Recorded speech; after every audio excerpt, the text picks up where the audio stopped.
Sorry about that. Sorry about that. What happened there? Did OBS crash?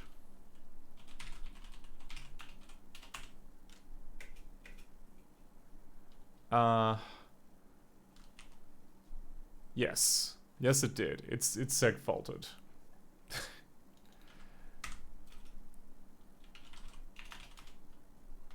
You better have a good reason for seg faulting.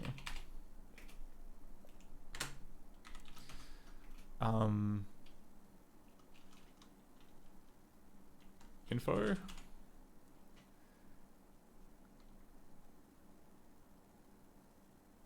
Do I not get a stack trace? All this fancy systemd stuff and you don't give me a stack trace. Oh, I guess it's like debug. I'm not sure I want to do that. Oh, we can just do, okay, dump. Refusing to dump core to TTY. Okay, fine, well. Oh right, it died in X264. Yeah, yeah, son of Eld. OBS just decided to die, and according to Core Dump CTL, it was X264, which was, I don't know, incapable of dealing with the Great Mouse disaster at some level. Hey now, little mouse, I hope we understand one another. Hey now, little mouse, show me what to do.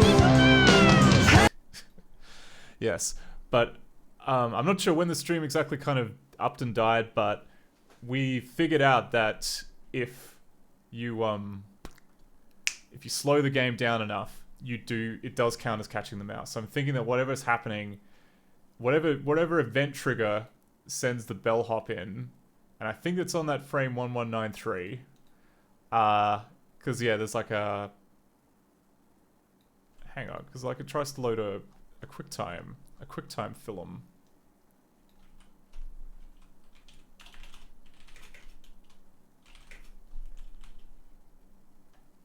Yeah, it's a full screen QuickTime film of catching the mouse. That's why I couldn't find the damn sprite. Okay, so mystery somewhat solved.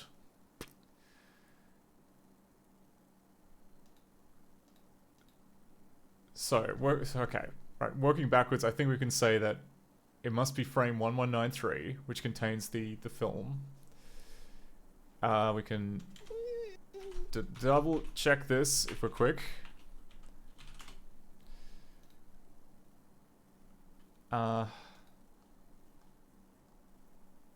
kind of surprised that like all of the debug drawing stuff still appeared on screen. Maybe it gets done as like a background underlay. One of these should be a film loop. Yeah, okay, it's this guy here. So channel 18, which is not a puppet, so it is part of the score.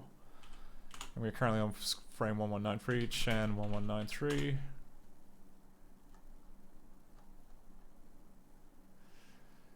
And we can see, yeah, okay, it's baked in. It was 18, right? Yeah, custom member ID, okay. So for whatever reason, we're not, or rather like the game is not,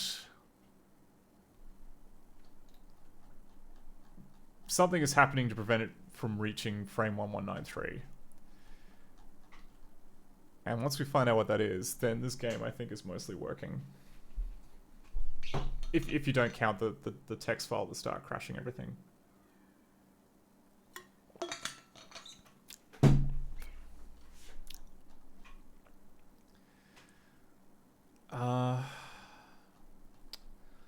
Oh, and okay, I haven't turned on, okay, so here's what we're gonna do. Debug flag disable image UI. Goodbye.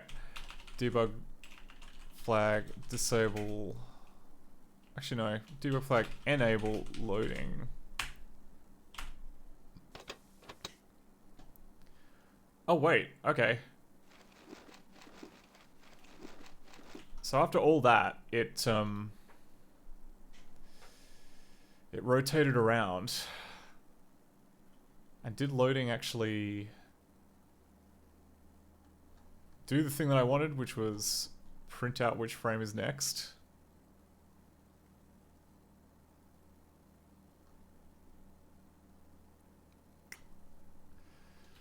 Sorry. All right.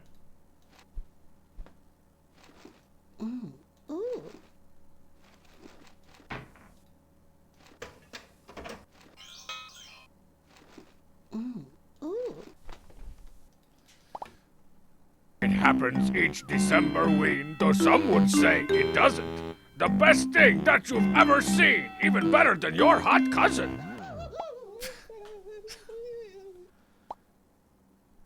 Okay. Hey, crushing ceiling. We're so close. Okay, so the movie is playing now, but it feels like something is meant to happen at the end of that, and it is not happening. Mov?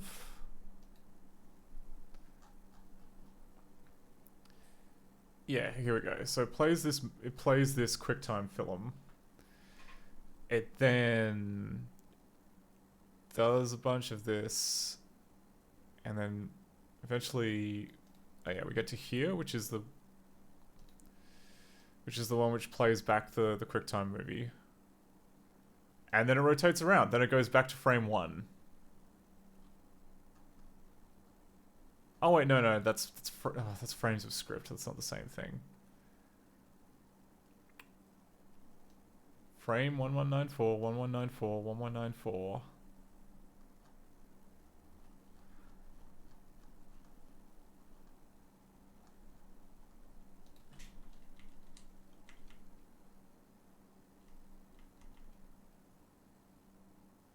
Oh, here we go. There we go. So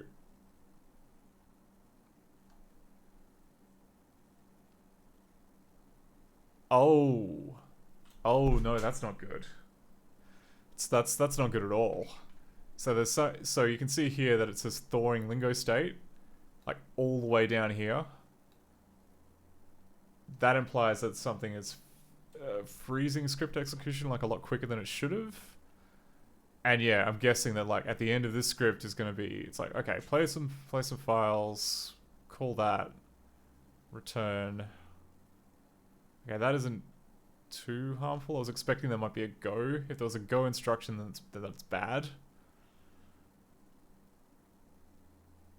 Having said that, we're now at frame 779, and I don't know why that is. Hang on. Did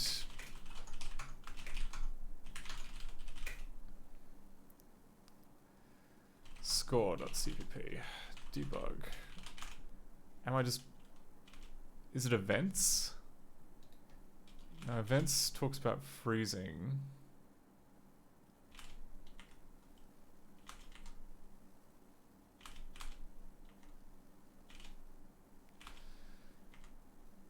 Debug no, okay. It's on, okay, it's the events channel. That's what I was thinking, not the loading channel. Not the loading channel. I think at one stage it was on the loading channel, then I thought, hey, this makes no freaking sense to put it there. Let's have an events channel. And then a lot of time passed, and I forgot that I did that.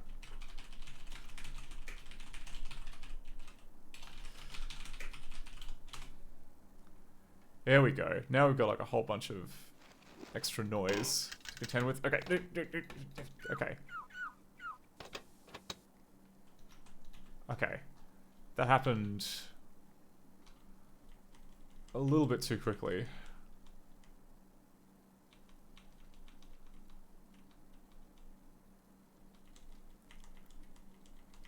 Does it say what the next frame is? Yeah, we've got this current frame. So we'll go current frame 11.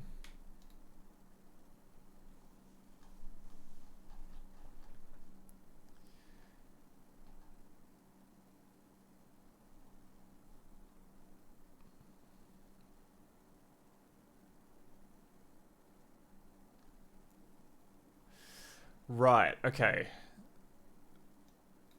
So what is calling this event script?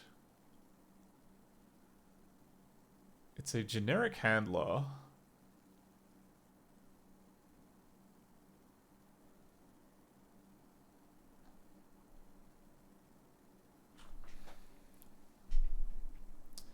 For member 14. Member 14. Member 14. Okay.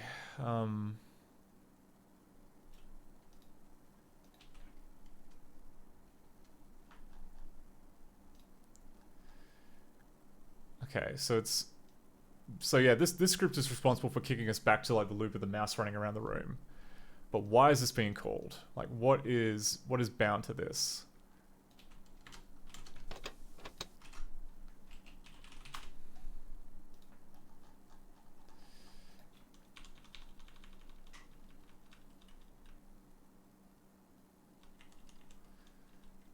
So we've got a bunch of crap.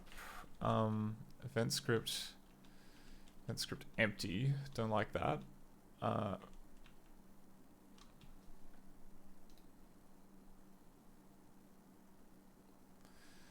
14.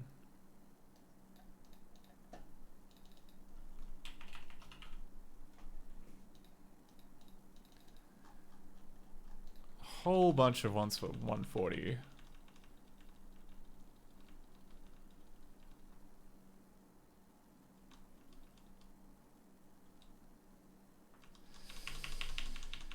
Oh god. Alright. How about up here? There's a set of keys. Yep, that's what we're looking at. Big set of non-matching keys. There we go. Okay, this is it. PDA to valence.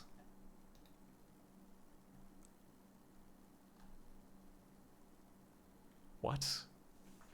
Okay, but that's in the movie.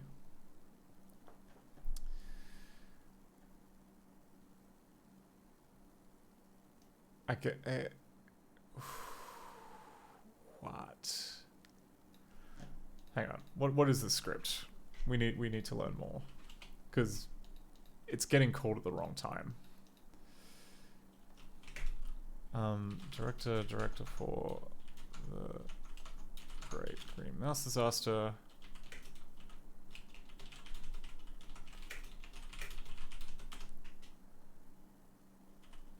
Find grep 14.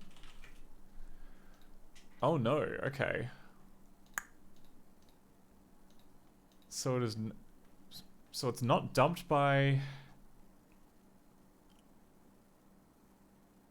Oh wait, because it's not gonna be 14 because we're in a different movie. Okay, so we've got to dump Presliv. Okay. Yeah, alright, I'll pay that. Development. Project arrays. Oh, here, dump scripts. Decompile. Run media. Music. Presliv. DXR.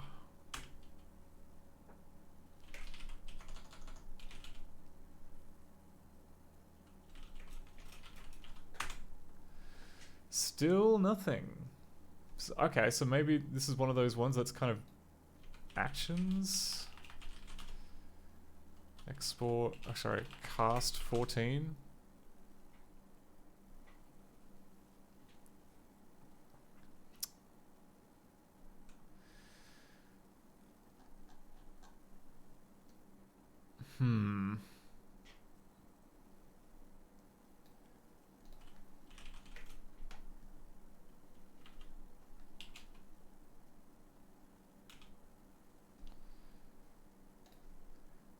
Okay, well we can see it in here. So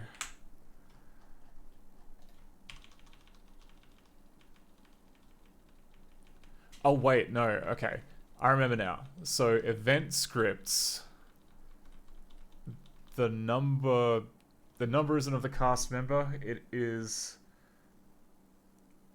It's the ID of the event, of like the type of event. So I imagine it'll be like mouse down or something.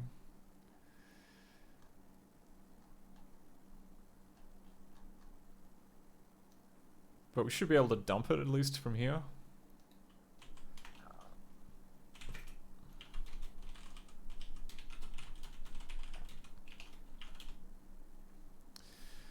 Okay, and it just calls nothing at the start.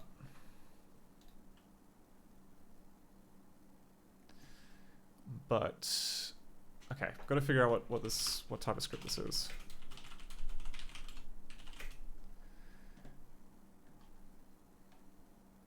Types.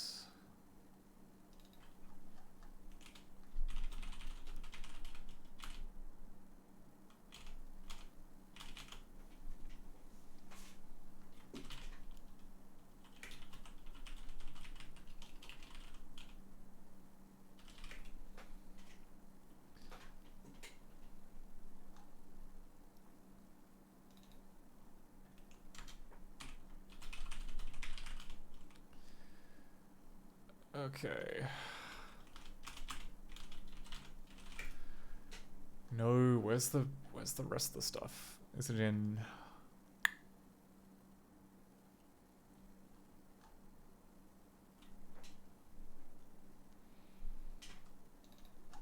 Surely it's got to be here.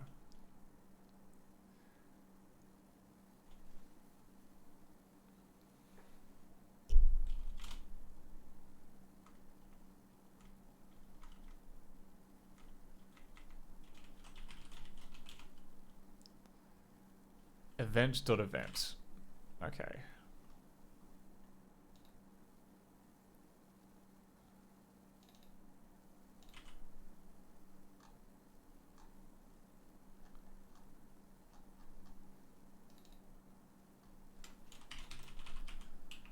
Oh gosh. Memory atrophying a little bit here.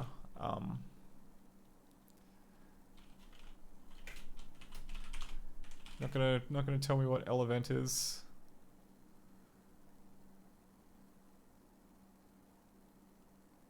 Oh my word. Okay. Okay, here it is. This is the list. This is the freaking list, which we have to figure out. I imagine it's gonna be mouse down, but we can check. So 0, 1, 2, 3, 4, 5, 6, 7, 8, 9, 10, 11, 12, 13, 14. Oh no. This okay. So we have one of these, and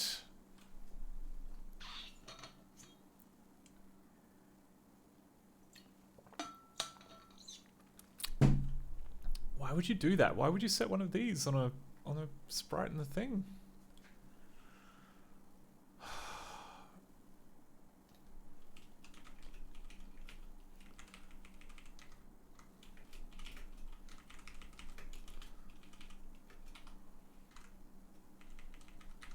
Eight, 9, 10, 11, 12, 13, 14, 15,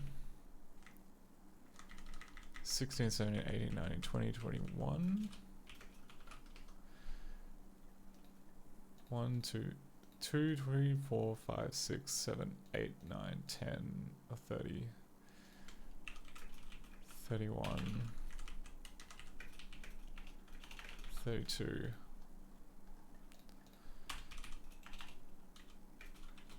Correspond.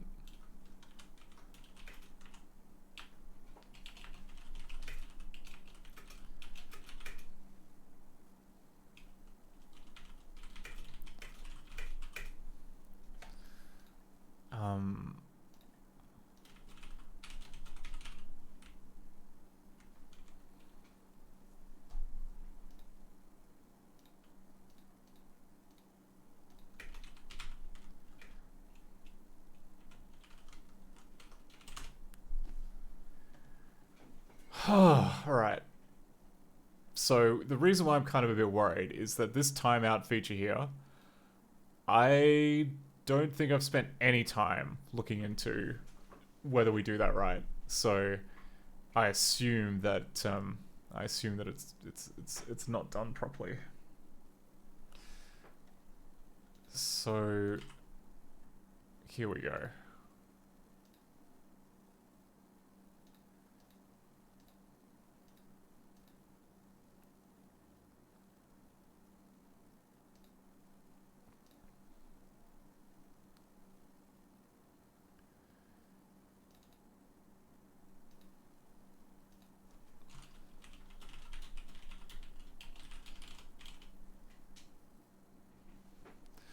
Here we go. To do. Figure out when exactly timeout events are processed. Because at the moment they're just kind of processed whenever. But I'm pretty sure now if we just like put in a breakpoint at 690, we'll see that that's the problem. So where is my terminal? It's here. Okay. bscore.cvp 690. Yep, because we've like, I get it. So like, it's so that when like you wait for long enough, the mouse scurries around to somewhere else. But as soon as I click that, then we get this timeout thing. Because like, what's the current movie timeout length? It's 4.8 seconds. What is it currently? Oh no, it's 4.8 Mac ticks.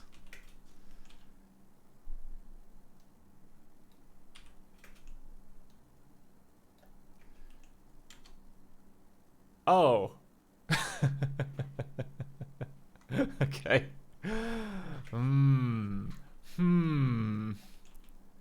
There seems to be a little bit of a cheeky mismatch here.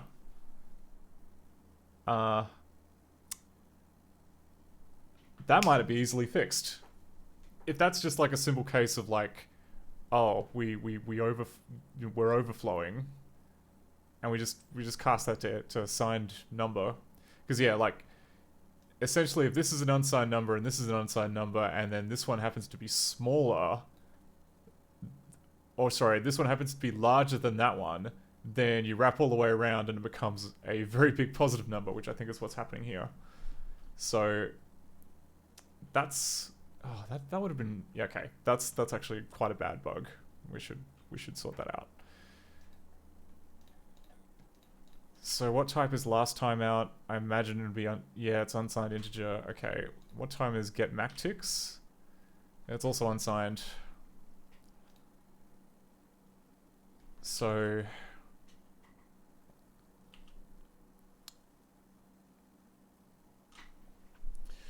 what's a better way of sorting this out? So it's checking to see if movie timeout length.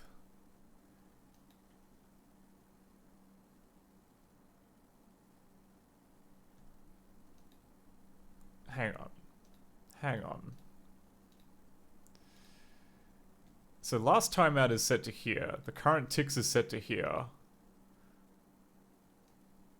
These two numbers look like, why is this one in the past? How can this one be in the past? I mean, obviously, like it's bad form that like it technically this should be okay because by definition this is always going to be in front of this. But if we're setting last timeout to be not in terms of okay, here we're setting it as MacTicks.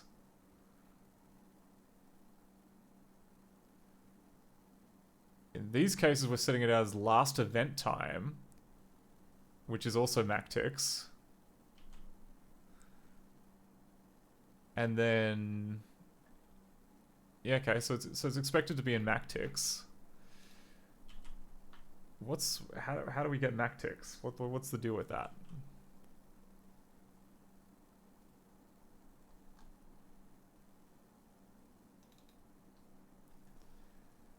Return the number of milliseconds minus tick baseline. Ooh, what's tick baseline? Tick baseline is, okay. So you can set, hey bloody cactus. Right, okay.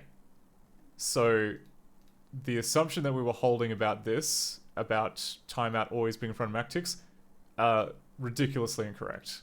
You can override it in the script to basically set this to be whatever you want. Which is a problem.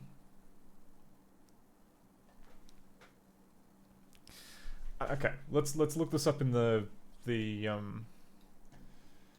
let's look it up in the good book. The only book that we need, which is the Director 4 Lingo Dictionary.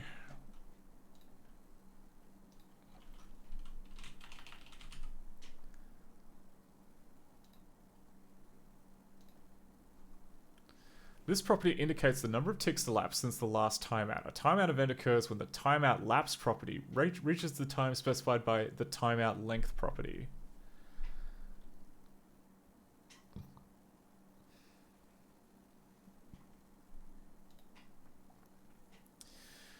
Okay.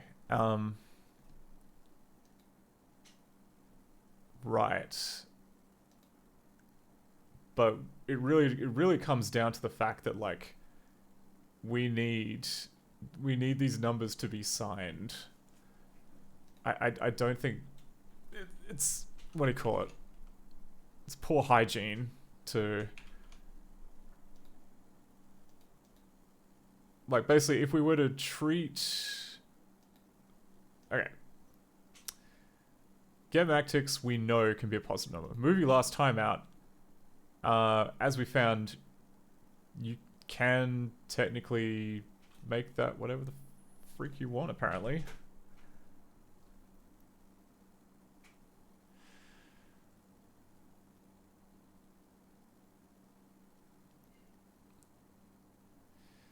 Yeah, okay. So let's change this to an int. Because technically, you know, that's what we're dealing with.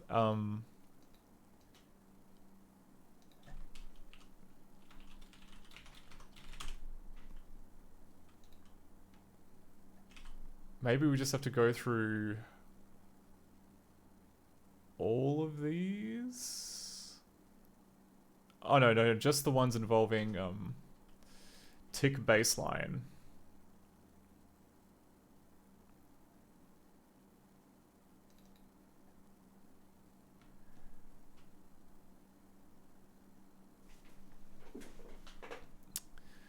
And then, ooh, do we turn get mac ticks into an int? I mean, I think we have to. I think we have to turn this into an int.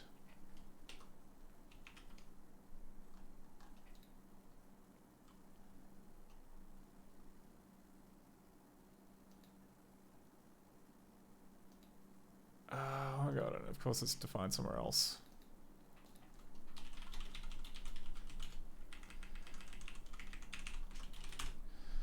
It doesn't matter that we don't have that one bit extra precision. I'm sure that we'll live.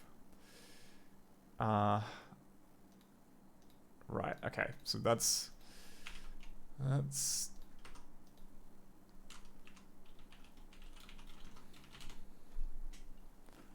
okay, that's mostly done. Okay, now last timeout. Where is last timeout defined? Okay, we'll define that as an int. That's good. Timeout length. We can define it as a unsigned, because it's presumably this would never be negative.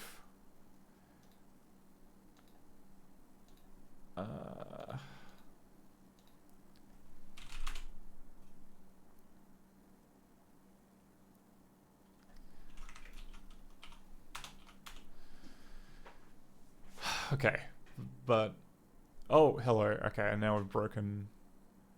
Oh no, they were always broken. They were always broken. Oh wait, that's technically new. That's technically new. So we should go back to.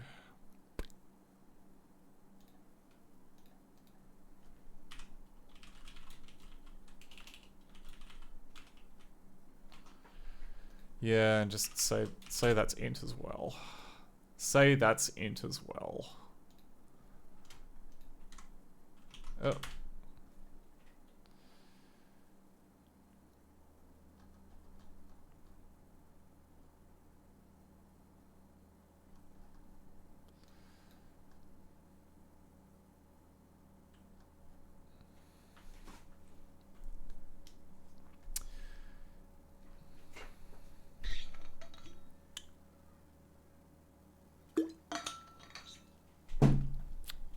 Right.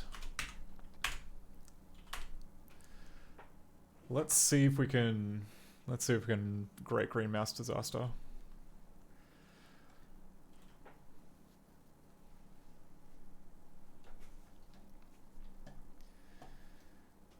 I got a good feeling. I think this we've done our homework, we've tracked this down. I can't see what it would be if it's not that, because it's definitely a timeout issue. Oh, actually, hang on. To be fair, we should actually try it with a different language just to make sure that the path fixes works. I think the default language is I think it's Norwegian. But there's only one way to be sure.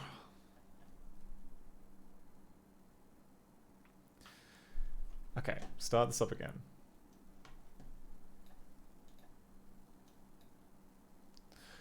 Alright, Svenska.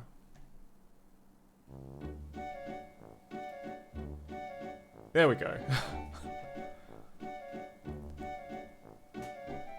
So we got Kalabiliken med de gröna musikmössen. Okay, don't click the cursed readme.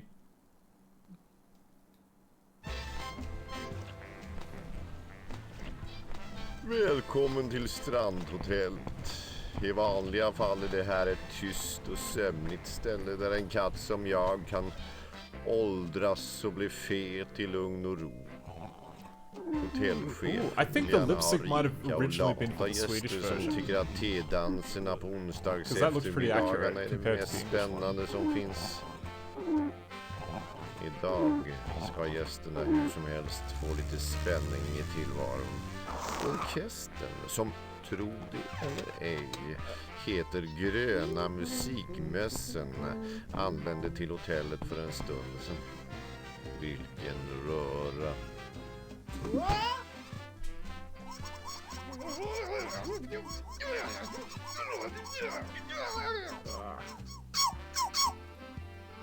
Nu är det fullt med gröna möss överallt.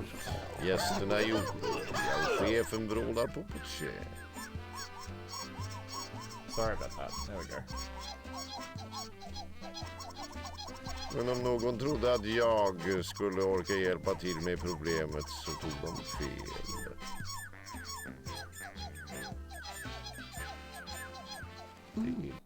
Okay. Seen all that. Speller.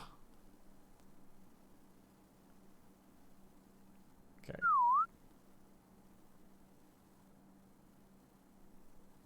Is there another... Okay, we can go... What do you think, Malcolm? Shitting on the department, will that work? Yeah. No, not this time. Here we go. Okay.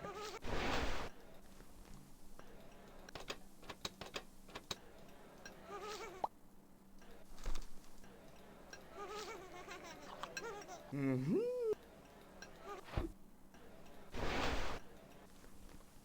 Oh, almost forgot. Hang on. V score.cvp 690. Okay, so there's now a breakpoint if we hit the timeout event. Mm-hmm. God, where is the...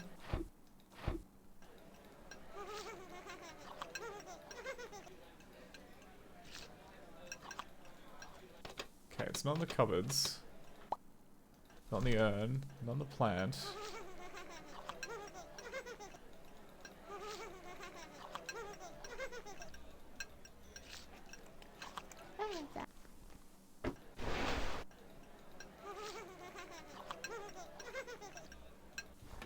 There we go. Nope. There we go. Yes! Yes, we fixed it! Hell yeah. Alright.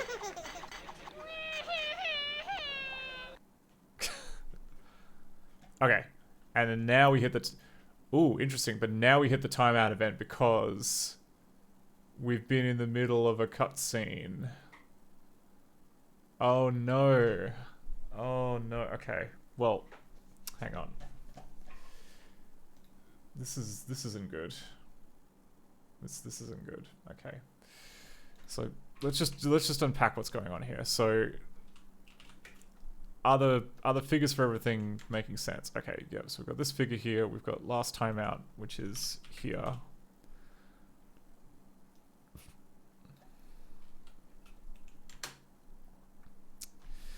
And then we've got the movie's timeout length, which is set to 4.8 seconds.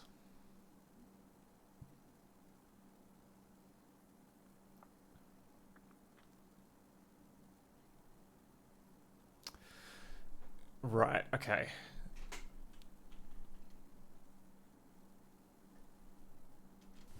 And yeah, because the cutscene takes longer than 4 seconds, the mouse moves around.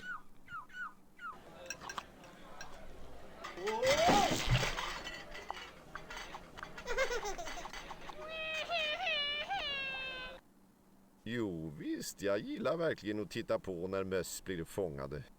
I mean, it's better than before, but it's still there's still a risk of the timeout thing being played.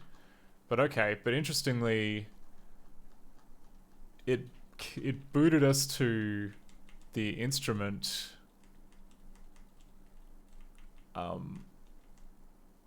This instrument movie. Oh, and I didn't have event tracing on, so I don't know where it did that. But we should actually hang on. We should be able to just search for what's booting it. So like,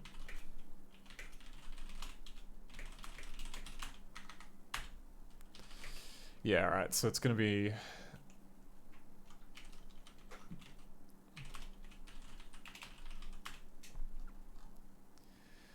Yeah, so there's end of room.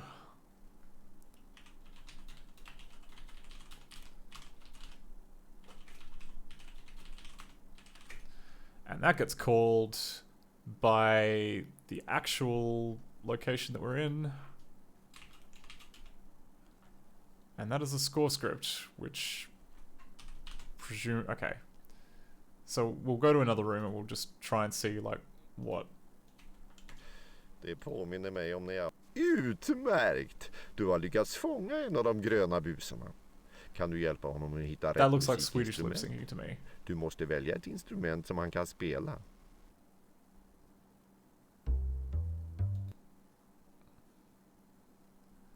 Okay. Let's go here, because I have a copy of that.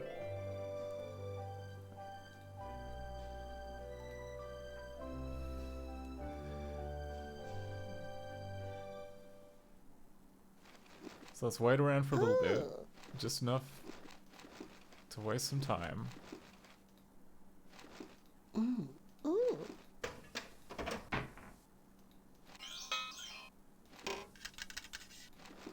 Actually, no, we don't even need to waste time. We can...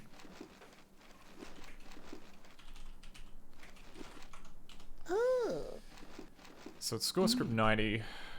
Funks.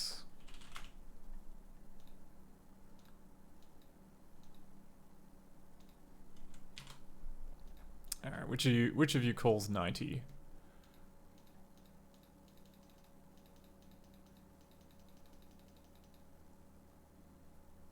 Oh jeez, alright. Exit frame.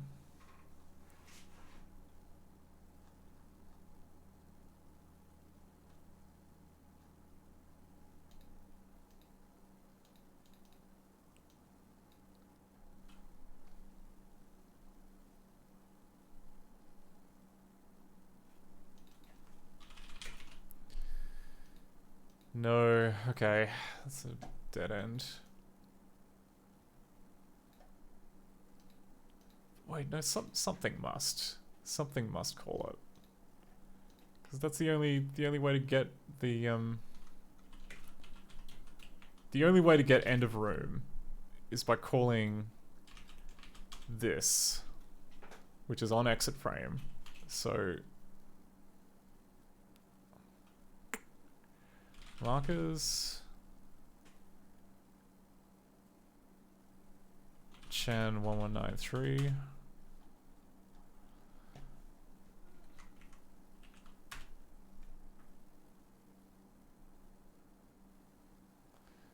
Action ID 834.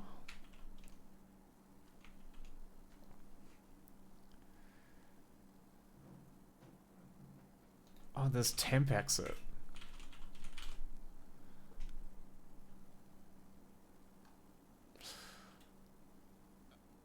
Alright.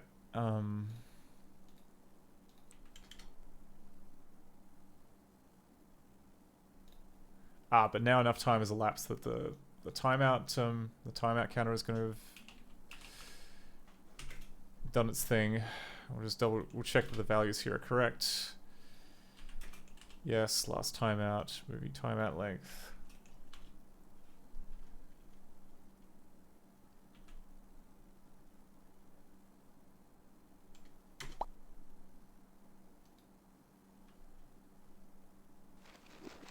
Okay.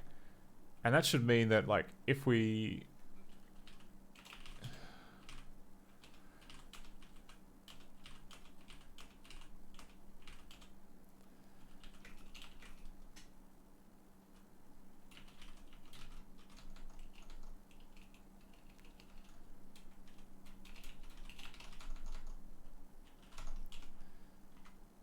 okay.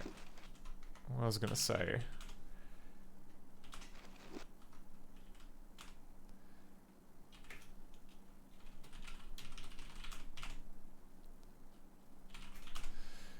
Okay, so P...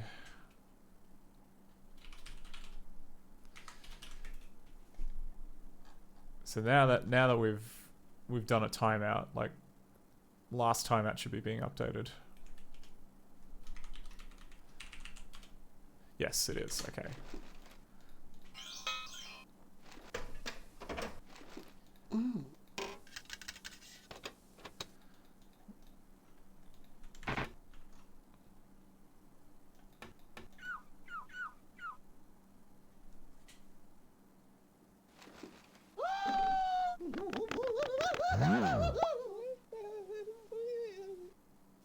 Bra! Okay, so it mostly works. Tala med dig om Maybe the race condition exists in the original game. Maybe skadorna på rummet.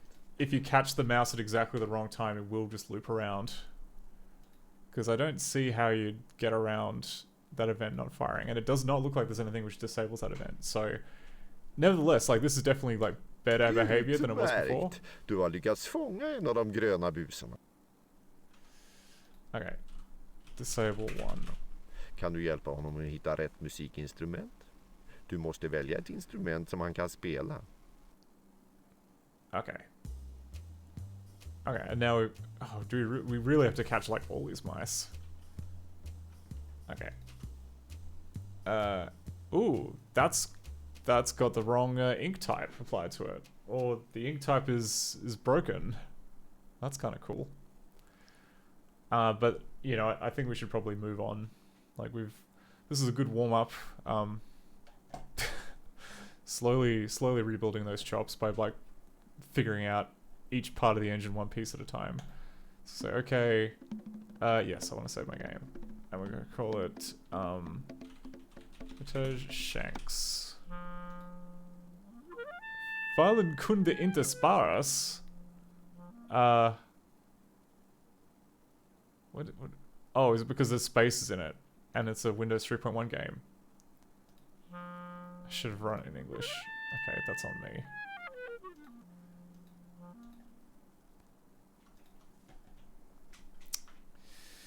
Okay, and that was the great green mouse disaster. I'll just quickly commit what we just fixed. Yeah, that's pretty targeted. We'll just go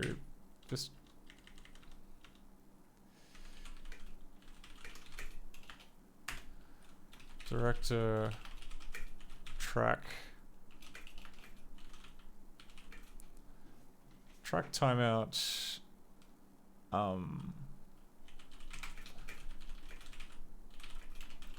Fixes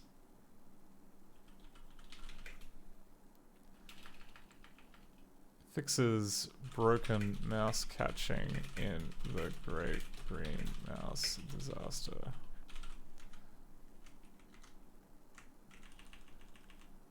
Oh, sorry, fixes giving them. Okay. Just fixes catching a mouse. Previously using unsigned integers made it possible to overflow the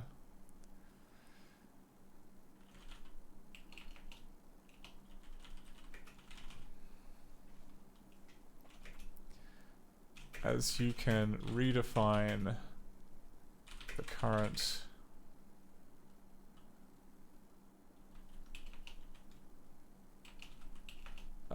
what was it called? Last time out, that was it.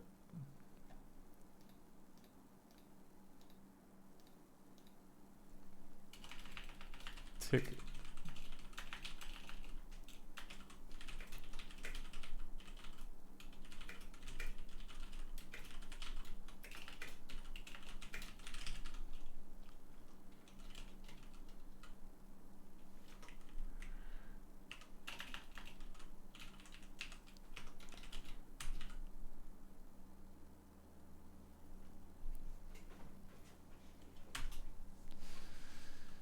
Cool. Alright, now the main game. The main game is not this, it is going to be Smarty. So, get rid of this, don't need this anymore, don't need this anymore. Trying to keep the number of tabs to single digits as I don't know. We must always try. We must always try to keep it single digits. Okay, did I rip a copy of Smarty last time? Director 5. Smarty. Windows, yes I did.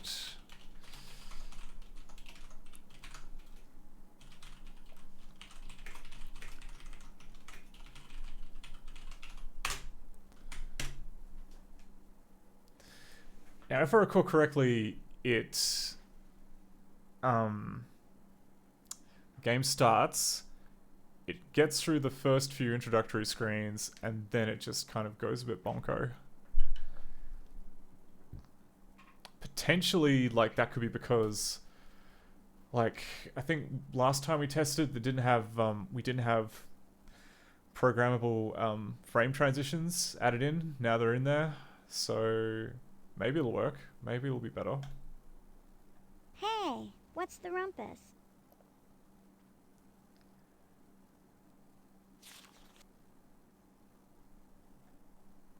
Also feels like this screen should have music of some kind, but I don't know. I don't think I've played Smarty in a Windows emulator before.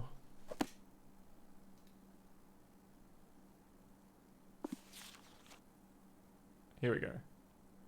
Yeah, okay. Still going bonko. And then just kind of looping over and over again. So that's obviously not great. So what have we got in terms of warnings?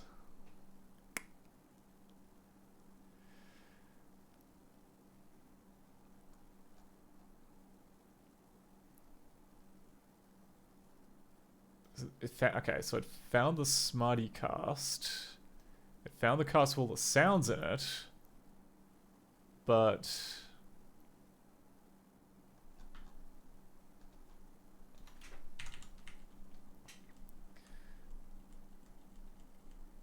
and then, okay, a billion errors of files that I couldn't find.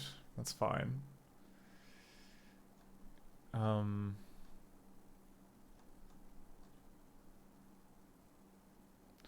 Can't create stream for... Oh, okay. No, that's normal. Here we go. Okay, so first up, there's a bunch of scripts I can't find. And they're kind of important scripts too, so I think we're gonna have to get to the bottom of this. Tell me everything you know. Actually, if we go M opening.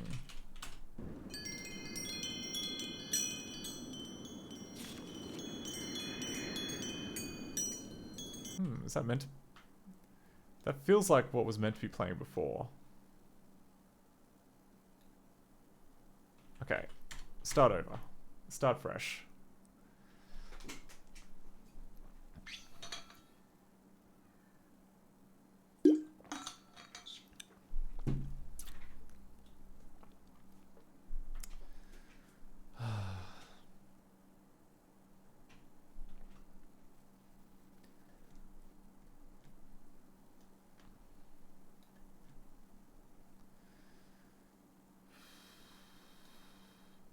Hey, what's the rumpus? Okay, then we get to here.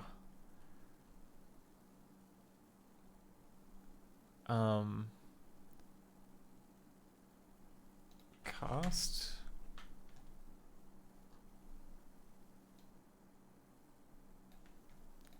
Okay, so it loads on all these cast members, all these casts. Actually, no, hang on. There's a way of doing this. We can go debug level, sorry, debug flags strict. Then anytime something even slightly out of line happens, it just crashes, which is what we want. Some might argue that's what I should have been doing from the beginning. Debug flags, lingo exec, loading, strict. Actually, no, not loading. That'll just create a bunch of noise. Just those two. Just those two.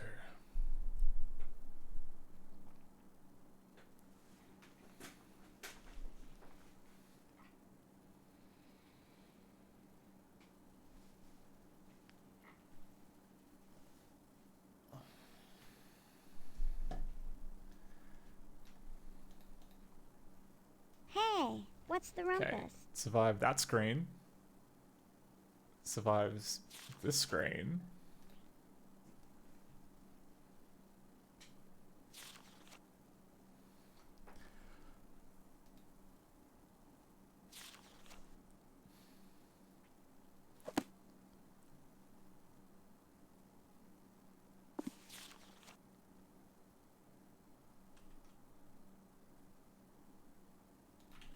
Wait, okay. Oh no, we just get build bot errors. So it doesn't crash, it just has a bit of a sad because it can't find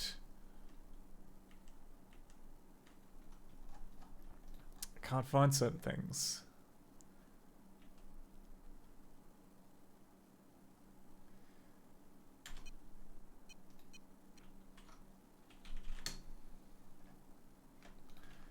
Okay. Which cast? Okay, so we've got sounds.cast open, we've got Smarty.cast that's open. And then this one here, which I imagine will be the main movie.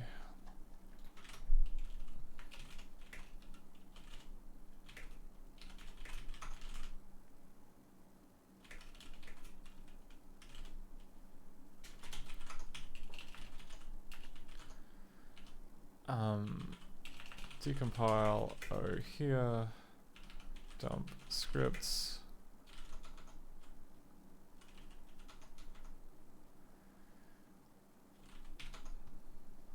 Okay, so dump Smarty.cast, dump.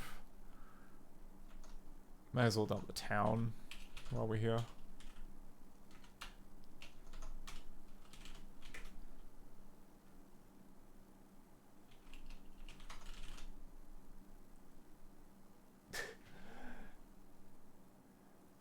Hey Joshua Turbo. Joshua Turbo says optimistically, one cannot hope to fix ScummVM. Scum simply breaks you. Well, here we are. We're at like we're about almost at the year 3 mark, and haven't been broken yet. A couple of times came close. Gus from Cybertown, or whatever the hell it's called. That almost killed me, but this is fine. Okay. But okay. So first up, there is a function that it is trying to call which it cannot find, and that is causing it to just sort of spin in place futilely. Oh. Yeah, okay. Call to undefined handler all on, dropping 0 stack items. I imagine it's going to be related to the fact that because we have multiple cast members, the script engine maybe is not looking up things by name properly. Yeah, okay. So as expected, all on is in the main Smarty cast. In fact, there's a couple of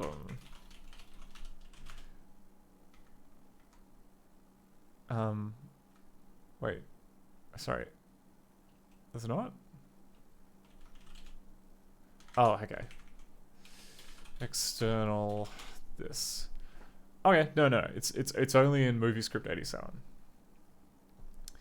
And yet, ScummVM is not able to find it. Why is that? Joshua Turbo says, I used to get weird crashes during Full Throttle last time I tried playing it. Oh, that's unfortunate. Is this... I mean... I would have thought by now, like, the scum part of it would be pretty rock solid. Was this, like... Maybe... Was this with the original Full Throttle or, like, the remake? Because I know the remake also, I think... The remake is definitely based on Scum. I don't know if you can actually like feed the data files from the remake into ScummVM, but oh god.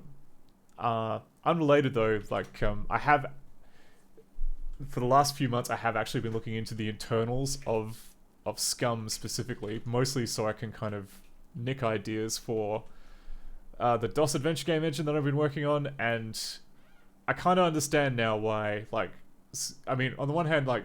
Scum is definitely revered as like feeling really, you know, it feels nice to play, but then you look in the engine code and it is not clean. It is just like loads and loads of sticky tape.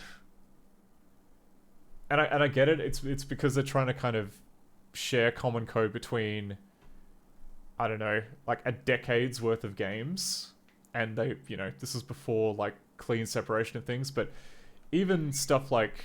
I mean, like, you read back, like, some of the developers that were working on Grim Fandango saying, oh, yeah, we you know, originally we were planning to just extend Scum to do, like, 3D stuff as well.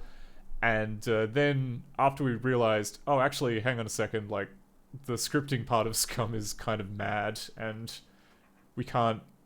What about instead of, you know, what if instead of just adding stuff to the pile of, like, hair and spaghetti, we just use Lua? And it turned out to be a good decision. The one regret that the guy had apparently was that they didn't use Lua for everything. They just they were kind of quite austere with the surface area. When in fact it was like, oh, actually we could have written like a lot of the game logic that we have in Grime in Lua. We just didn't. But actually, you know what? Do I have the latest version on here? Hang on.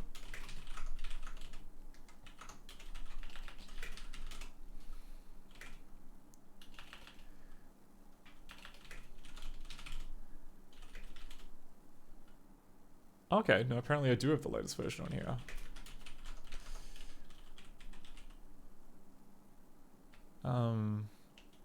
Sorry, no, source, DGPP, setenv, make clean, make J8.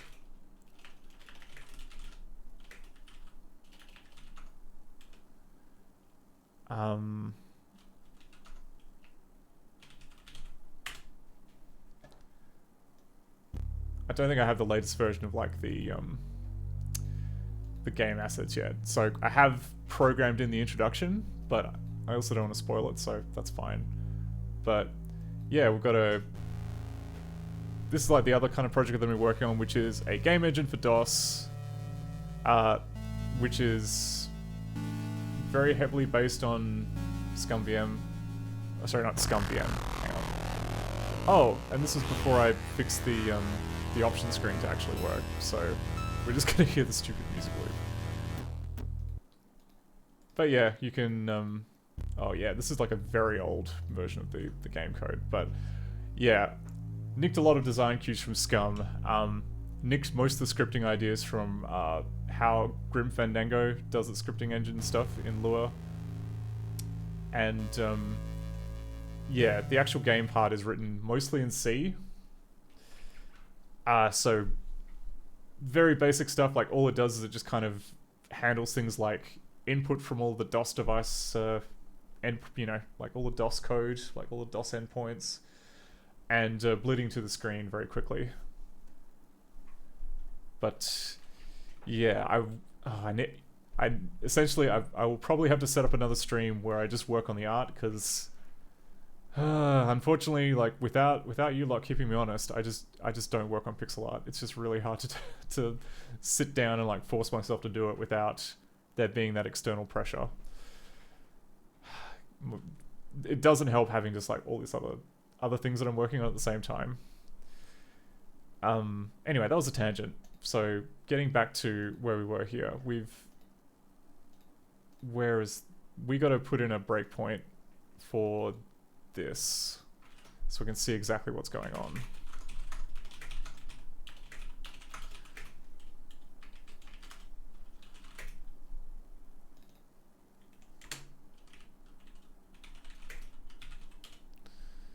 One 682, okay.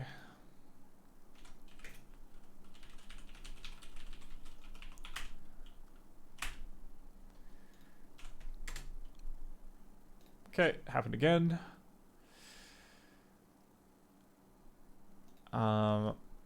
What was exactly it trying to do? It was trying to...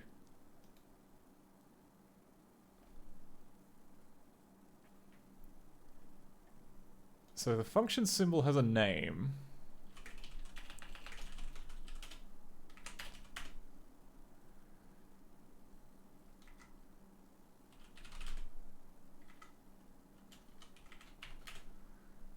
Which is the word all on.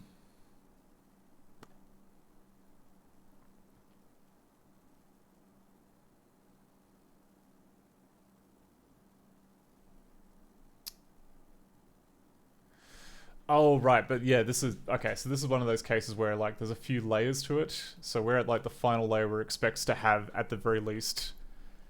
Yeah, so I think that the layer above is responsible for actually finding the function. So maybe that isn't working. 1659.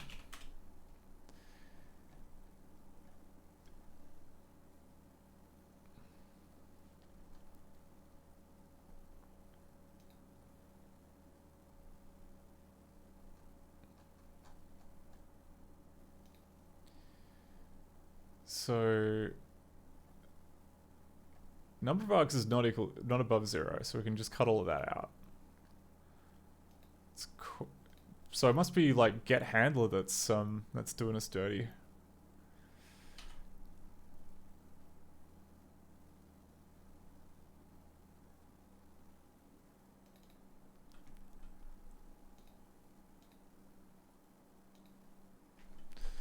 So P...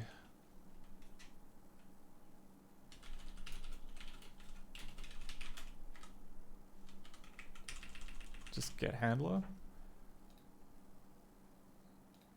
Oh wait, no, it was G lingo get handler.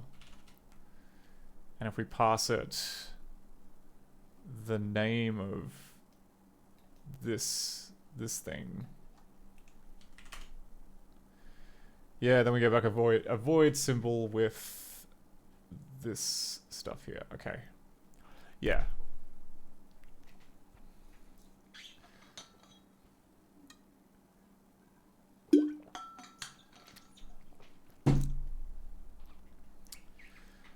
Right, okay, so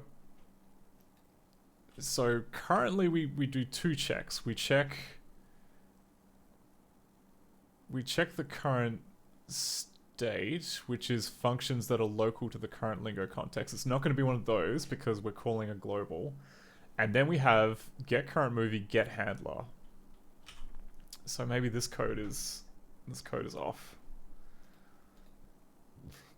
All right, and it's checking every cast library as it freaking should.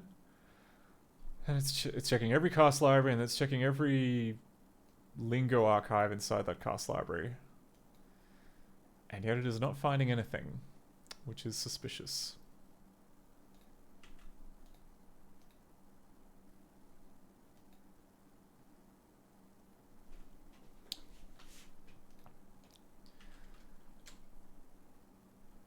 Okay, it's gonna be doing this a lot, isn't it? The movie, that's Super 626.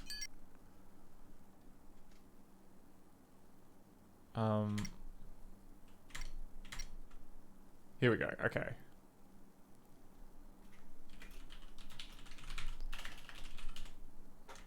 Okay, so we're looking in. Which casts are we looking at? We are looking at. Does it have a name?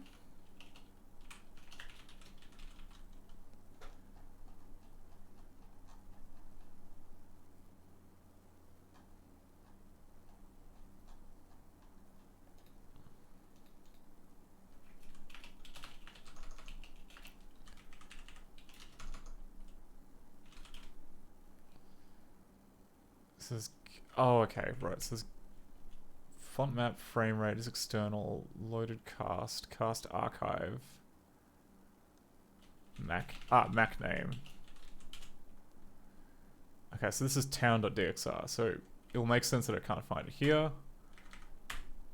Then we've got Smarty.card. Like, this should work. This should absolutely work. So, what is the deal? Okay, so the function handlers. The function handlers thing on this lingo archive, not working so good. In fact, it's got a big ol' goose egg.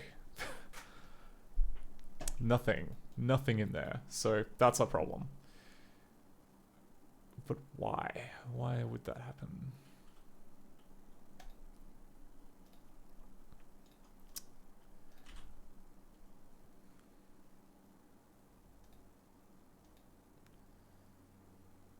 Okay, so this...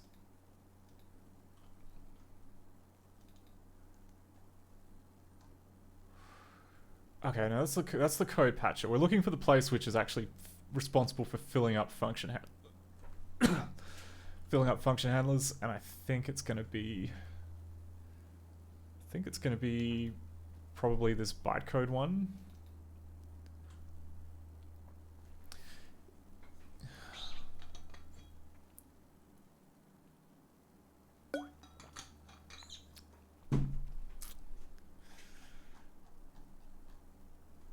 Right, okay. So, working backwards.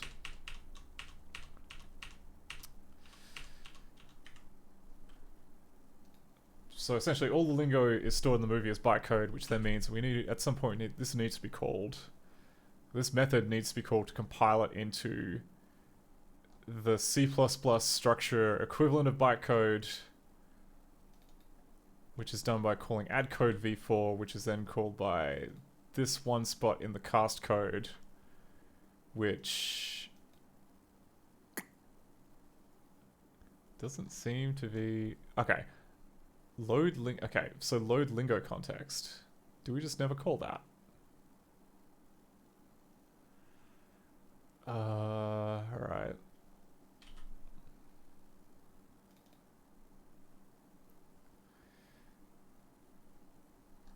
But that should... Okay, that should always be called, though. Like, that just... We call this, like, every time we load a cast.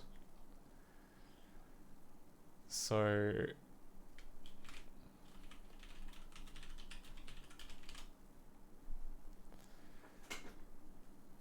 Okay, but we've got a lead now. So... Go back. Get out of this. We'll say...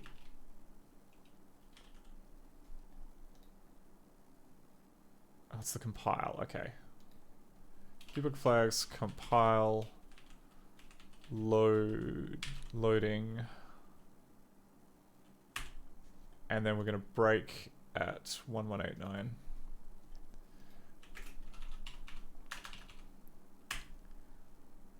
Sorry.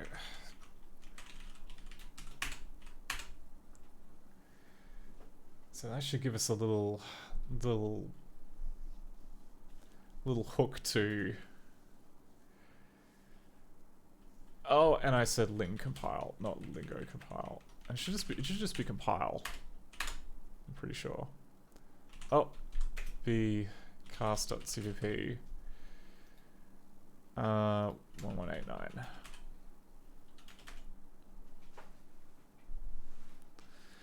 But now, presumably, every time we load in a new cast library, we should get stopped here. At least that's the idea.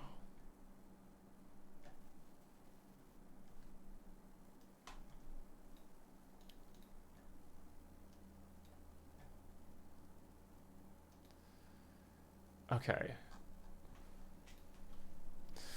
Oh, good. Okay. This has also got rich text resources, which is something that we don't have properly fleshed out in the engine.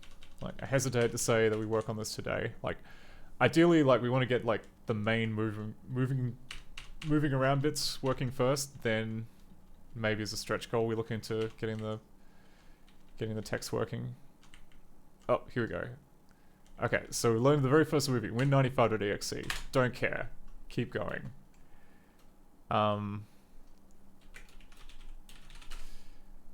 Okay, still loading win95.exe. Hey, what's the rumpus? How about now? Okay, we're loading opening.dxr. Don't care.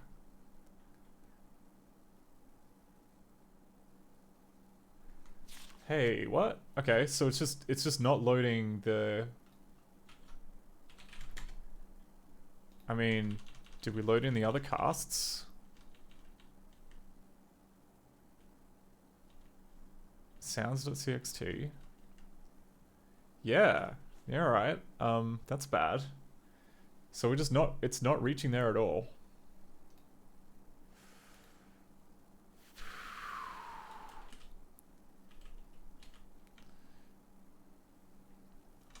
So maybe we're not.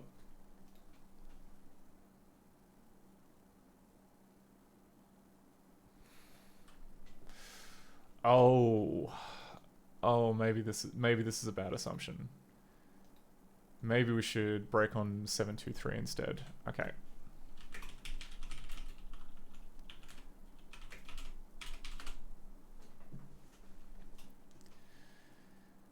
Because I'm pretty sure that the cast library function has been called, and like it was, yeah.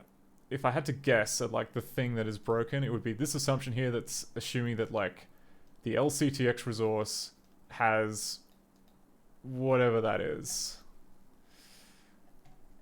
as the ID.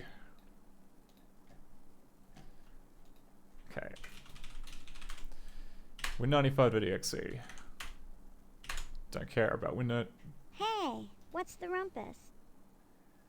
Okay, then we go to the next bit, which is going to be opening.dxr. Yep, good. There we go. Now we go to smarty.txt. Okay, so this, and then libresource.id is 1025. Oh, no. Okay. So this is the,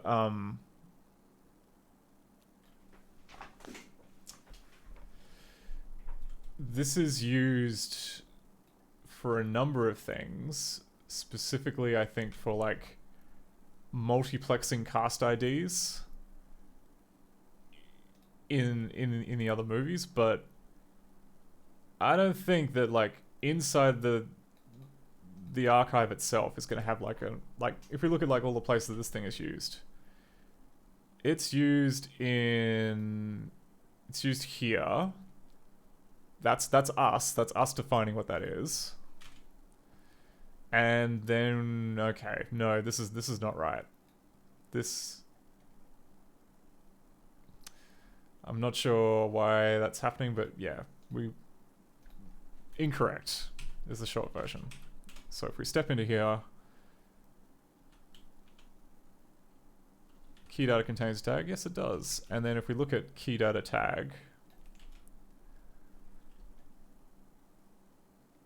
we'll see that there's exactly one thing in it. And I'm pretty sure that it's going to be 1024. Nope, it's not.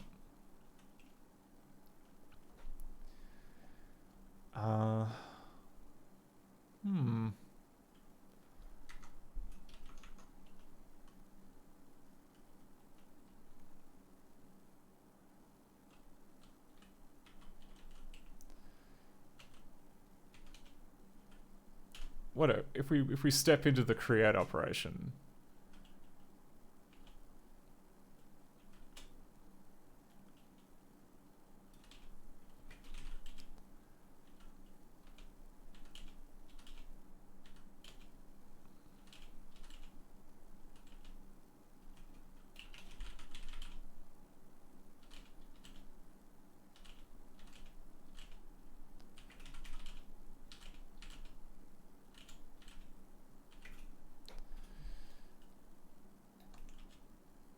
And what part of our beautiful city would you like to see today, sir?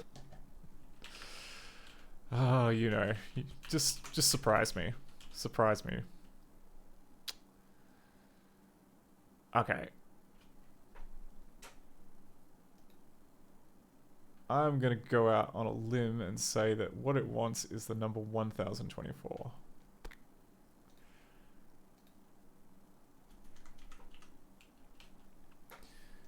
Actually, maybe... So I was surprised that it was transformed into such noble dishes that were really enjoyable.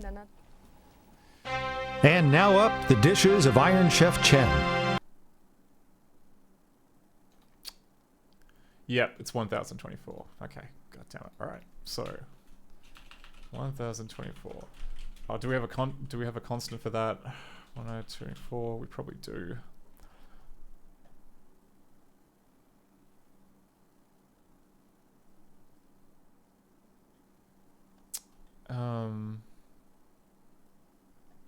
Yeah.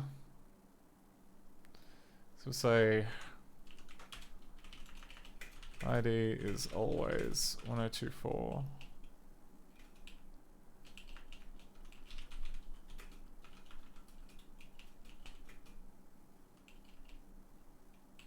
Sorry.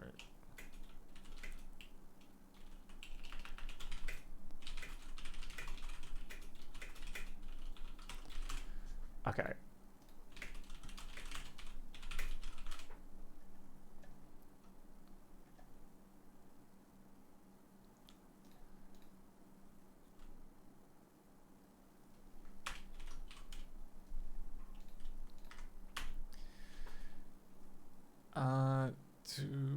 Okay, so I've got compile and loading.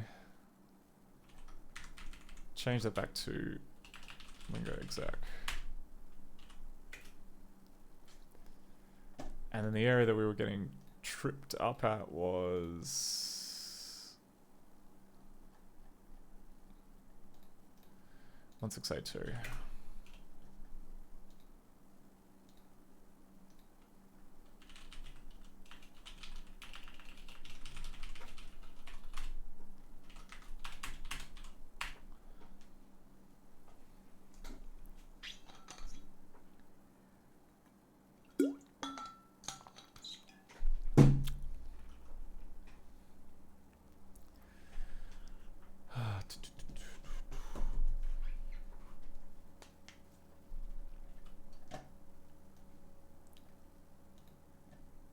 Hey, what's the rumpus?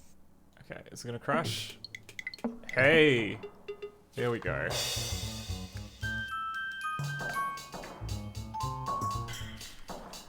So I guess we fixed the function responsible for music. Oh, the mouse cursor looks horrible. What's going on there?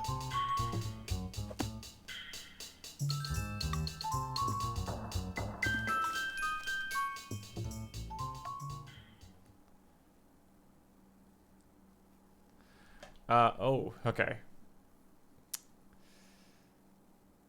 We got a segmentation fault. Oh no. What?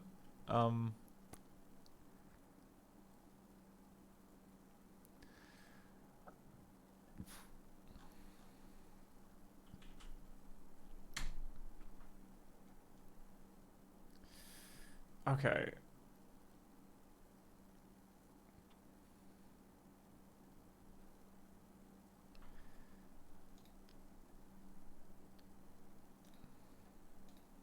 So what happened there? 201? Oh, okay. So it checked to see if any of the cast was load, or you know, it.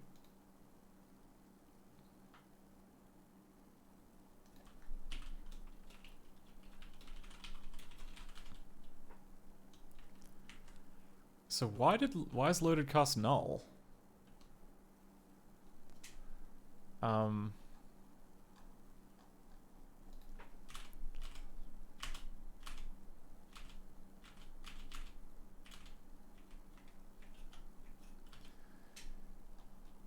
So this has been called like even before loadcast, which implies oh, okay. Maybe there's like some script which is kind of asking a cast library to be added in, and then something happened. What? Okay, hang on.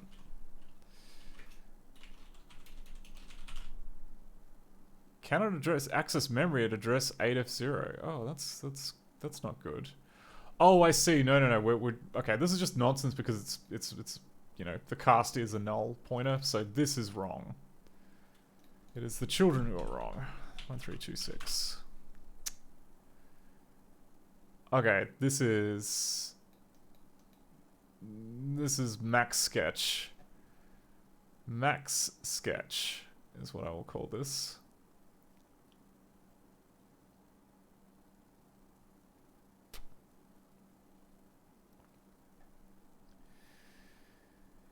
And it's also probably code that I wrote, so I'm gonna better take the bull by the horns and figure out what's going on. Okay, so it started off trying to fetch castlib -1. Not great.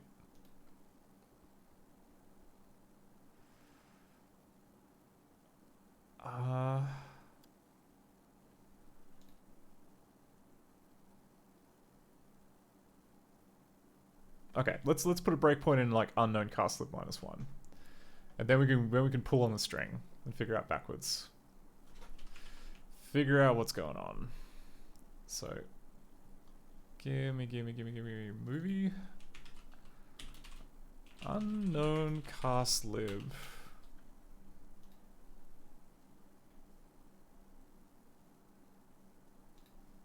I think it was in getcast. Yeah, it will be here.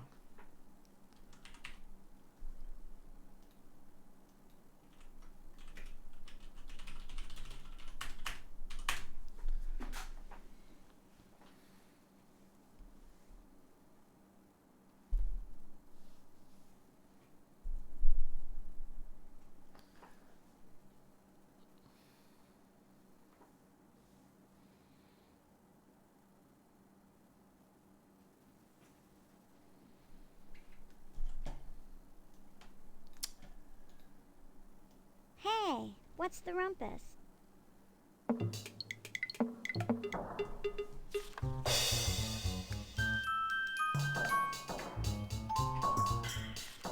Get the cool intro music now.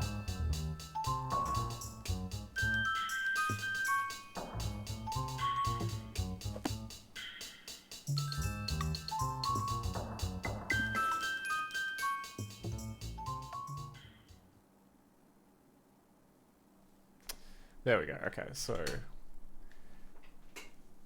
this was okay. So this happened in get members num.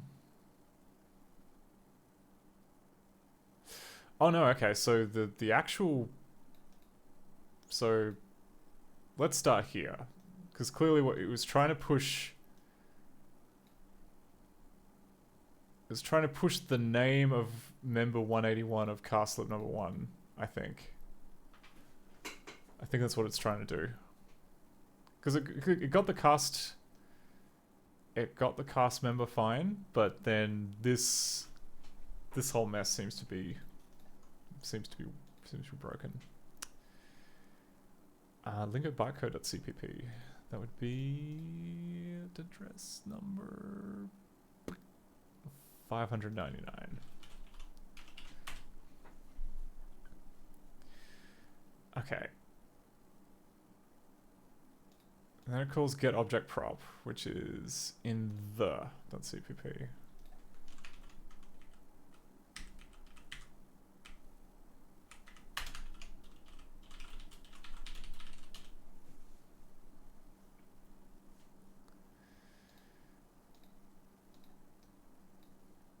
And that is 2147.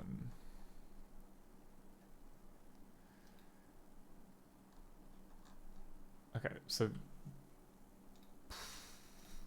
up to.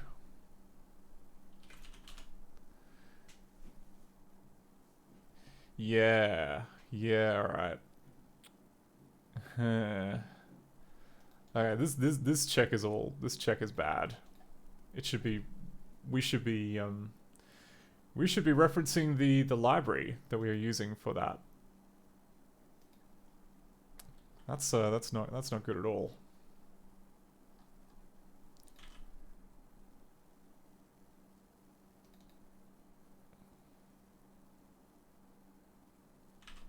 Because where else do we call get members num? Okay, we call it in like a few spots.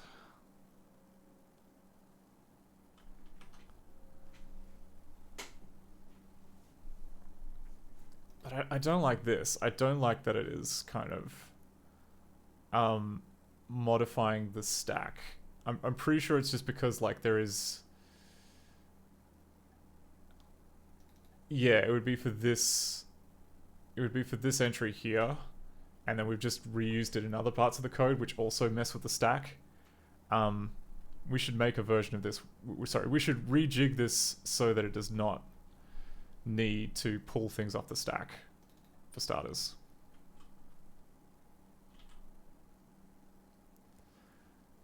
Though, I mean, like, I think that if I recall correctly. Oh no, okay, so we have the cast lib thing on the stack.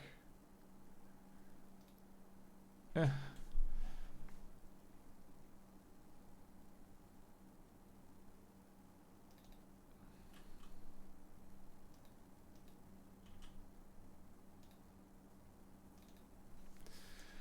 What exactly have we got? We have this keen looking thing which calls this method here, which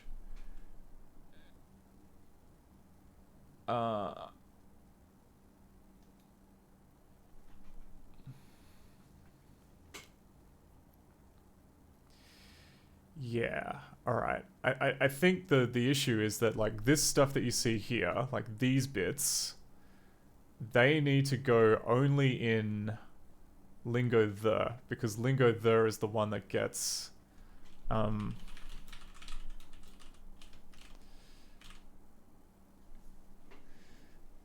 yeah, like I think it's just this code here which has to pull an extra number off the stack to make it to figure out what the library is. Other places don't have the need for that, so we'll just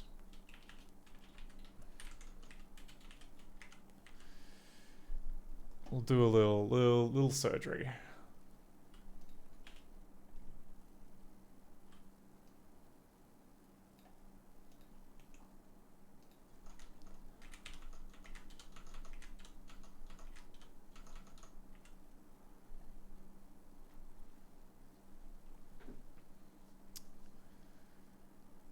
And then if we were to change this method to basically be like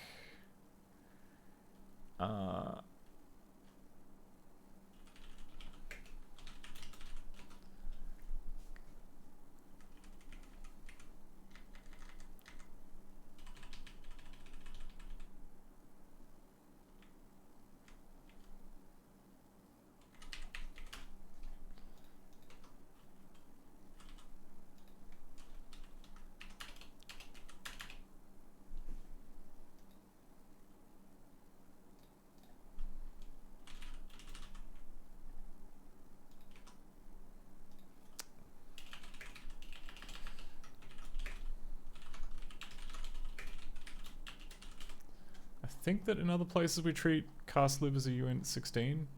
Yeah, we cast live ID, sorry.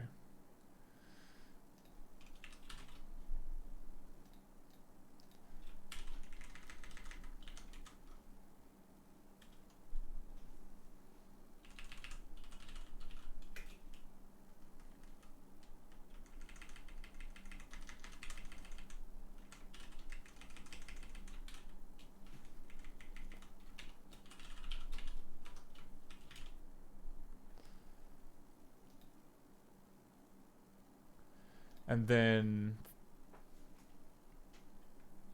back in here, that becomes cast live ID.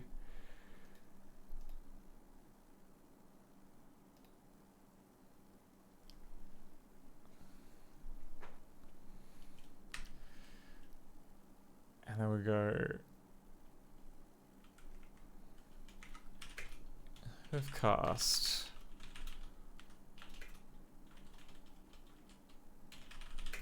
Let's just expand this weird ternary statement out.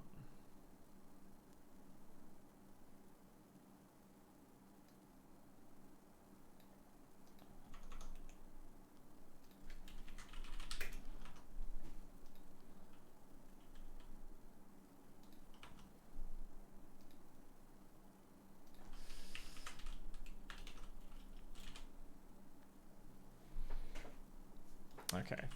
That's looking better. Get members num.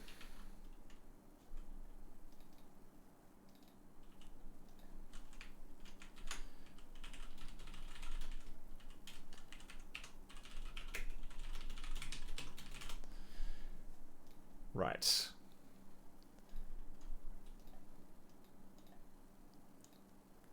Oh, we don't use this anymore, so that can go. And then the other places that that's used.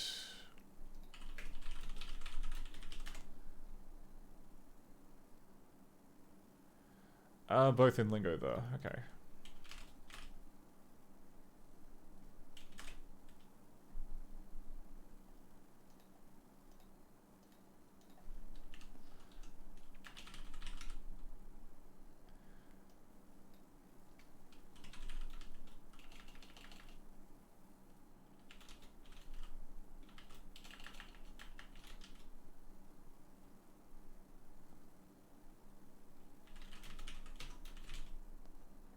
Oh wait, no, that's the member.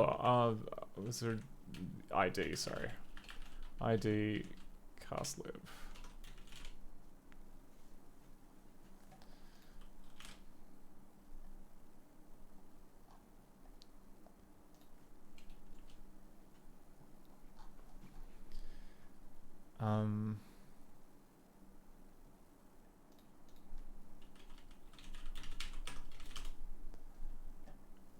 Okay, we'll try that.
what's the rumpus?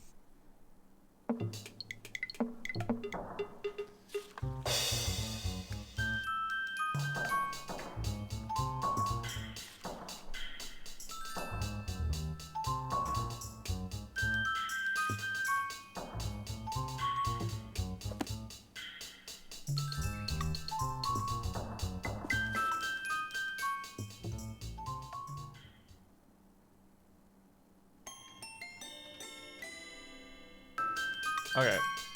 Well, it didn't crash, but it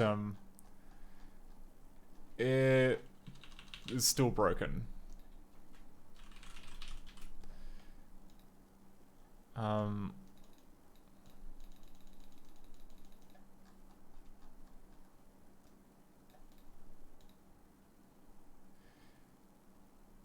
Yeah, okay. Yeah, member 181 of cast of 1 not found and out of cast ID range. It's actually, yeah, Strict should pick that up.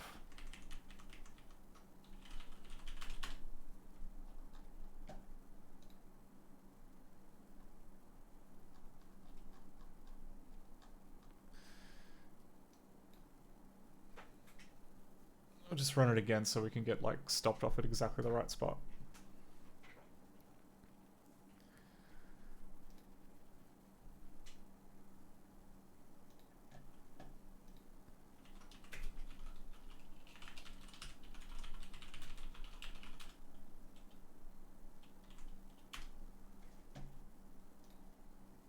Hey, what's the rumpus?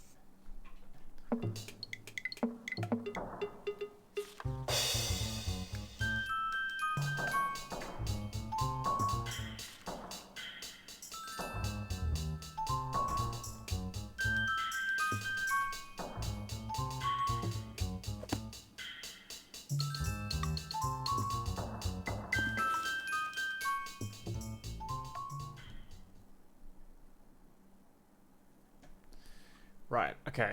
So we broke, was not found and out of cast ID range. That's not good. What is the cast ID range? It's exactly 100. I don't know, game seems to think it's more than 100. Would that be because there's a whole bunch of things which didn't load? I'm willing to think that it's because there's a whole bunch of things that didn't load. Such as, like, film loops. Because, yeah, essentially if a cast member fails to load, or fails to be read because we haven't got the code for it, then it won't show up in the library, which then causes a bunch of other problems. We should really make that like a strict kind of failure condition. Could do that, actually.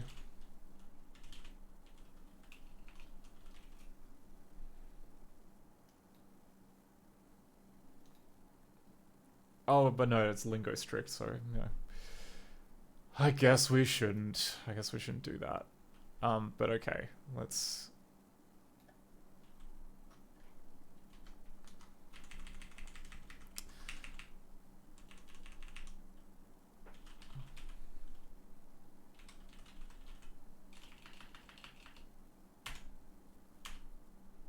Let's just look at... hang on, stop. No debug messages. Just tell me everything that's a warning.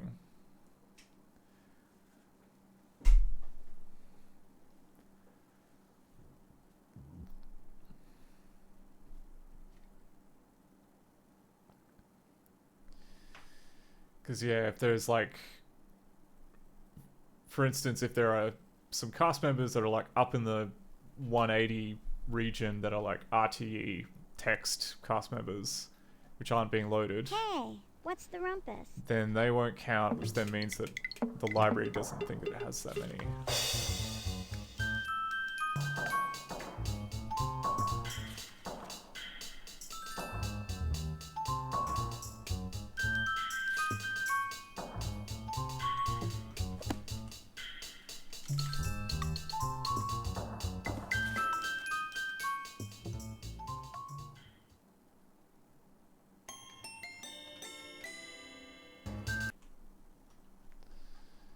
Okay. I guess it just didn't show up as a warning. Member 181 of cast lib 1 not found in out of cast ID range. Oh, but the map seems to work. Tell me about cast lib number 1. What's it got in it? It's got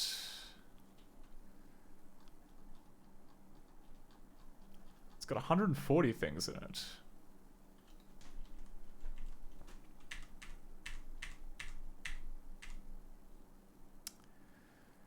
$140 things in it, and then... Oh, okay, no, okay, so...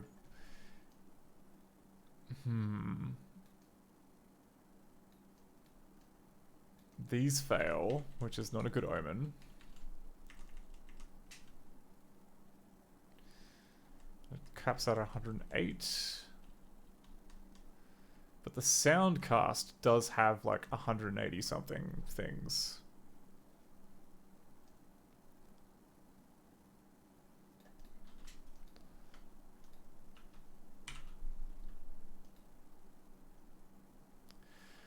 And it looks like it's trying to get audio.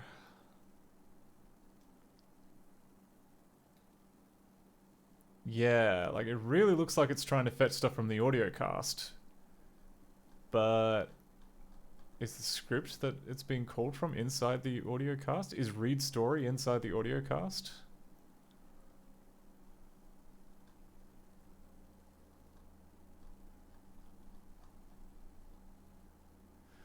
Oh no, like it's so it's literally just calling cast, which then creates a fake handle.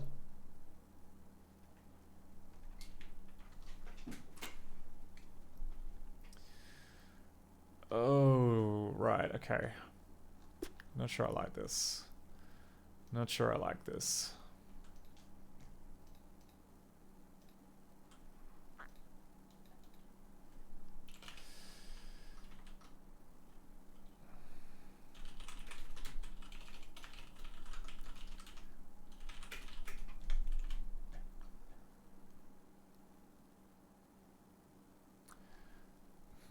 Alright. Read story looks like it's code that's inside the movie. Or, you know, the story movie.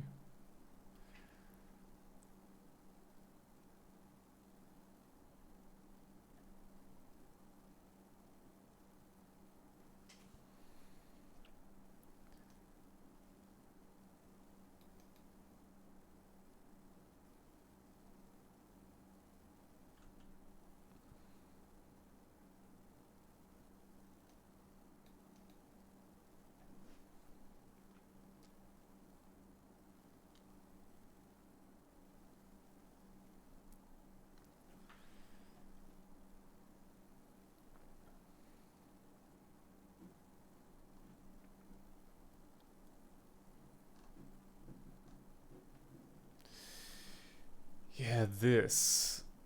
Castlib 4. Oh, no, this isn't right. This isn't right at all. This is, like, okay.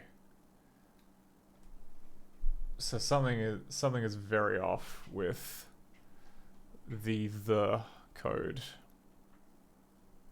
Possibly the code that I just changed. Because, yeah, like, the thing is that, like, the library, what's it called? Director 5 will, when it looks up a cast member, it will push the member ID and then it will push the library ID on top of that as well. And then this is just, I have no, wait, what? Okay.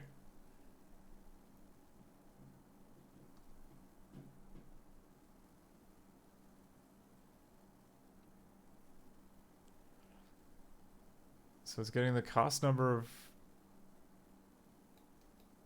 Oh, okay. So it's getting the cast number of Sprite 40.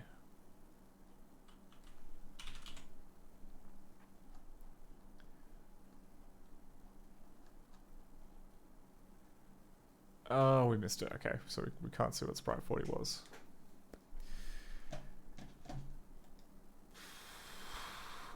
but I don't like any of this. I think it's all wrong.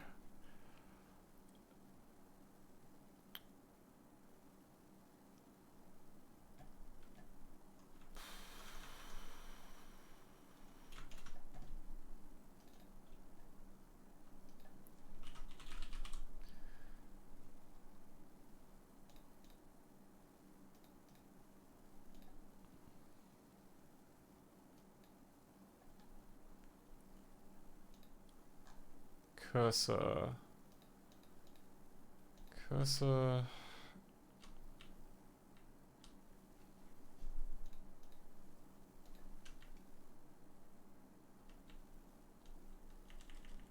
Add prop. Back color of member. Case. Okay, there's cast lib number of sprite, and then center stage.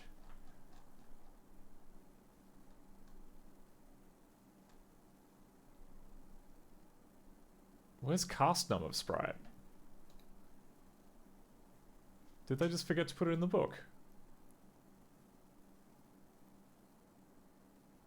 Okay, check the index.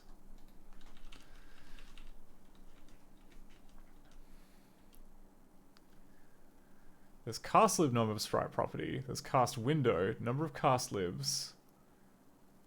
There is cast member. Cast members.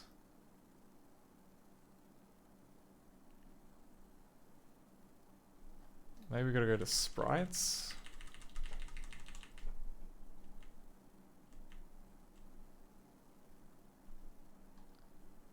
Sprite properties.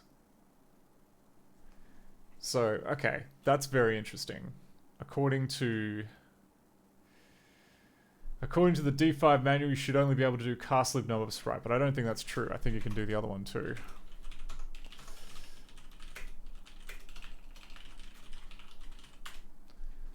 So we're gonna have to check. Gonna have to check in Real Director to see what the truth is, because sometimes the manual just leaves things out. This seems like a very prominent and I mean, a lot of people would use this. I don't know why you would leave it out unless you were pretty being deliberate about it. Okay, so draw a sprite on the screen. There we go. Okay, that's now sprite 1. And there's also cast lib internal cast member number 1. Actually, no, it's now cast member number 6. Okay, put the cast num of sprite 1.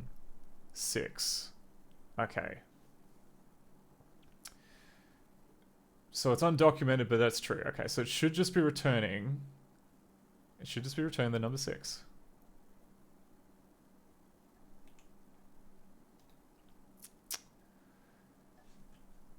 Okay, going back to the disassembly. So we call the cast number of sprite 1. Oh, sorry, of sprite 40. And then we get the number 4. Then we push the word open book. Then we push 2 numbers. And then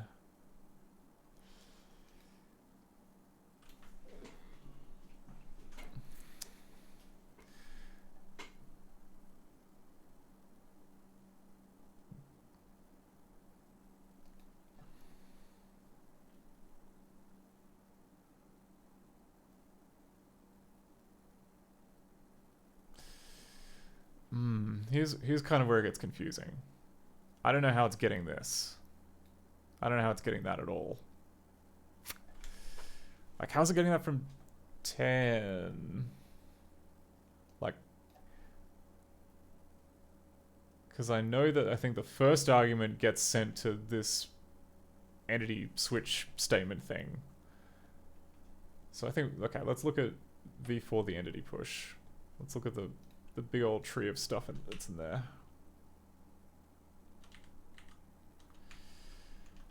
Sorry, not in here. It's in the It's in the bytecode interpreter.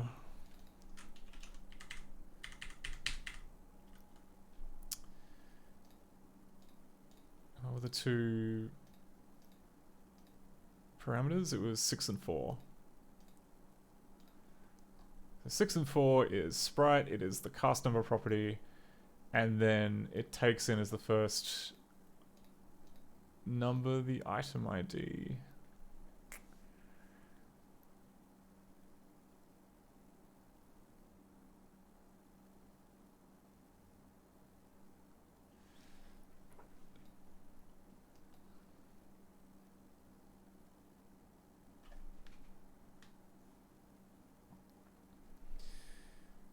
So that's a bit odd.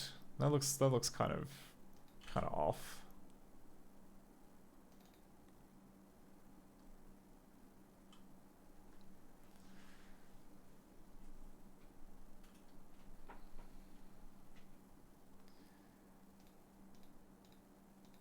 Oh, okay, because it's now called the member num. Okay, that'll explain why I couldn't find it in the manual.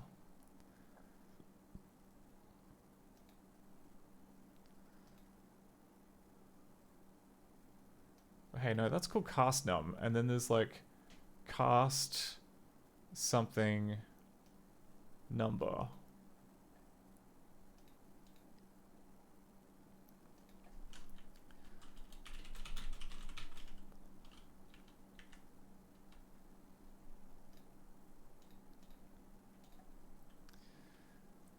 Oh, 9A. Okay, so 9A.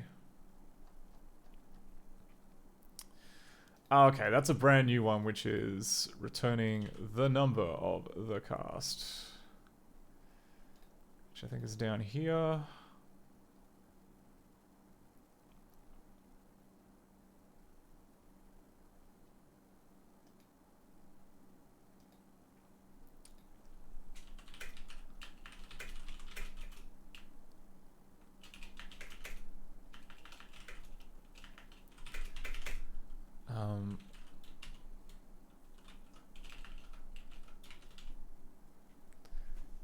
Okay, hang on.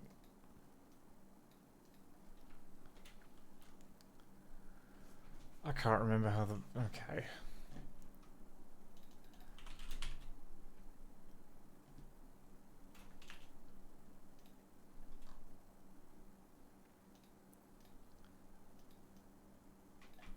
Number 6 of cast. We have 1. Put C. Put the number of C. 6. Put the cast live of C.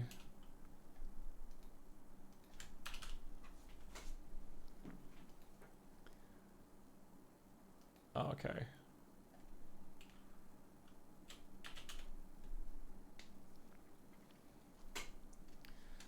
Put the name of C. Yeah, okay. I get it, I get it, I get it.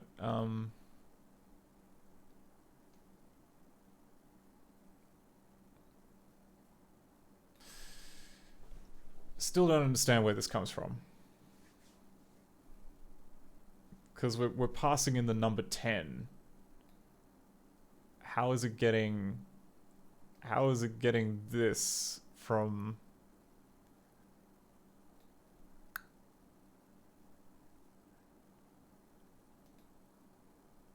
Oh, is it maybe like reading the word open book,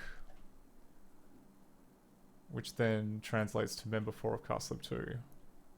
That's a possibility. Yeah, okay. So we got to assume that it like resolves open book to be member 4 of castlib 2. And then it returns the number of that, which is 4. Then it checks to see if they're equal. Okay. Maybe that part's fine. Then we get down to here. And it all turns to crap. So it's get the cast number of sprite 43, which is 180.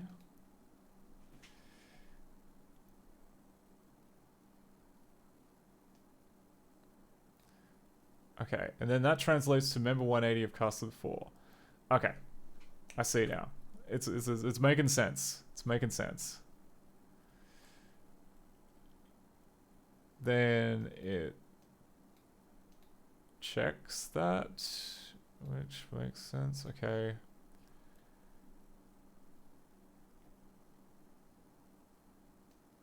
And then we set the cast number to 181, which should be fine because it's the same cast. It's still, because yeah, Sprite 43 is still castlib 4 or whatever it is.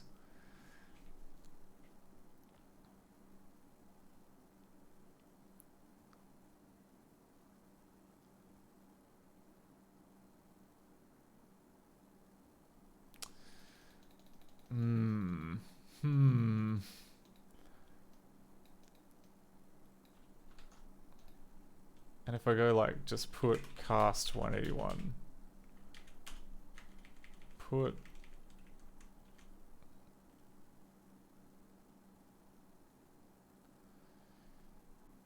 cast 3,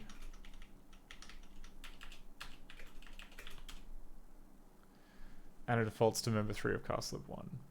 I see, right, okay, so that would mean that if I were to go like create a new cast, I was going to call it Petra, and in Petra we create another sprite, but this time we place it all the way down here in 57. Now if we go put cast 3, it'll do that, but then like right up until the point at which 5 is fine, 5 I think exists, then as soon as we run out of room.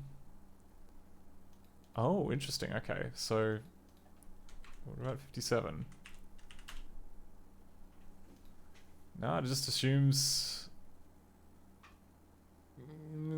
Yeah, okay.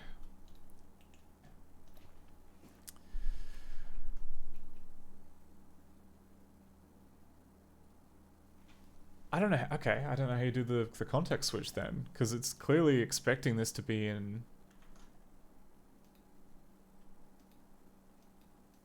So if I put member 57 of castlib 2, put cast 57.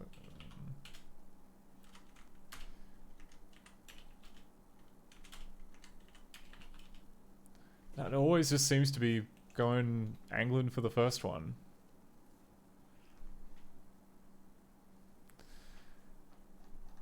Which seems incorrect. But well, okay, funks.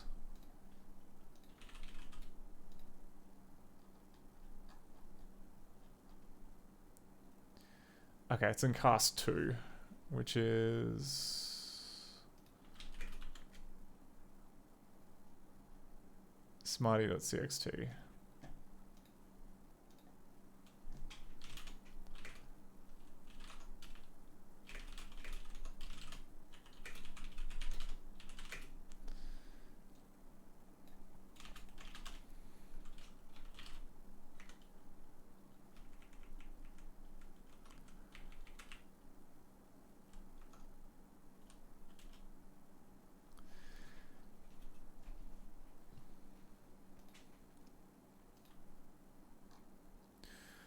Wait a minute. Wait a minute. This is maybe where the bytecode is wrong, because I don't see.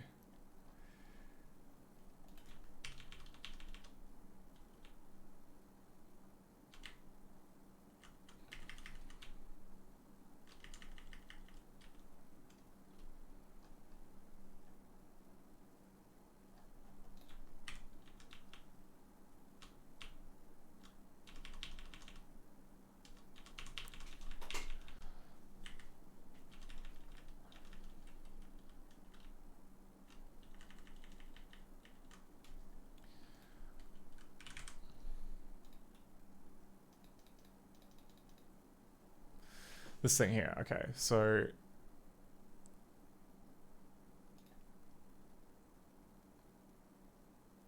to the name of cast, the cast number of sprite 43. Oh my god, what? Okay.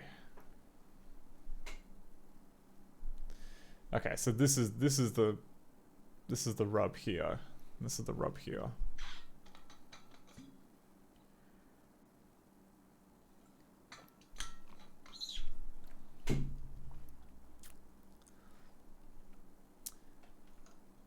So does that mean if I were to like put it as like put cast the cast, what was it? Of sprite 2. How did it know that? How did it know? How did it know to give that extra? Because if you go the cast num of sprite 2. Oh.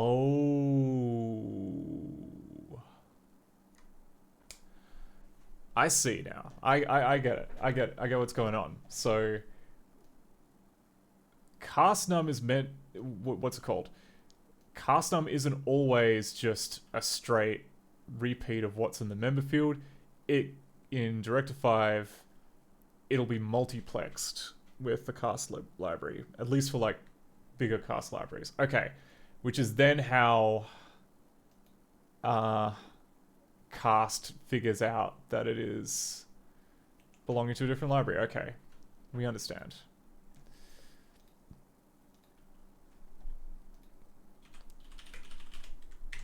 I should probably commit what I have, maybe.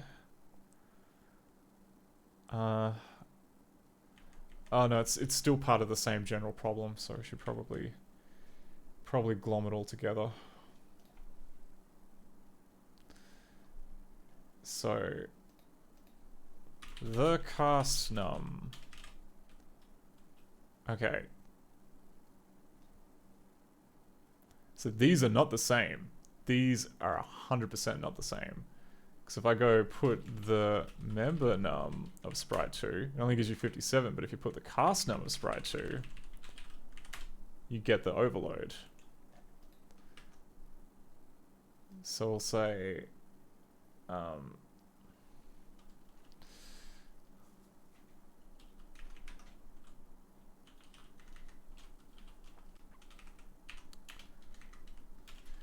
if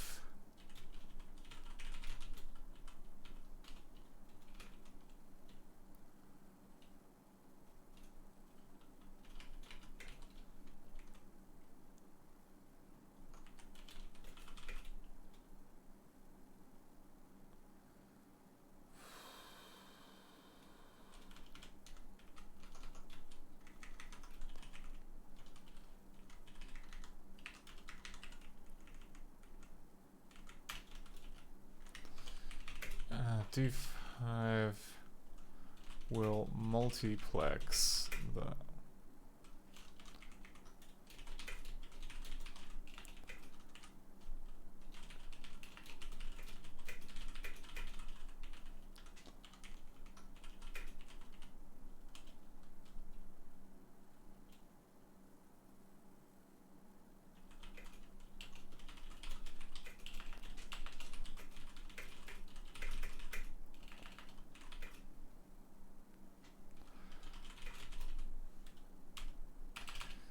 so D equals, what was the math behind this again?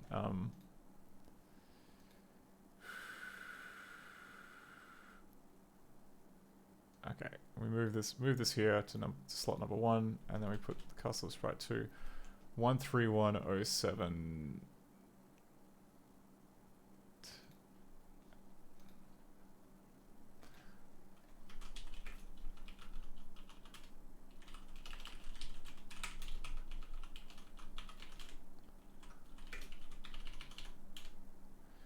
Yeah, okay.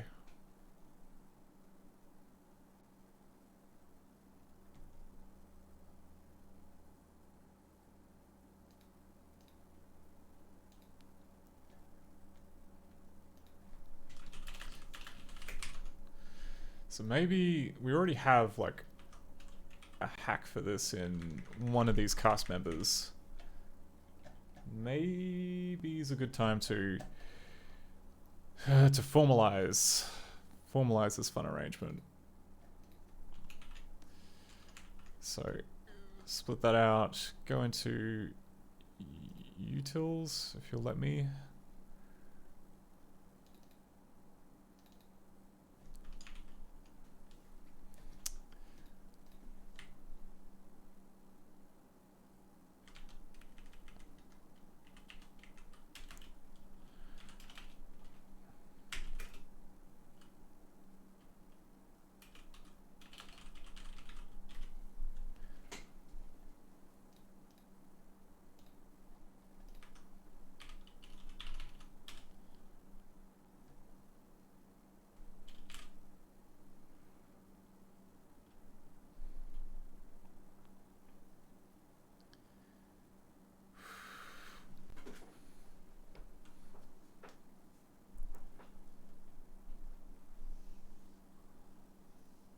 Okay.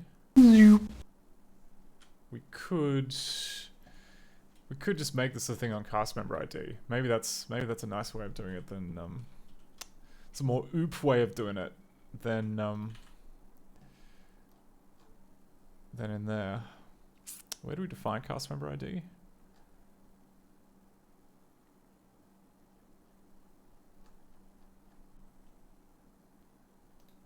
It's kind of an important. God damn it! All right.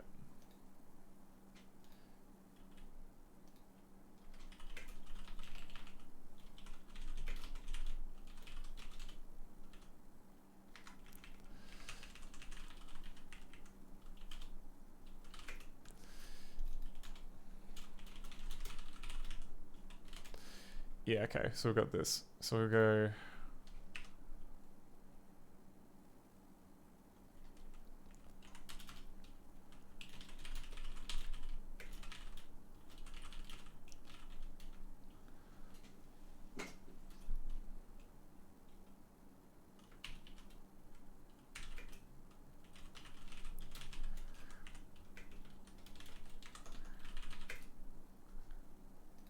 And then we'll just copy the logic that we have in here.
Return, and that'll be the other thing that we did.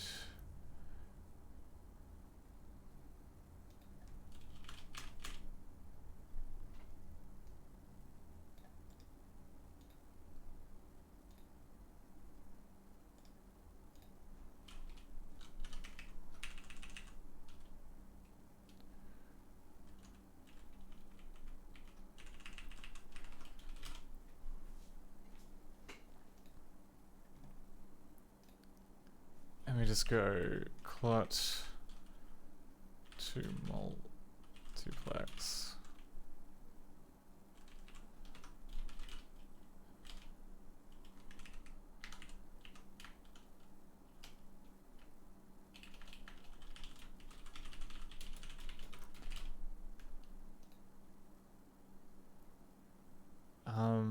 Oh wait, did I?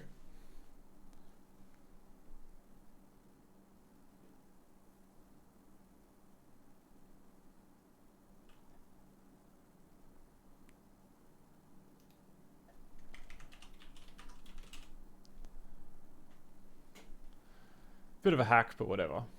That's fine.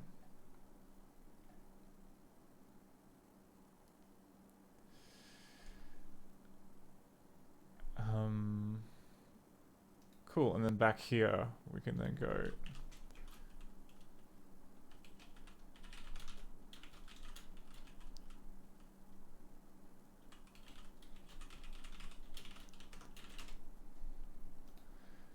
that becomes 2 multiplex, and then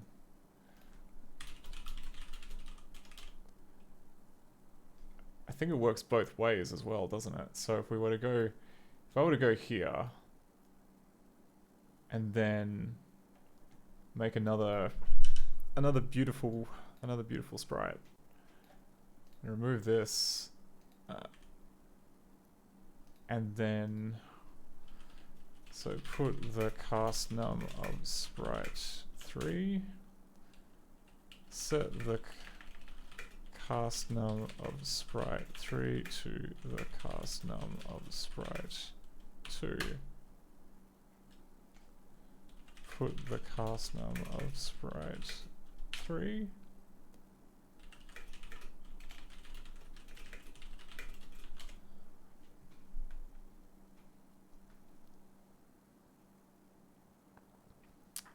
Okay.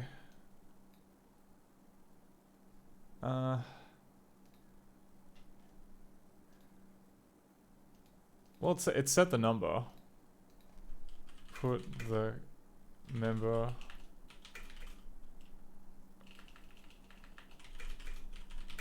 put the cast of sprite 2, put the cast of sprite 3.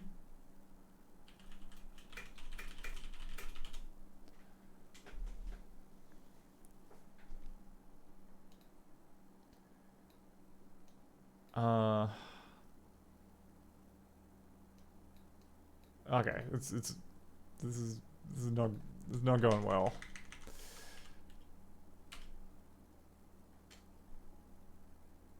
Yeah, okay, and now it's kind of glitched out. That's fine. We'll just delete these two.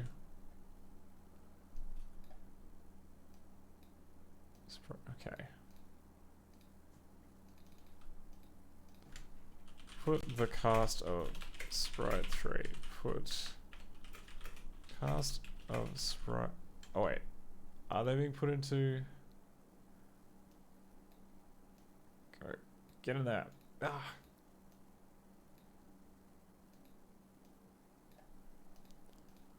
Put the cast of sprite 3.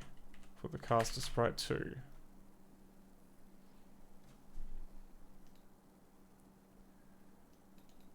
Those are both not correct. How about now? Maybe we just cache the wrong thing.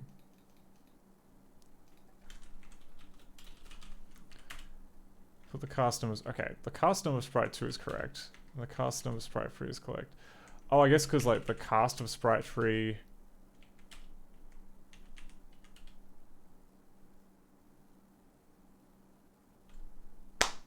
I don't know. Put the cast of the cast num of sprite 3.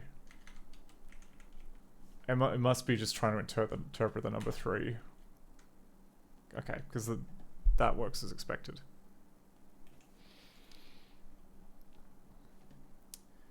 And more okay, and what was the other thing I wanted to do is I wanted to check set the cast num of sprite. Actually, put the cast num of sprite 3. Cast num of sprite 2. Okay. Set the cast num of sprite 3 to the cast num of sprite 2. Put the cast of the cast num of sprite 3. Yeah, okay. So they're both the same. So that does work. Okay. So that means we need to support the same logic in setting the cast number.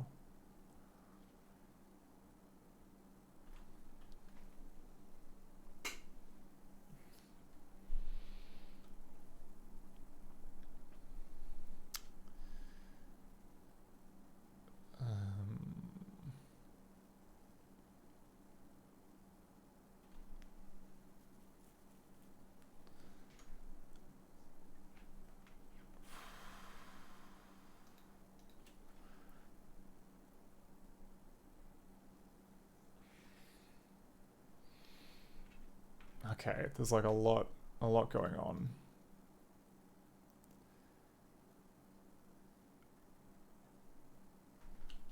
So we basically go if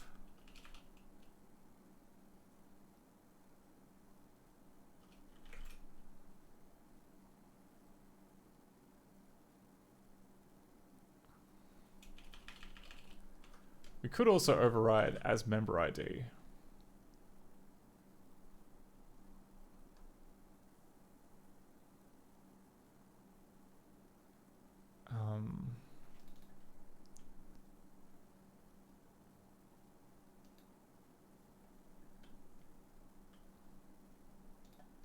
No, that's overthinking it. That's overthinking it. God, all right.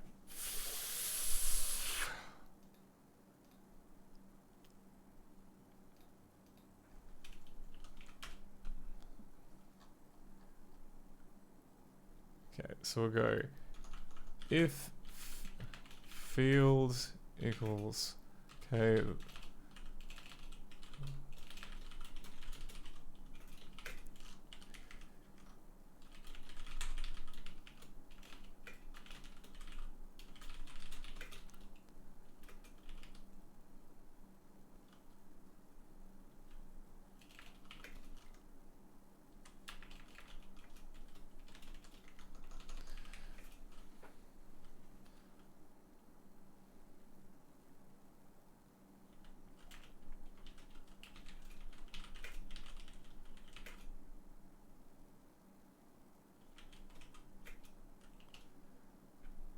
oh, that's right. I probably should be setting this as like a true up until 6 rather than a greater than 5.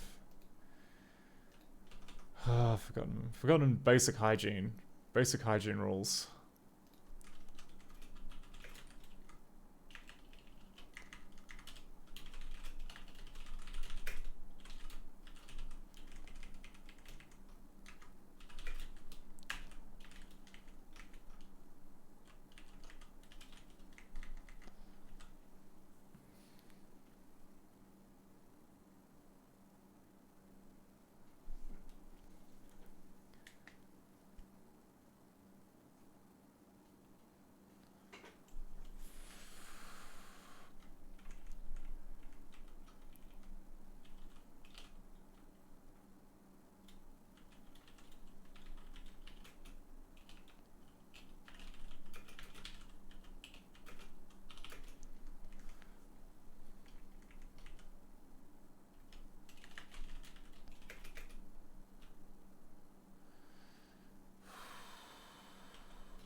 Whatever. We can tidy it up later, but that should...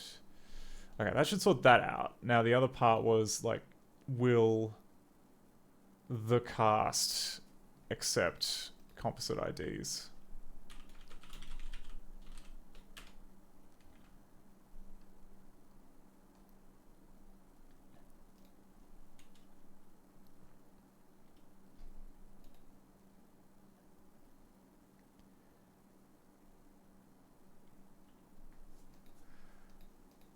Because that ID is going to be...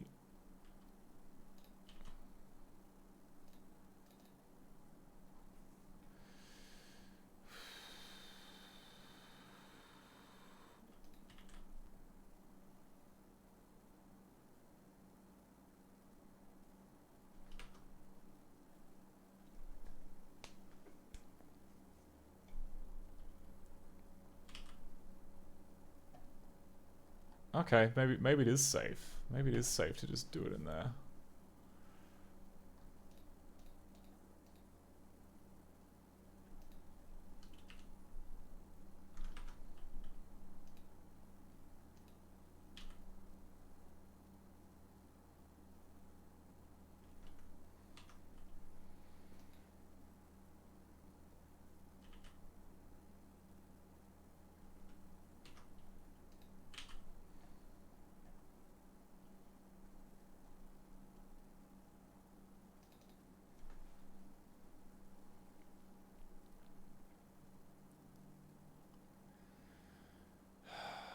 All right.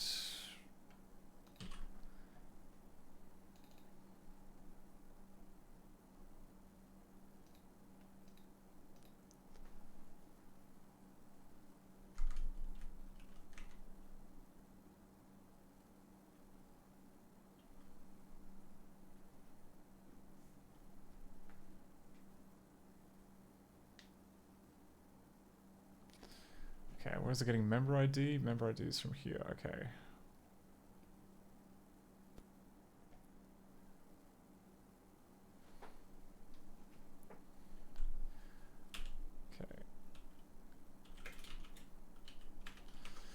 Okay, so maybe we move it in there. From here. Hey Samantha. Samantha says, you seem to be working on your Frankenstein branch. When will your work be merged to the main ScummVM branch so people can benefit in the daily builds? As soon as I finish tidying up the... there's a couple of work in progress commits where I added a bunch of D5 features. So I just need to kind of go through that and tidy it up, and then I'll try and merge it back in ASAP. To answer your question, freaking, I was just working on it a second ago.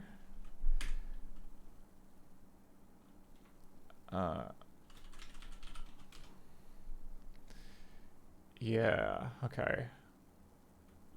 That's fine there, but we should really change this. Alright, like, copy that. Move that here into lingo.cpp, because it seems like it's going to be expected in other spots.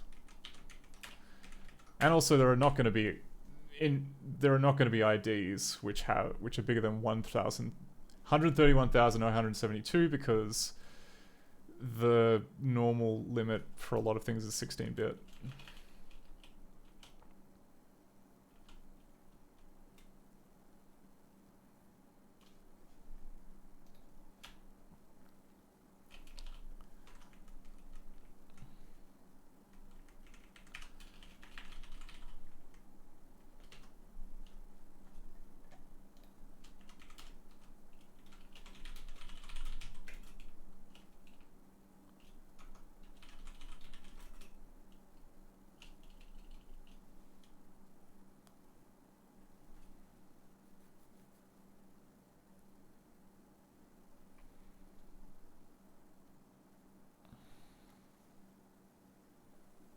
So if we go and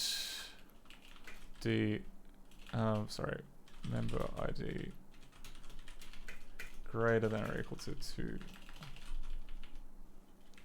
or greater than 2000.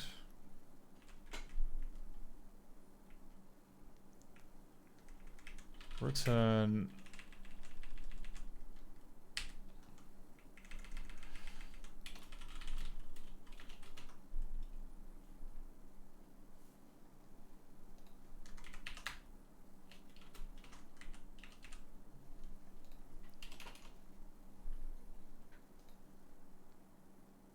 yeah, okay, that makes sense.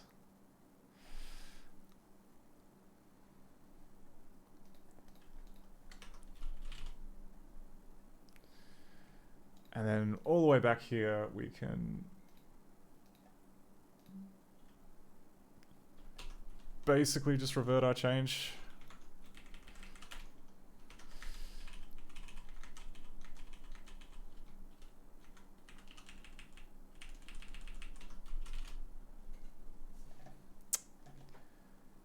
Right.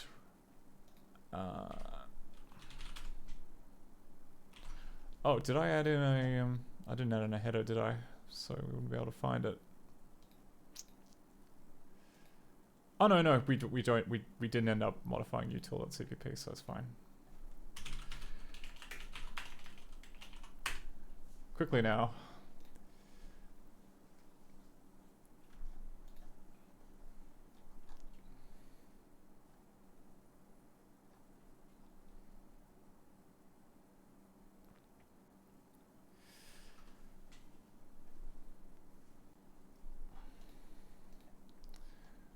Okay, and then we go to find the, where was that crash point? It was at...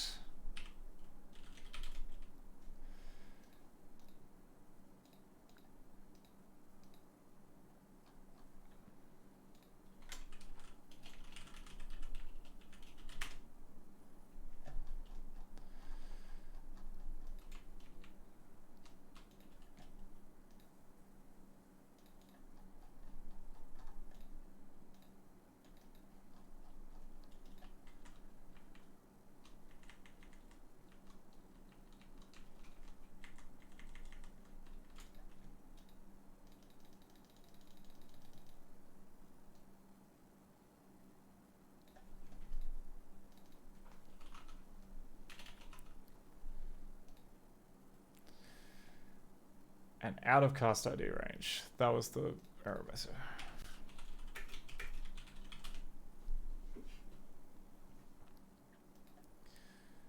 Okay. So 2167.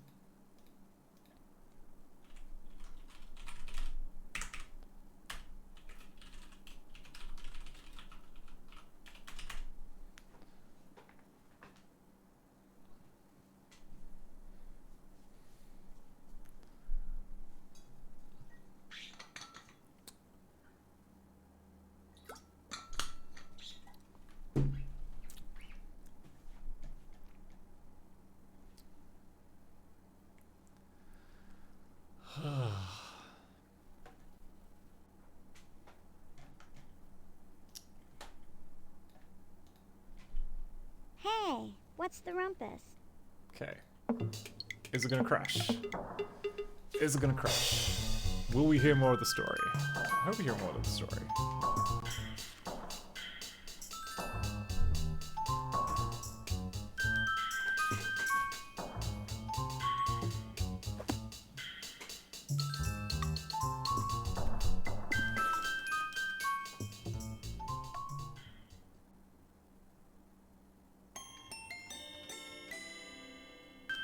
Nope. It just didn't crash, but didn't stick around for very long either.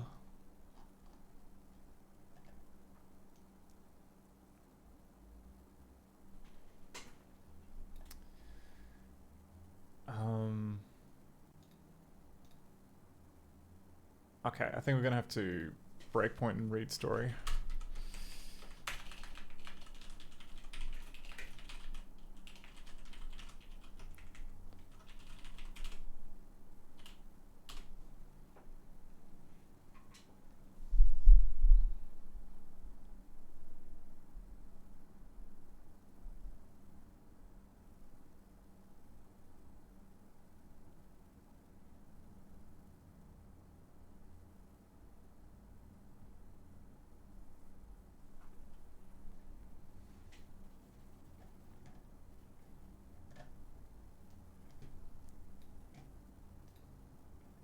Hey. Hey, what's the rumpus? Wait, what? Where'd the story go?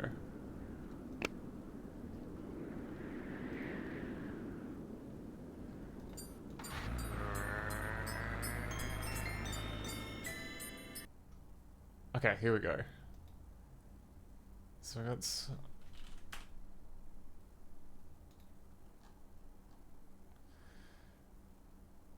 Okay, so it opened the book, call a cast member, then it... Oh, but then it was checking... It was checking a number. And then that didn't work. Okay. Fine, alright, so we had some issues.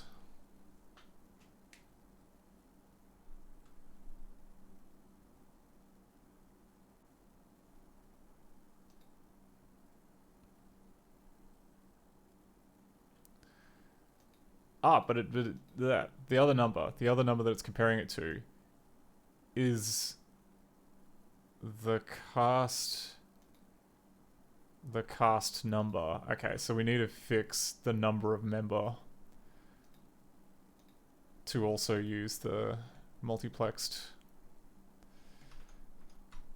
I think so. So put the number of member to cast lib 2. Yeah, there we go. Okay.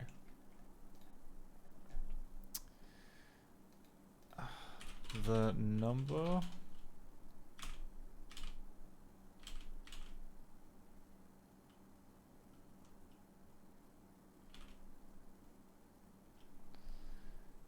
and what does it resolve to? It resolves to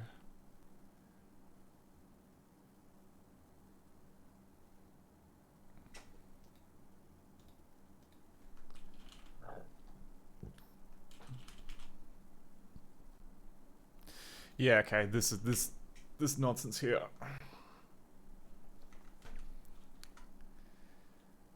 So it would then be ID to multiplex.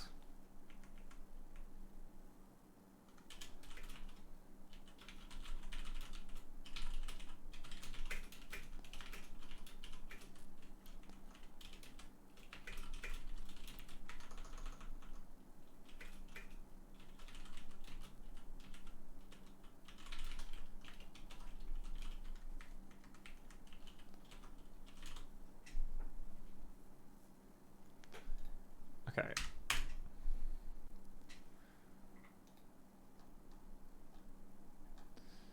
Does that mean we need like a matching set statement as well?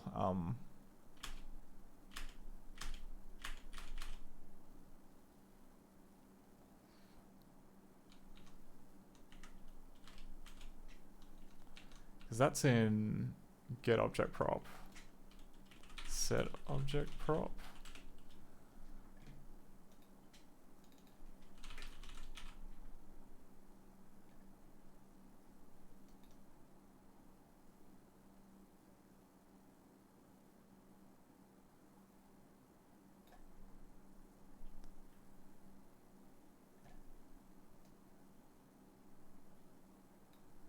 Whatever.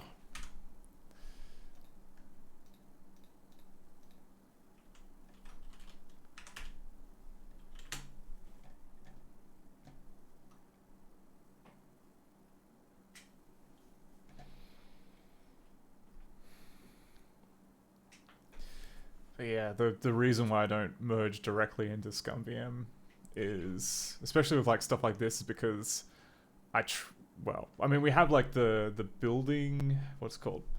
We have the build bot which runs it automatically against a bunch of other titles, but I do like to kind of double check with a bunch of titles that I have on hand just to make sure they haven't broken anything. Hey, Okay. Break on read story. what's the rumpus?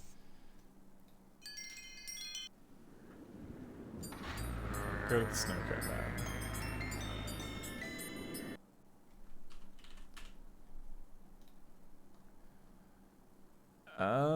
No, that's also cooked it.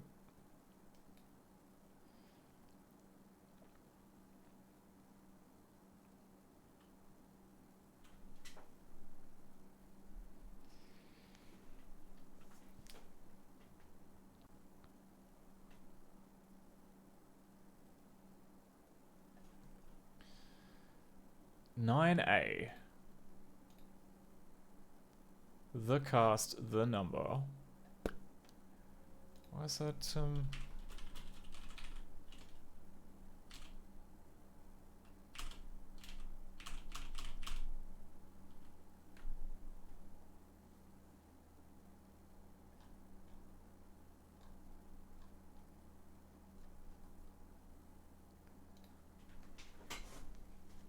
Oh my god. What do we got? We got get members num. We got it's gotta be here, right? 2152.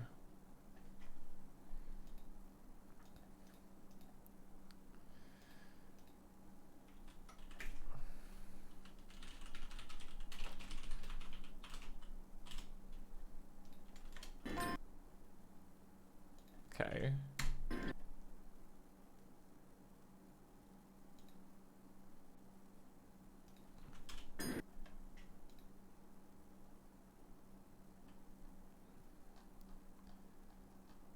Is it working?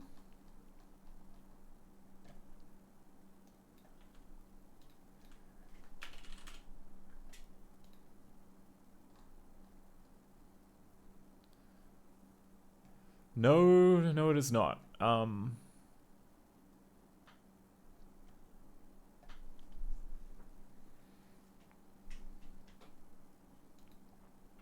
It is not making it up to here for some reason.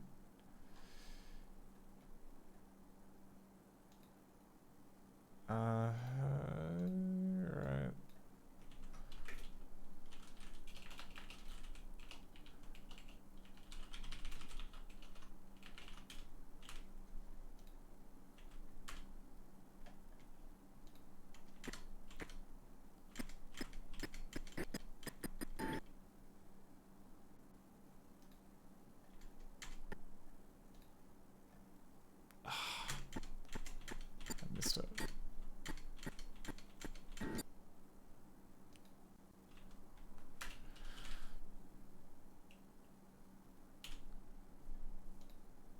Okay, I'm just looking in entirely the wrong place apparently. Or it just bails out early.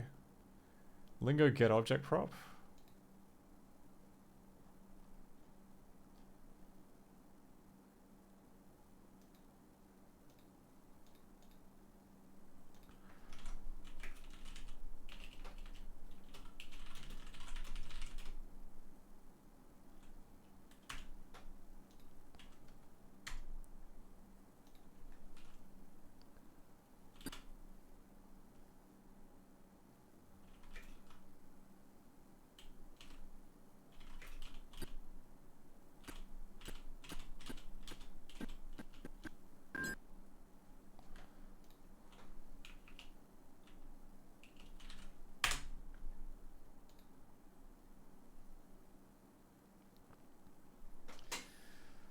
Oh my god, alright, I guess we're just, okay, we're gonna break on get the entity this time.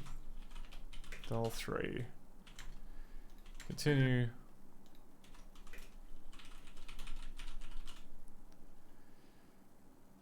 Continue. Finish. Okay.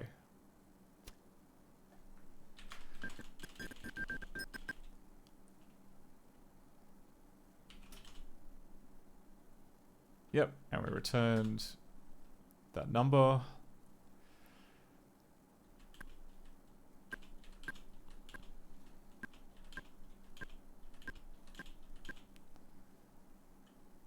Okay, and then this is get the cast.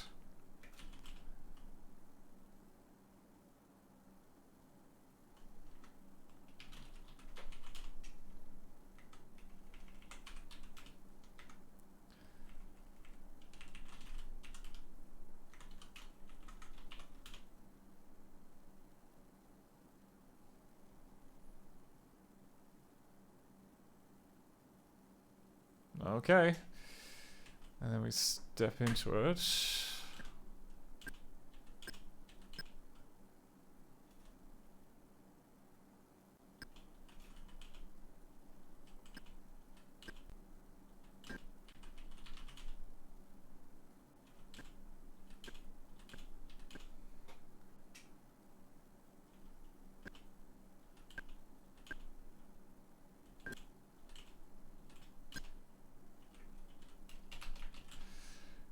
What field is this? It is the number. Oh, okay. So we've got one of these as well.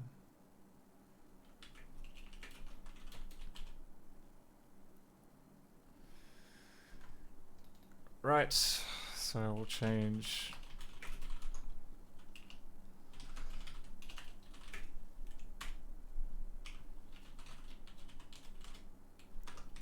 Ah, crap.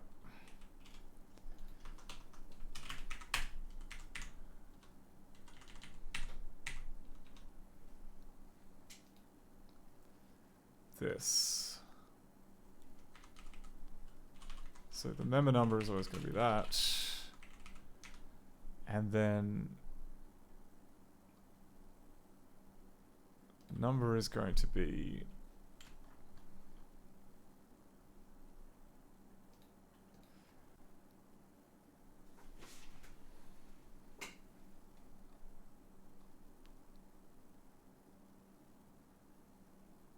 so we have cast and cast lib ID. And we go if g director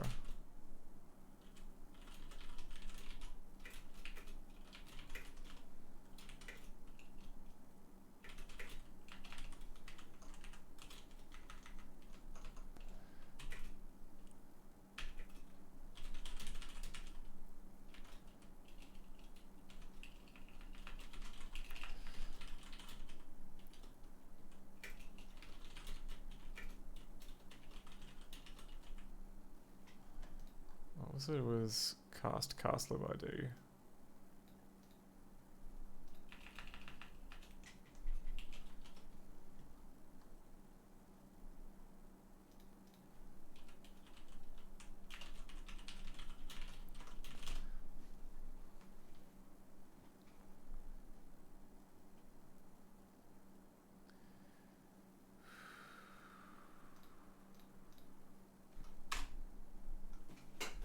Okay.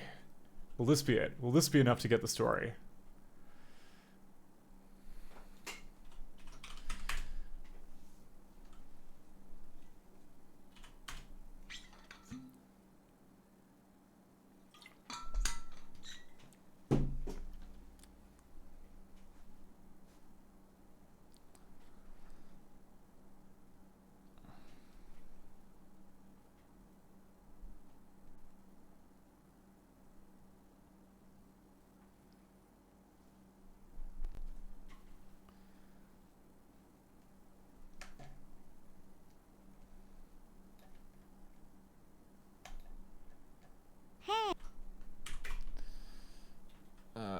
Read story. Hey, what's the rumpus?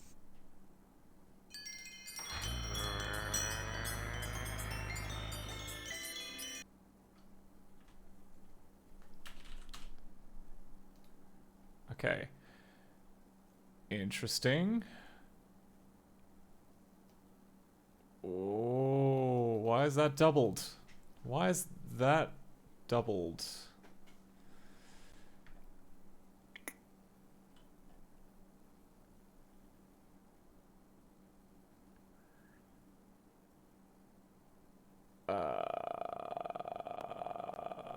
I'm pretty sure that was in the 1000s before, and now it's... Oh no, are we doubling up?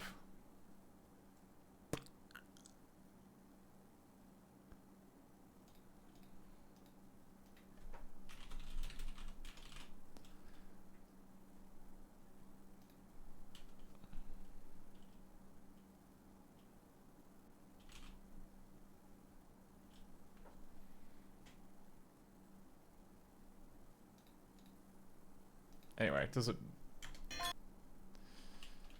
How about a second time round? Has it got the right numbers? No, no, they're off. Okay, so we're gonna have to be...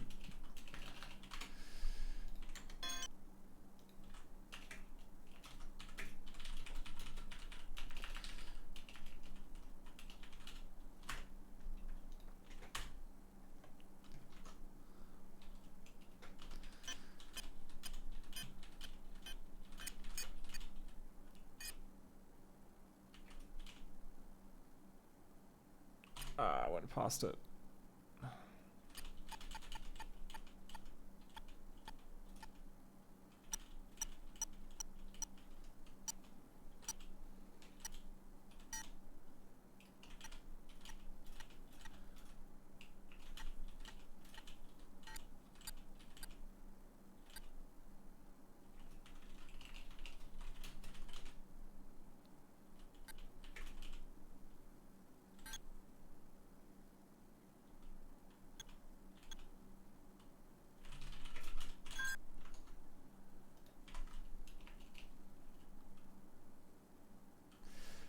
Hey Funky, we're just trying to get the story, we're trying to get the story going in this game where we're very close. It's to do with like some weird multiplexing problem.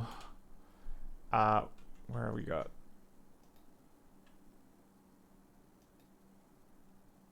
Did it finish? Oh yeah, no, okay, well, I just wasn't paying attention. So, start again. Enable the first one. Okay.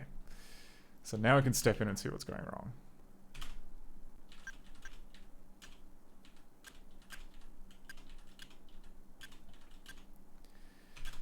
So it's in the sprite.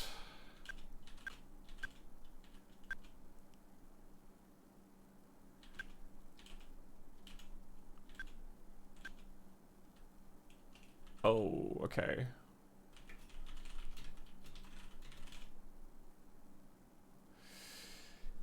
Yeah, alright. That's a problem. So, essentially, somewhere on the line, we've just naively set this cast ID to a very big number, which we should not be doing. So, Lingo, the CPP 1400.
where are all the places that I've ruined? So that's fine. That's its own thing. We've ruined it in here, which was already the case. We changed getting the cast member number. We didn't change setting it. Because it should be both, right? It should be symmetrical.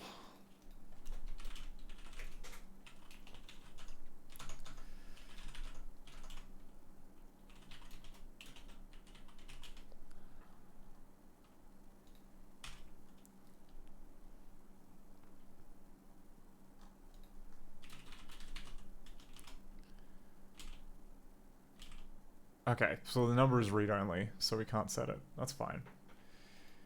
So it can't be symmetrical, but then down here, what do we got? We got getting the entity, which does this.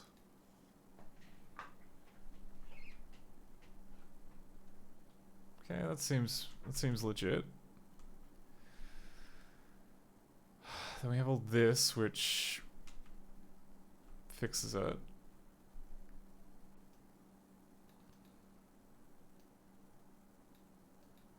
No. My sentiments exactly. I really like that no sample. I will find a way of like making it a regular part of the stream.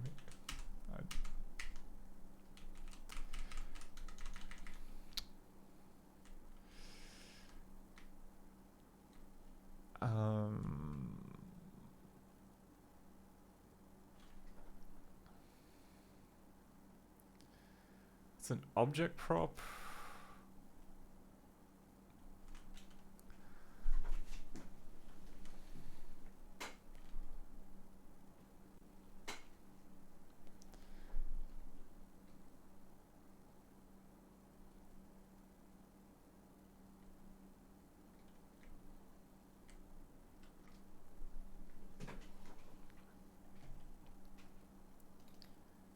Ah, it's probably here.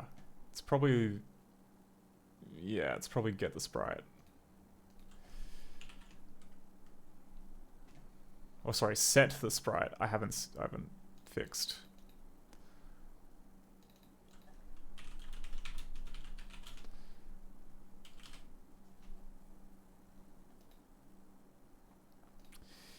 Yeah, okay, this was the scary looking one, wasn't it?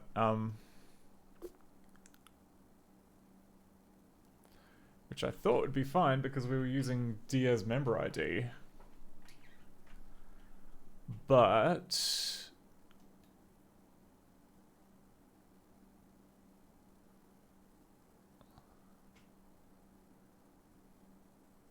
yeah, okay. I should have...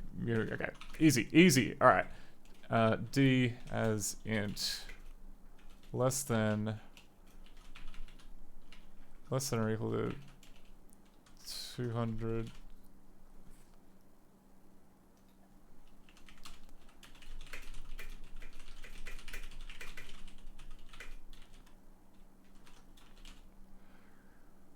No, I'm overthinking this.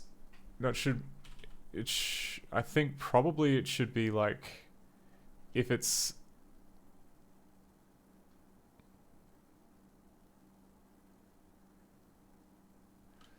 Okay, so it preserves whatever's in the cast lib, either if it's the member number, which means that we're doing it the nice way.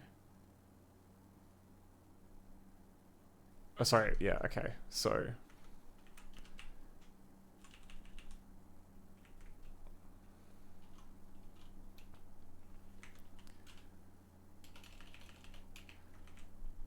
So we'll go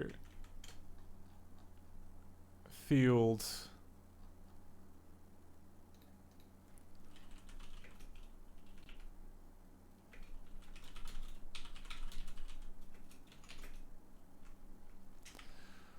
or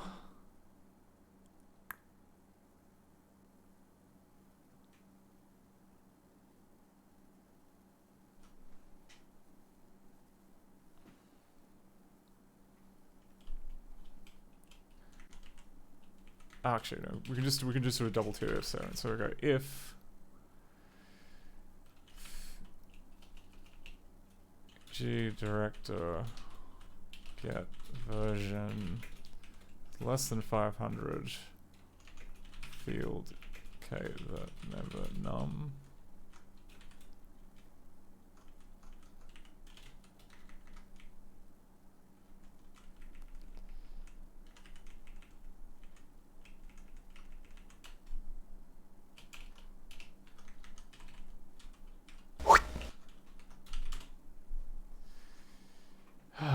Right. I think this has got it. Okay. So the thing that we're running into is that because we're in Director 5, that means we now have two ways of setting the cast member ID for each sprite. Member number is like meant to be the nice way where you say, I want cast member number 5 to be in this sprite. But the old way is using cast, which on Director 4 acts the same as member, but in Director 5 you can have the option of a multiplex cast member, a multiplexed ID. So this check here should gate that off to only try and preserve whatever's in the cast library if we're using member number for Director 5. Yeah, okay. That sounds like everything is mostly sane. Quickly now.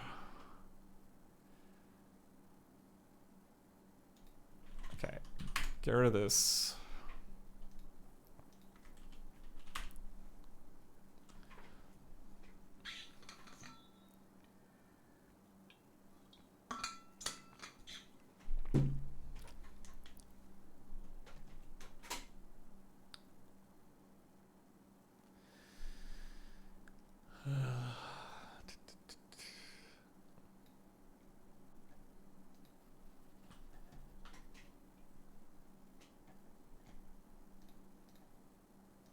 Hey, what's the rumpus? Ooh, the mouse cursor is no longer broken. That's an interesting side effect. But I guess like because we're using proper multiplexed IDs now, it isn't as cooked.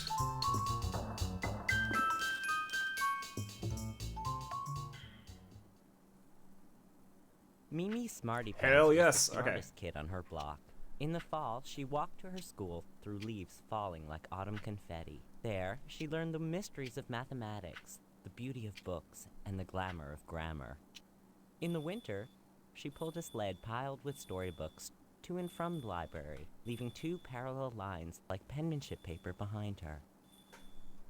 In the spring, she gathered up a silver tinfoil medal for spelling and a cardboard crown for crafts. But in the summer, when all the daisies pushed their faces up to the sun and the trees cast cool emerald shadows along the house fronts, it was time for Aunt Olive. Yay! Olive had written to Smarty, "Please come visit. We will watch fireflies sparkle on the lawn like soft summer fireworks. We will eat pancakes coated with sweet sassafras syrup and write poems about purple popsicles. We will camp under drowsy bright stars with Beastie and Pipsqueak and listen to the flowers fall asleep." So, one silvery June morning, Smarty's adventures with Aunt Olive began. Sick. Oh, and that transition works. Oh, was that it? Was that what we needed to fix this? So let's go to the Snow Cone Mobile.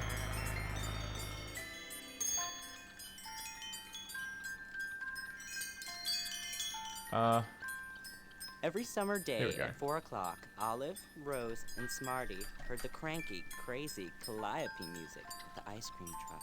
The flaky snow cone man came around the corner in his polka dotty van, a big illuminated snowflake revolving crookedly on top. Ooh, okay, a little bit of an artifact there, but that's okay. We can. Let's go to the You'll starving. need more money than that. Oh wait, you need money? You'll need more money than that. How much? Okay, so if we go. Let's go for I want the Starving Artist special, despite the fact that it's the most expensive artist. Sorry, the expensive ice cream.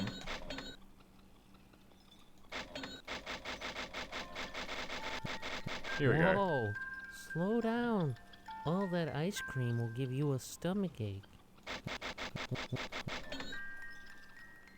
Hey there, Smarty Pants. Shouldn't you be in school? What? Hang on.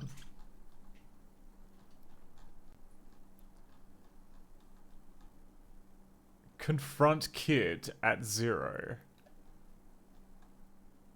So as soon as you pay more than $10 to the ice cream man, you get.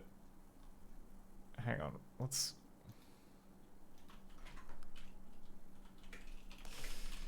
I want to find out more about Confront Kid.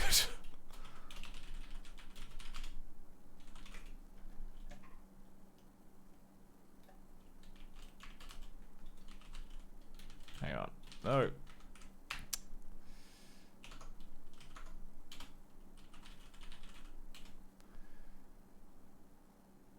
Oh, interesting. So there's like a variety of different confrontation messages. So, hey, that's no way to spend word 1 of the long date. Stop throwing your money around like that. What time does it think it is? Because, like, it's currently, like, 28 past 11 on a...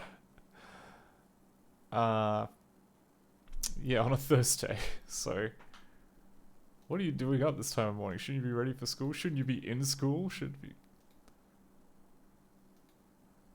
Okay, what time does the game think it is?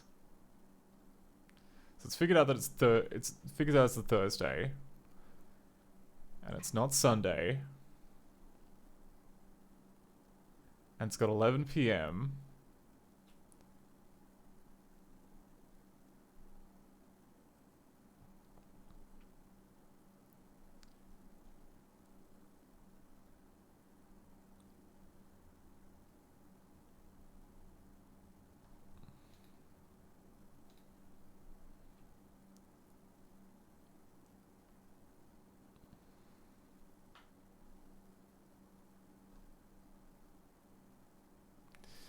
Yeah, like, shouldn't we should have got, isn't it past your bedtime?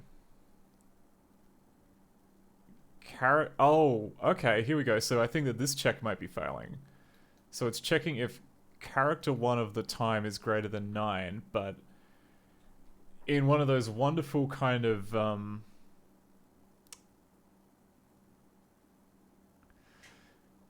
instances of the director trying to be helpful, I think it's maybe doing like a polymorphism check and it's expecting like the string 9 to match the number 9. Sonneveld asks, shouldn't you be in school? No, I've done my time in education. You can't make me go back. I get that academia is for some, but I had a bad experience and I'm done. I'm done with academia. But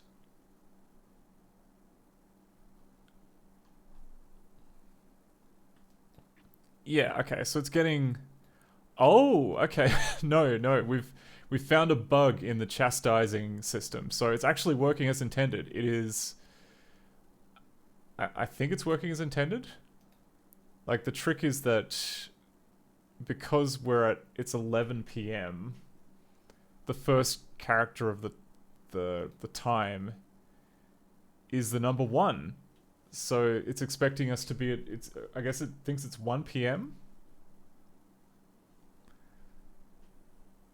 We'll just double check in the emulator. So if we go car 1 of the time is greater than 9. Oh, okay.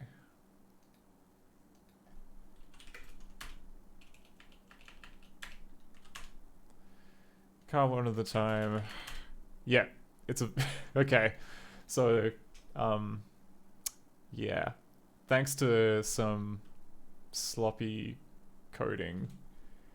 Yeah, 10 p.m., 11 p.m., and presumably 12 p.m. get treated at... Sorry.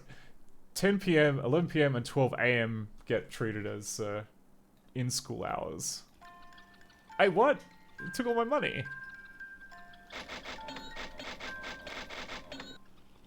Okay. Ah, the starving artist. That's an exotic bar. Don't eat it all at once. Why does this ice cream man sound like Coach Z? Okay, well... Ah, the strawberry twins. What a great deal. You have enough for that ice cream. Ah, the king of all goods. Nice choice. This is good. This is good stuff. Okay, let's go back to the snow cone guy.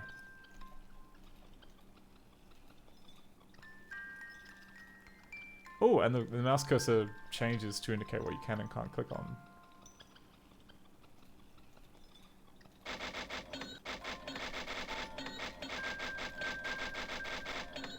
Ah, the beauty bar. That's an excellent choice. Ah, that's an excellent choice. Okay. Ah, the 4th of July Yay. guy. That's my personal favorite.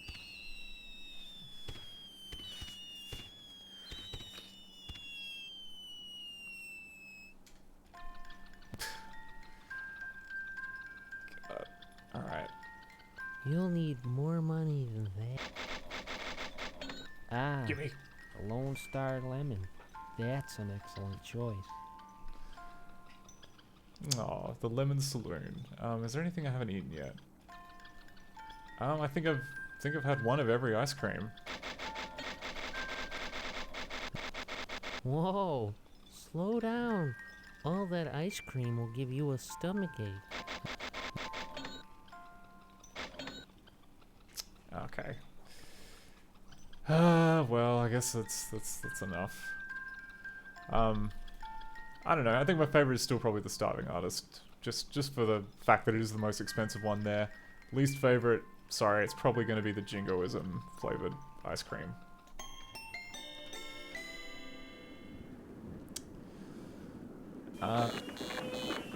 Let's go to the pancake house. Every morning, Olive got up and put on her pink pancake house uniform. She stacked her shiny blonde hair up on her head and sang Edelweiss as she tied on the checked apron. Then, she drove the green convertible downtown, past the Dollar Day store, by Heavenly Hardware, and into the parking lot.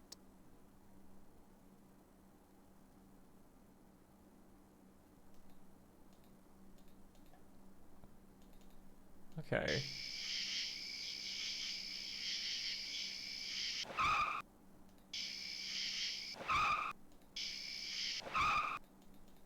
Feels like we should be able to click on the car, but we don't seem to be able to. Are there any errors coming in the... Oh yeah, there's a bunch of stuff I can't find. It can't find pallet member 87 of Castle 2002 not found.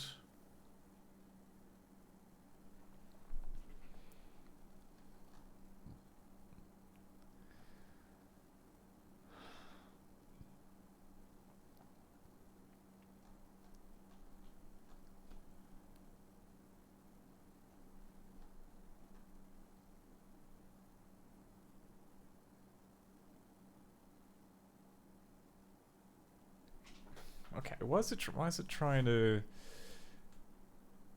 Do we have a... Hang on.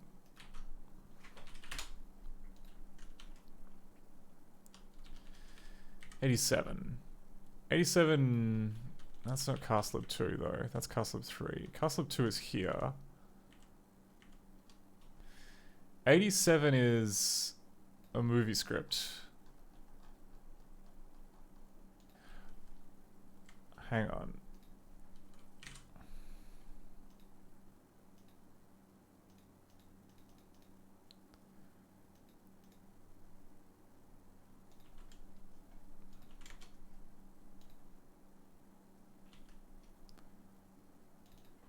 What's going on there? Why are we... Okay. But actually, for now, I think we'll commit what we've got.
Right, that's committed. Now, palette problems.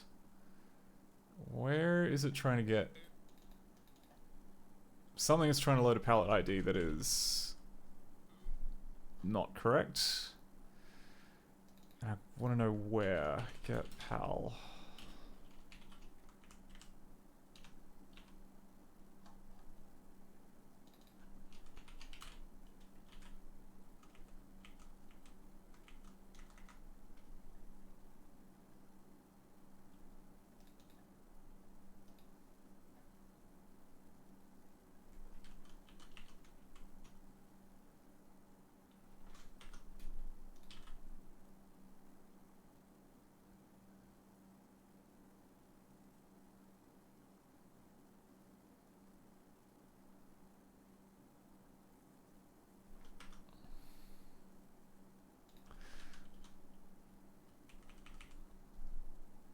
Okay, well, we've got a spot. V graphics.cvp 140.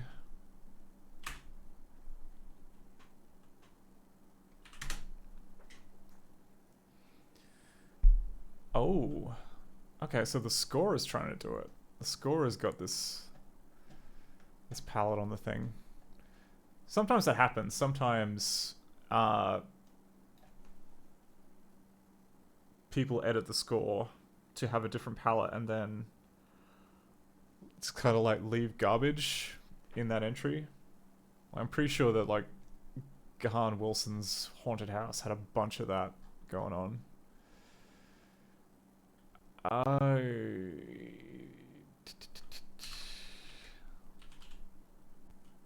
it really seems to think 87.2.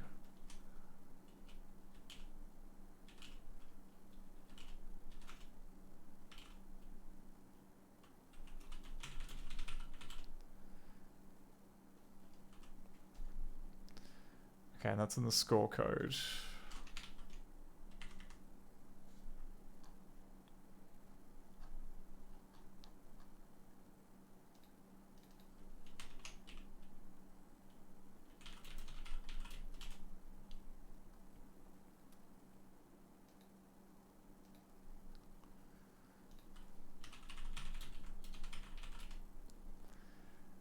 Oh, okay, and that'll be taken from here. So I think it's a false alarm. It's just going to be a case where the score has some garbage in it. Yeah, it's fine.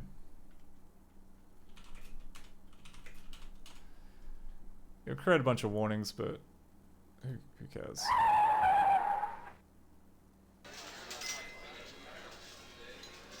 Inside the pancake hut, there were rows of pink and blue tables. On each table, there rested a tray of different flavored syrups. Bubblegum syrup, raspberry syrup, pumpkin syrup, and Little Log Hut brand syrup. There was a jukebox on each table, and Smarty put in quarters Olive's customers gave her. She listened to a song about a left-handed lumberjack, Louie, and a song about pancakes by Little Blind Wee Willie called Blow My Staff.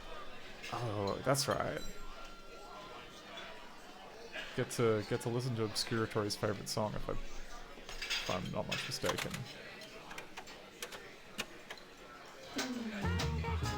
It's Saturday morning and me and my stomach are watching cartoons and waiting for breakfast. Wanting and hoping and wishing and waiting for Mom to get up and Dad to say, make me some pancakes. No, not that one.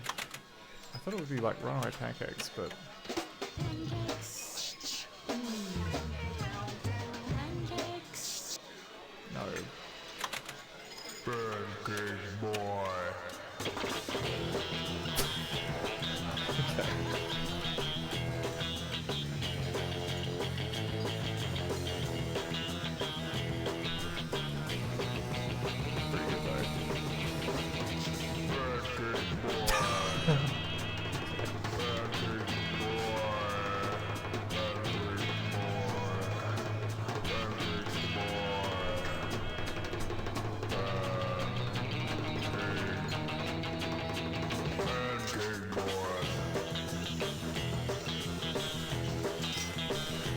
Songs are long too.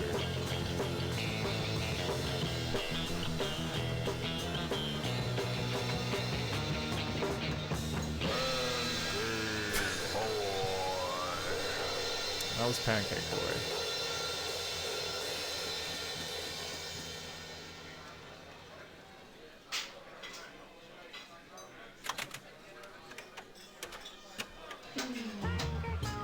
It's Saturday morning and me and my stomach are watching cartoons and Hey, waiting for breakfast. What's the rumpus? Hoping and wishing and waiting for Mom to get up and Dad to say, make me some pancakes. There was another Pancake song. Maybe we only get it by doing something else.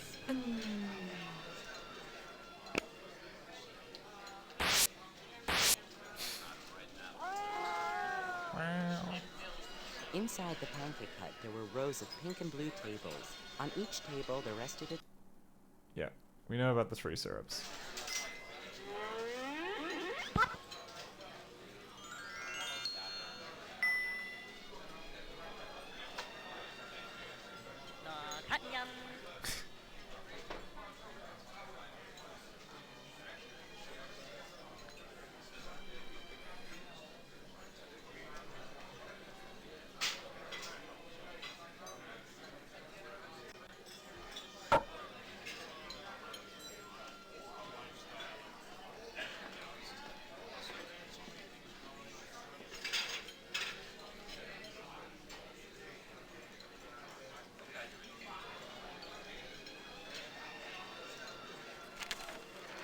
Ooh, what's the check?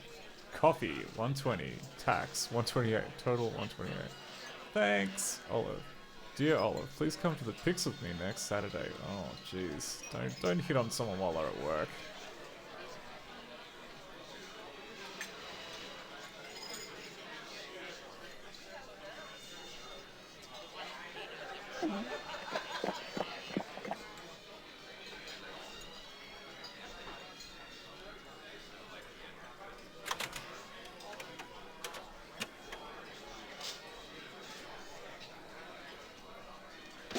Pancakes.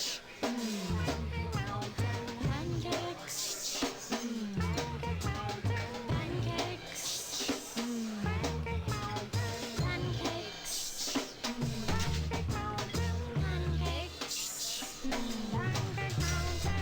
Learned a lot about pancakes. Give it that much. Mix them and beat them and pour them and fry them and serve them on up to your baby and make them say Slathered in butter and smothered in syrup and stack 'em up plate with those and dozens of pancakes. Pancakes.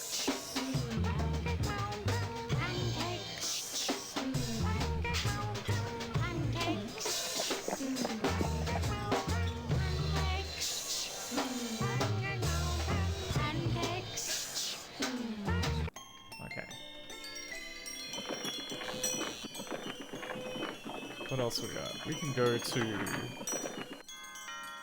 I guess we can go to school. Our Lady of Impossible Sorrow Elementary School was run by the Sisters of the Order of Incredible Intelligence.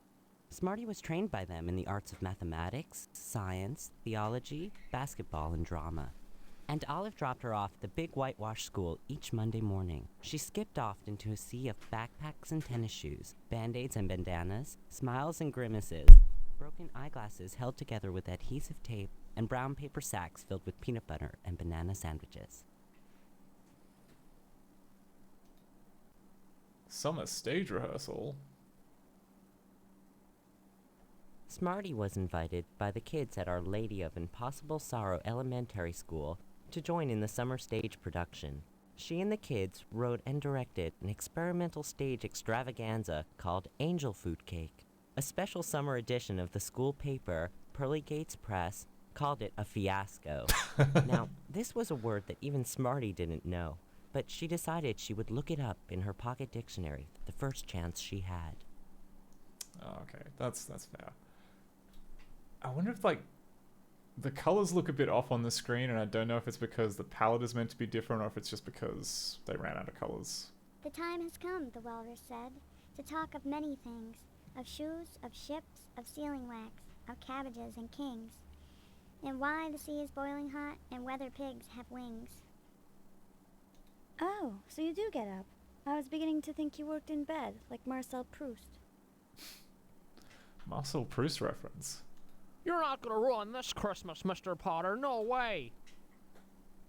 Come on, just dye your hair. It can't matter to you.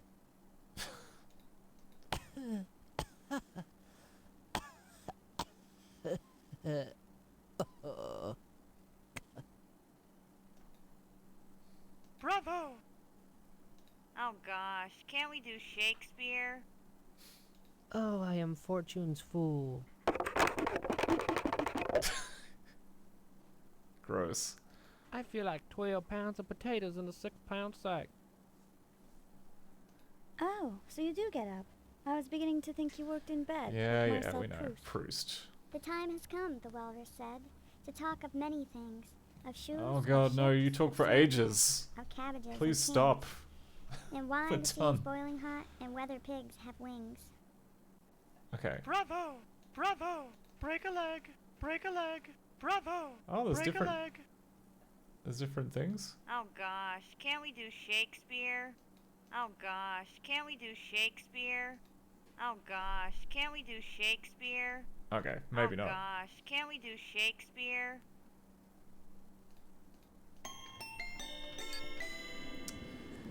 Okay. What do we got? Dollar Dream. The Dollar Dream Store was a fairyland of plastic rain hats and pet turtles, artificially flavored orange soda, and mechanical toys that broke in one afternoon, perfume that came in 6-pack cans, compacts that played La Vie en Rose when you powdered your nose, and decks of cards decorated with sad-eyed You can buy a kittens. pet turtle The for things that $1? dreams are made of, Aunt Olive said, as she laid a bunch of artificial violets in her shopping cart.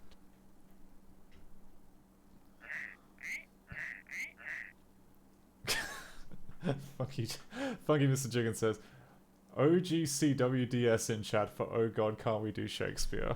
Yeah. Evergreen sentiment. Oh, interesting. Okay, so like, when you move your mouse over the little rabbit, that's apparently enough of a trigger. Oh, he hit his head on the bench.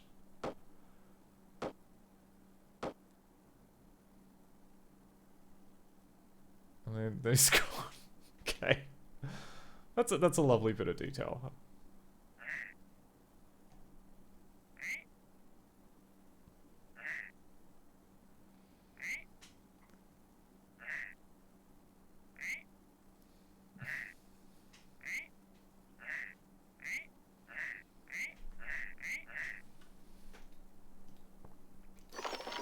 Okay. Of course, we got to move all the shopping carts just into the street.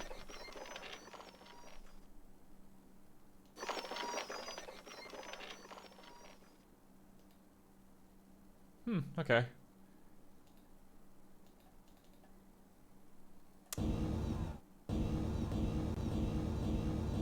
Oh, that's fun. It's fun that the doors open when you move. Yeah. Whoa, okay.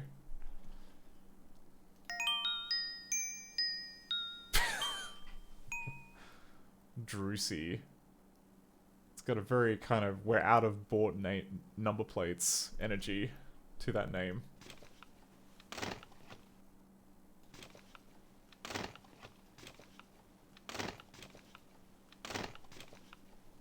Okay. Everything you want, $1. Got some horrible perfume. Got some lipsticks, which we're just compulsively jamming into the paper bag.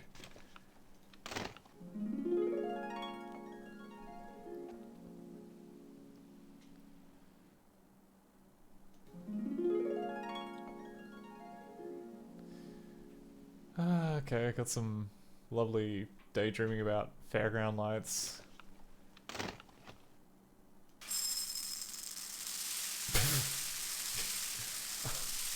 Okay. Whoops. Well, just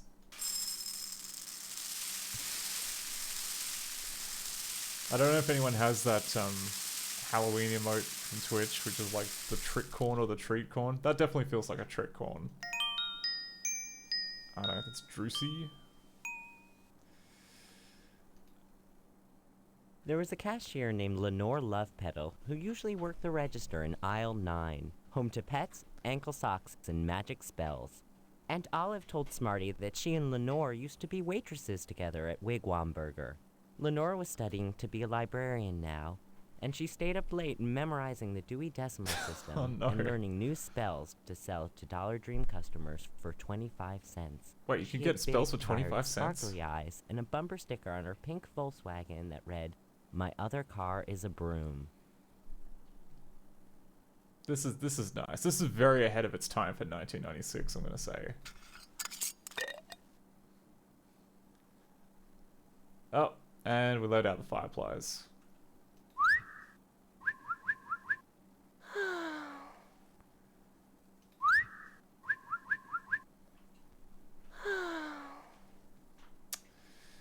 Okay, what do we got? We got ankle socks.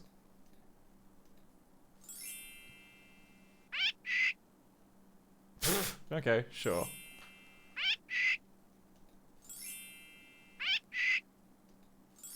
Just yeah. 25 cents for the simple gift of transmuting life. Ooh, is that? That looks like it might be a bit glitchy, but I'm not sure if that's just because the bottom corner of the bird.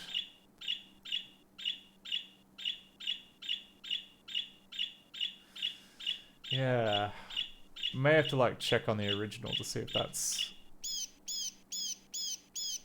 Because it could just be like edited with MS Paint type deal. Silver things.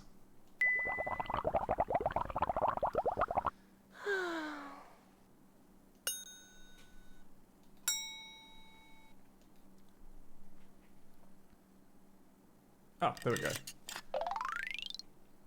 Fairy scope.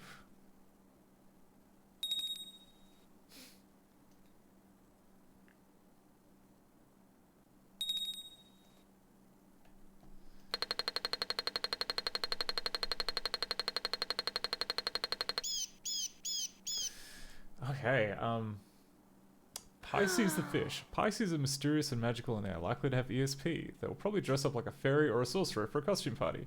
At tea parties, they will have 2 lumps of sugar instead of 1. Give us another.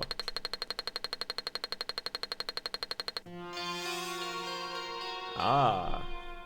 Yeah, this is me. Virgos are very neat and tidy and they like everyone else to be that way too. They like school and they do their homework on time. Virgos usually have one very best friend and they are great at keeping secrets. They give the best parties and have fun decorating everything with foil and tinsel. I need to up my tinsel game.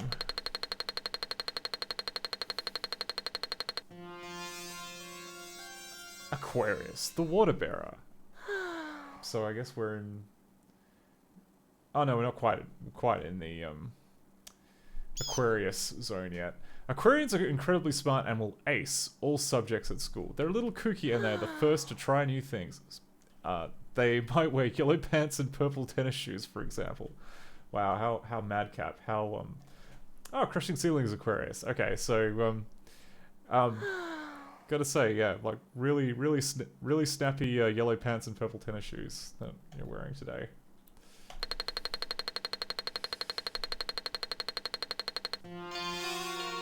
Yeah, we know about that. Do we get another month?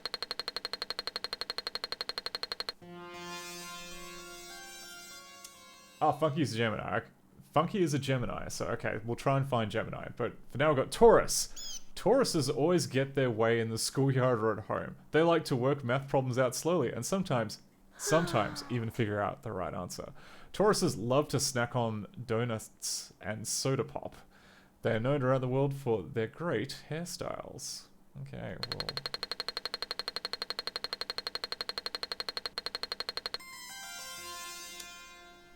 not Gemini. I've got Aries. Aries are great actors and perfect for the lead in the school play, but don't cast them as a daisy or a toadstool. They would rather be something adventurous, like a swashbuckling pirate or an outer space alien.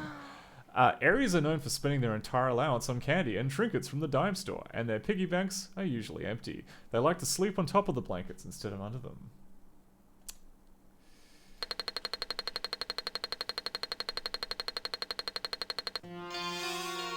Capricorn. Capricorns dry clean everything, even their jeans. Jeez. They're always the first to have the latest fashion magazines and records. If there is a mountain in Capricorn's way, they will move it. They don't take no for an answer. They will be the first to bring you chicken soup if you catch cold. But God help if you spill any of it on them. They'll never let you forget it.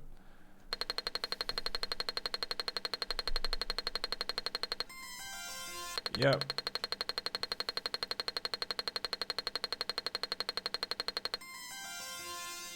Scorpio. Scorpios can usually be found sitting in a tree. Kissing. They love to have adventures and they make great magicians and hypnotists. Scorpios never forget someone who is nice to them. But they never forget someone who is mean either, so be careful. They will probably dress up like a witch or a monster for Halloween. Yeah, okay. Gotta learn to let go, Scorpio. It's not healthy. Not healthy harboring grudges. No, we know about Taurus.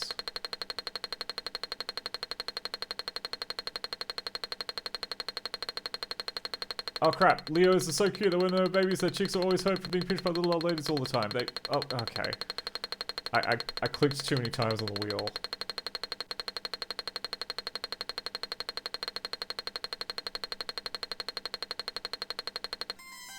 Okay. We'll be gentle this time. Okay, we know about Scorpio. Cancer. Cancers love to daydream and have great imaginations. They are great to take on camping trips because they tell the best campfire stories. But they'll probably hoggle the toasted marshmallows for themselves. They love to spend time at home and their bedrooms are their kingdoms, crammed with stuffed animals, records, and all the things they love. Come on, Gemini.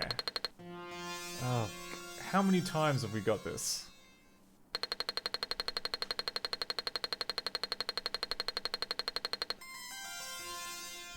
Yeah, sure. Just give me the same thing twice, hey.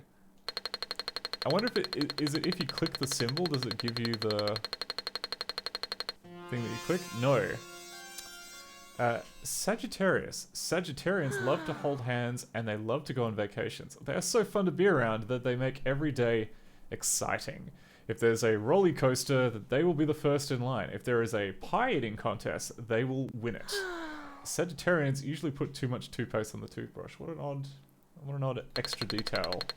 Odd bit of extra color to add into that. Yep. We've learned about Taurus. Come on. We've got to get Sagittarius. Sorry, not Sagittarius. We've got to get Gemini. They're so cute that when they were babies, their cheeks always hurt from being pinched by little old ladies all the time. They love to be outdoors, frolicking under the sun, and they can be found on the beach, building beautiful sandcastles all summer long. They get crushes on people all the time, but they can't decide who they like the best. Oh, we're one off. We're one off from getting... Okay, but we got Aquarius. Aquarians are incredibly smart and will ace all subjects at school. They're a little kooky in the first to try new things. Yep, we've learned about that. Please.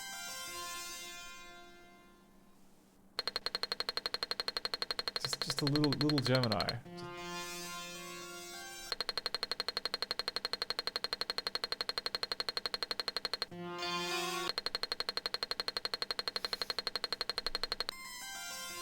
Yes, we got it. Gemini.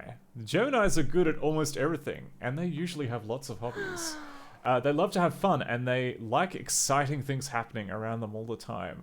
They are fabulous friends, tell funny knock-knock jokes, and read tons of interesting books. I mean, what do you reckon, Funky? Is this a character assassination, or is this maybe a little too close to home? But I think we've probably learned everything that we need to learn from the wheel. Ooh, but we can look at these bags. Wow, jet to school? ? By Ms. Dawn.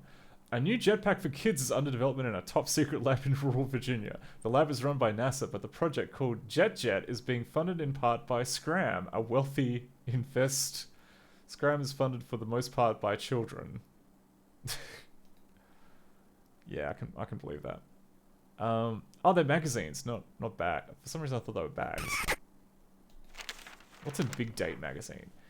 Everything 99 cents, so very, you know, good use of targeted advertising. From Michigan's snow-covered pine trees comes the secret to winter fresh breath. Sappy mouthwash. Love to spread amber on my teeth. Charm. Things you like, results from our readers poll. We've got nurse's hat, we've got 2 grody looking candles, we've got edible cigarettes, one of those art pieces by that guy which has a name that I've forgotten. Sorry, you're not getting complex knowledge out of me at like 5 minutes past midnight. My brain's already gone because I've been streaming for 5 hours. This just looks like an infinity symbol floating in a void. Either some yarn with 2 knitting needles. Yeah, it's yarn with 2 knitting needles. Oh, it freaking says up there. There you go. Look, I didn't even like try and like reading comprehension. Oh, painting kit. That's what it is. So nurse's hat, corn on the cob candles, Taste E candy chalk, painting kit, Powerpuff by Ooh La La, orange yarn, no skid daisy treads for the bathtub. Oh, okay. So you can and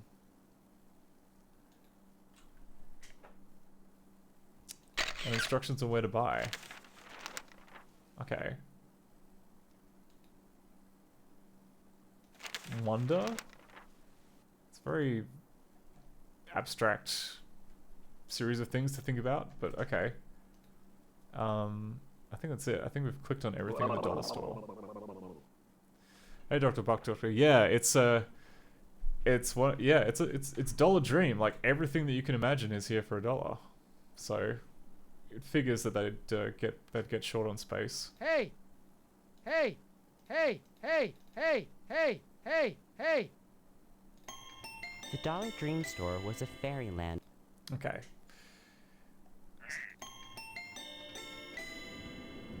Alright, so we've been to Dollar Dream, we went to the school play, but we didn't actually go inside school.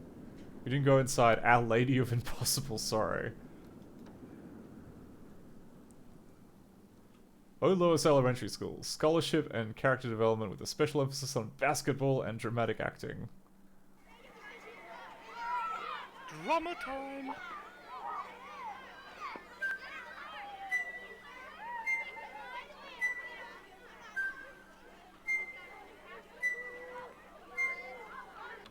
all the children got raptured.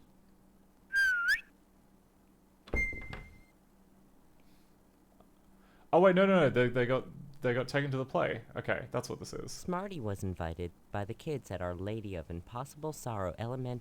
Okay, well we've been through this.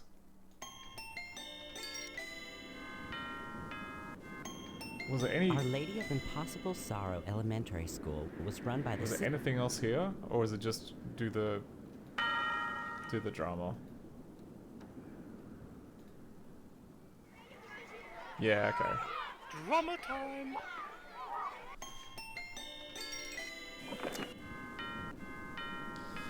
Okay, we've been to the snow cone. Let's check out Aunt Olive's house. We haven't actually been there Smarty yet. Pants thought Olive's little green house was like a treasure chest, and that Olive and her roommate Rose were like two shiny jewels who lived inside.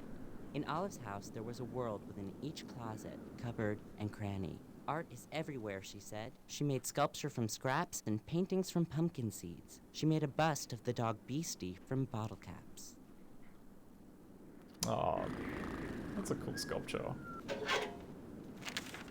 What's in the mail? Oh, it's a sale from the Dollar Dream retail empire. And we've got genuine rubies, 7 wonders of the world salt and pepper shakers. Oh, I actually need a new pepper mill because my grinder broke. Oh, Dr. Buck just says that dog is sick. Yeah, concur. It's a very, very cool bottle cap statue. Sculpture, rather. Yeah, lots of cool things at the dollar store. We can't click on the dog sculpture, unfortunately. This guy looks like we should be able to click on him, but it doesn't seem to be doing anything. We can click on the shroom.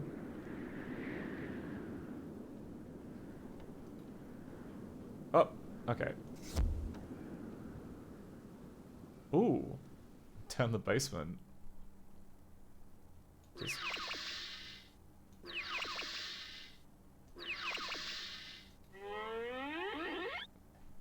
Fancy croutons.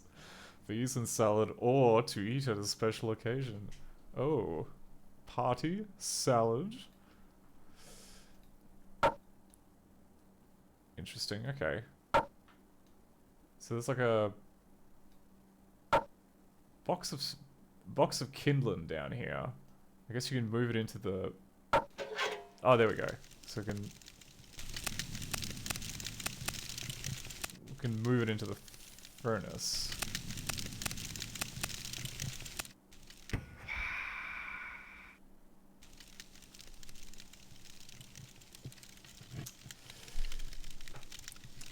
Funky Mr. Chicken says, my grinder also broke. Yeah, I'm sorry to hear that. It's rough all time. Dr. Buckler says, my wine bottle opener broke. A clear sign I drank too much over Christmas. It's either that or just shoddy workmanship. You know. Or maybe you were just kind of, maybe the bottles that you were opening with it were just kind of made out of, rare materials like tungsten or 304 stainless. I don't know.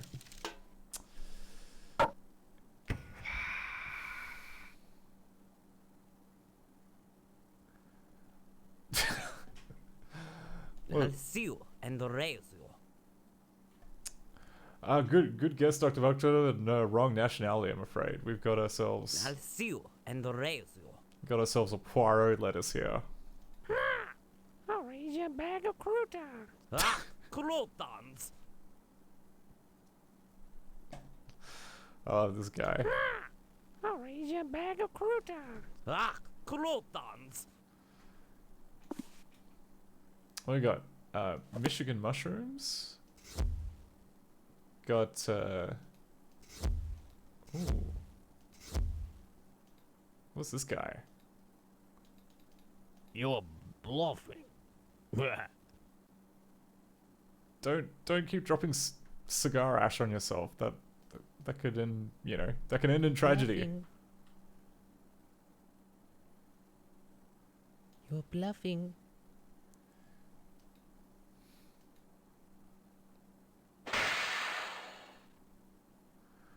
Is that a spud? I'll raise you a bag of croutons. Ah, croutons! What about this ashtray? Can I click on that?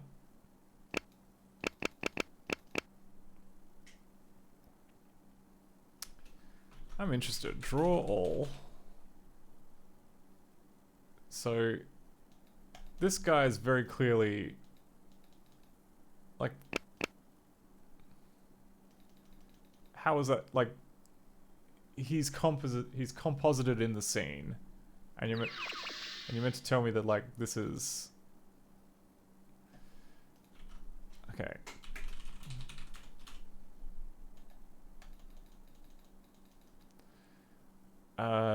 Channel 8.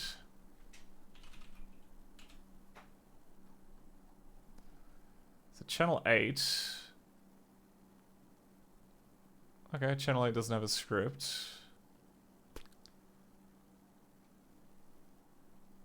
And cast member 108.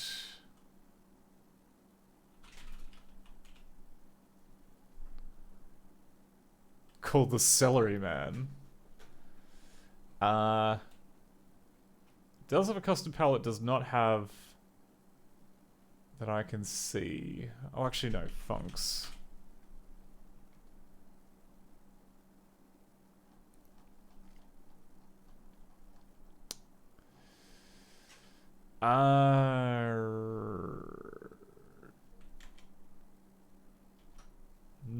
No, there's okay, I guess it's not interactive.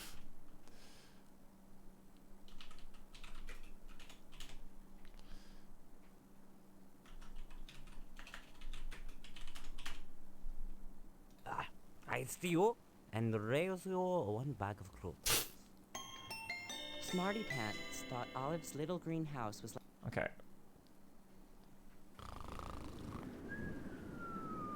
Let's go inside.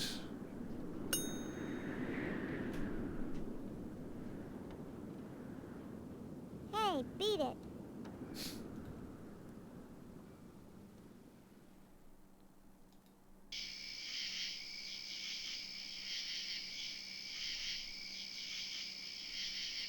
That's a nice touch.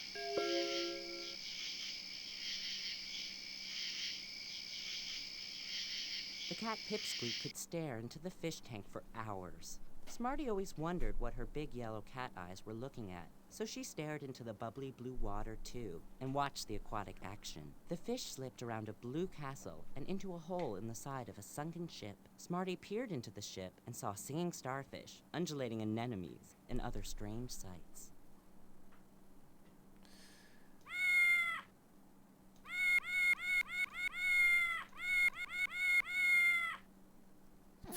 Alright, no animation, just...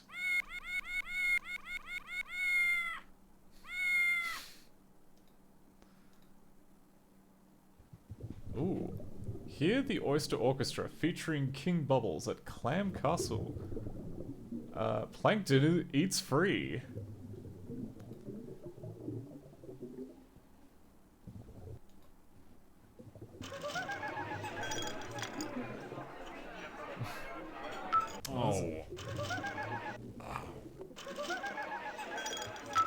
Ooh la la.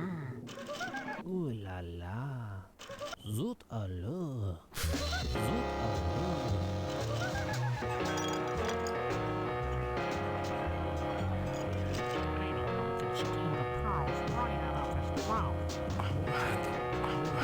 Pink lemonade.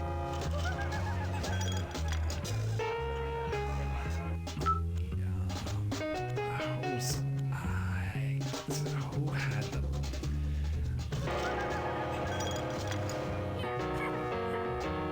Yeah, the audio in this section may be a little too loud.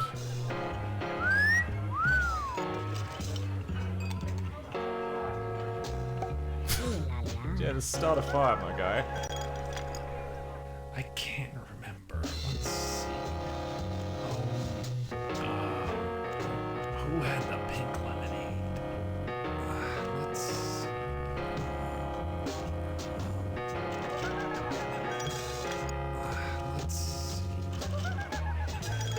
Oh, I see. So you hover over. Sometimes it's quick and sometimes it's hover.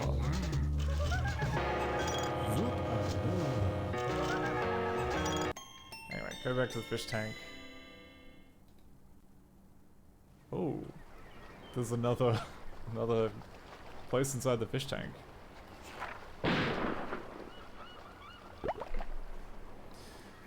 Ah, the ocean map. Water surrounds you. Your boat did sink hereabouts.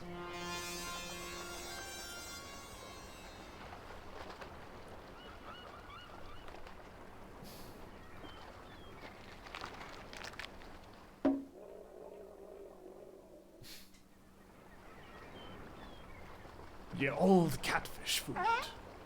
Oh, look at that.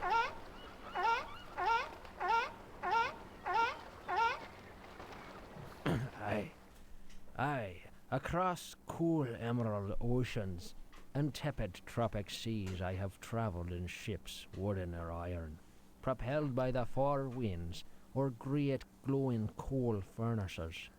I have seen sun-flung sparkles like dancing coins in the waters of New York Harbour, and one magical moon rise big and blue over Malaga.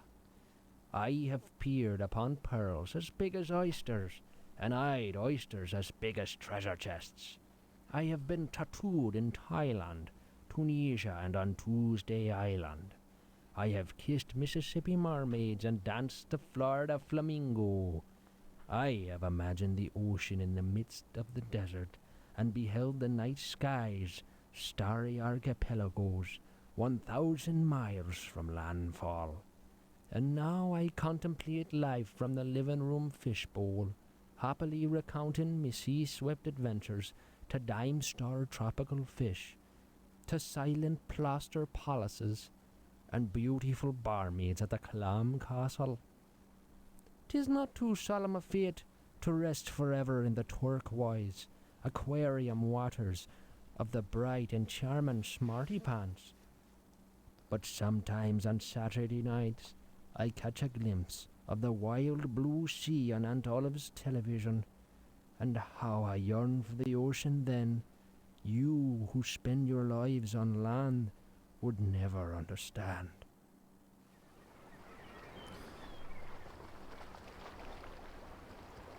Wow. Was not expecting that. Was not expecting a kind of like heartfelt poem about. I know I can escape from my fate.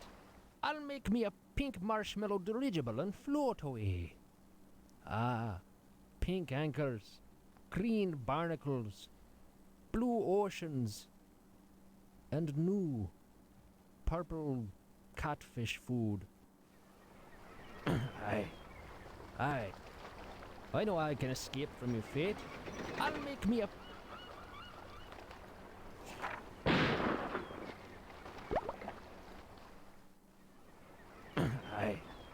I was wearing flippers, I just realized. Across cool emerald oceans and tepid tropic seas I have travelled in...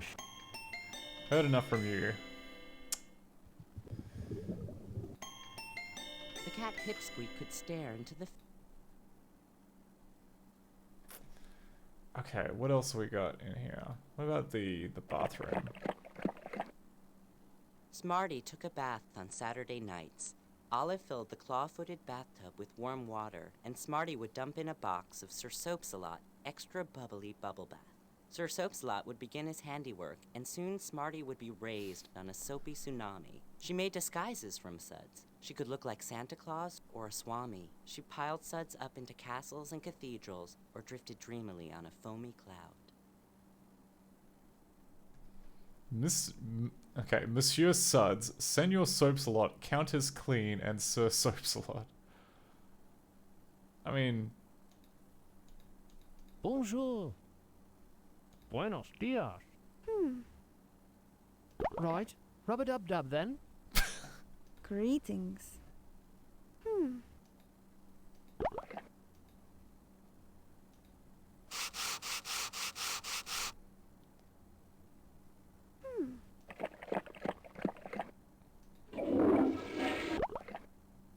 Yeah, alright. Go back to the living room. The cat Pipsqueak could stare into the fish...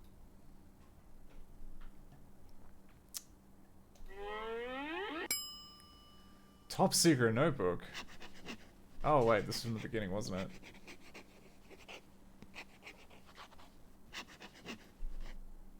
Hey, top secret. Not for you.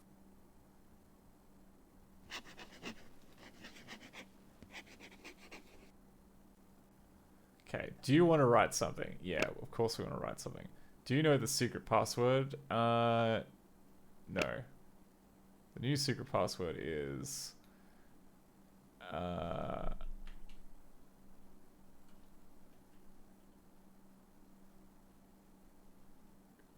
comestibles.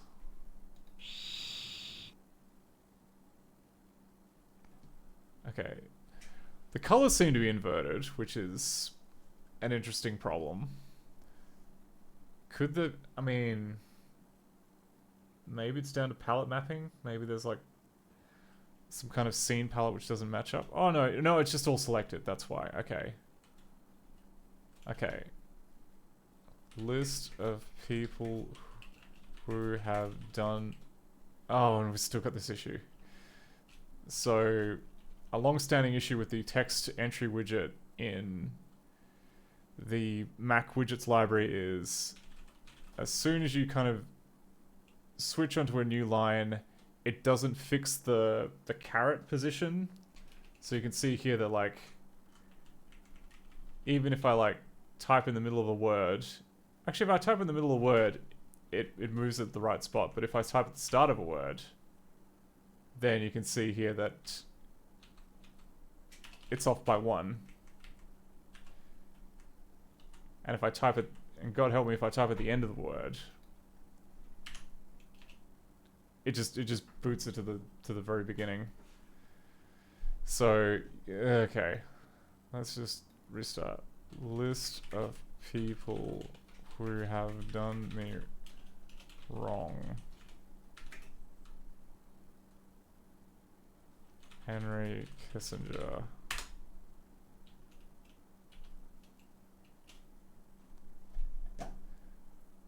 And if we quit.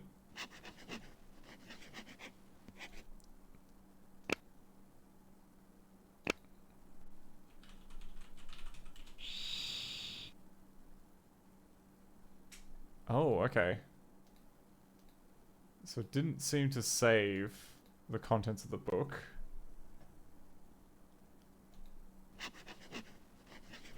I'm guessing that must... Hey, top secret. Okay. Not for you. We'll have to look into that later, maybe. The cat Pipsqueak could stare into the What's on Smarty sat between Olive and Rose on Saturday nights with a big bowl of popcorn in her lap. Beastie lounged at Smarty's feet, and Pipsqueak curled up in Rose's lap. They all watched movies about cute cowboys or cartoons about cats.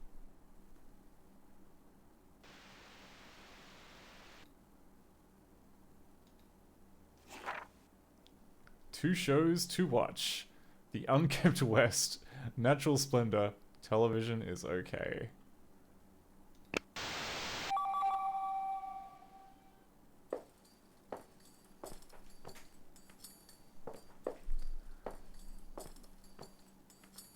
You know, this town would be a lot nicer and cleaner place to live if you'd cut that hair out of your eyes, boy. Yeah, but I like my hair the way it is. That wasn't unkempt. Hey kids, do you like... How about some more? Then you'll love Senior Suds a Lot Bubble Baths. It's got a lot of what the others have not. Senior Suds a Lot has got a lot of what the others have not. Suds a Lot has got a lot of what the others have not. Senior Suds a Lot is made from 100% recycled biodegradable cleaning agents featuring a minimum 35% post-consumer content. It's safe for septics and fun for kids. Senior Suds a Lot has got a lot of what the others have not. Suds a Lot has got a lot of what the others have not. Suds a Lot has got a lot of what the others have not. A luxurious spa. A luxurious spa. A luxurious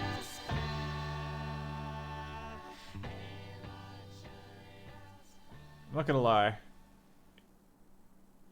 If I saw an ad for Bubble Bath with that jingle, I'd buy it. I don't have a bath. What? Ooh.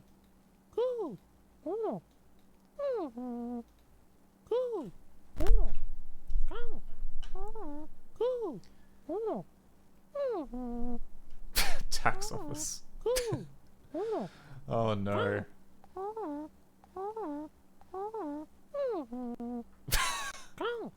Wow, brutal.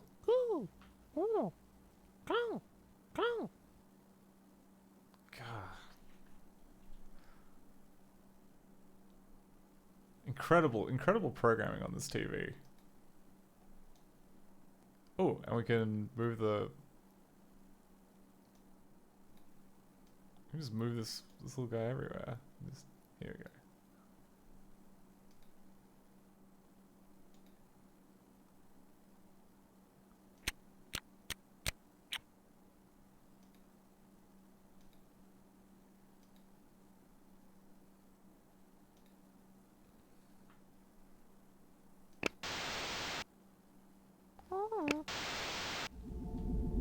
Oh, here we go.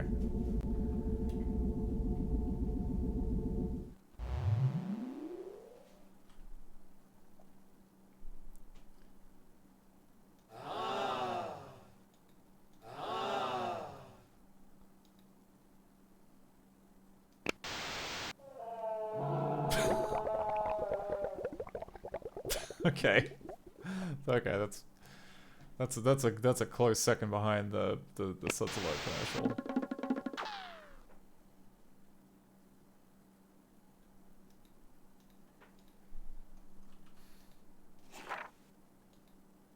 Wait, ooh.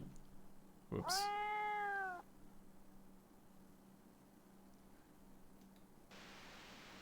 What was it? I like my big ears, says Model Theta. Fab School Trend Watch. Okay. Just watch this again.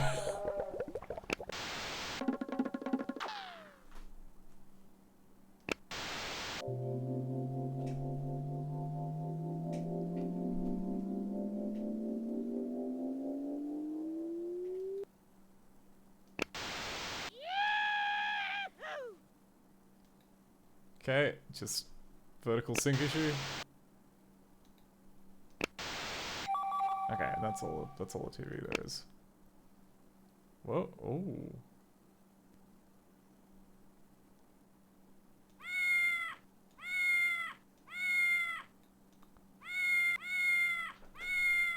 Wait. What is happening there? What is happening down there? Okay, that's a glitch we should probably look into. Dr. Buctor says, good potential for an OBS scene where you watch your videos on a small screen here. The stockiest of stock sounds.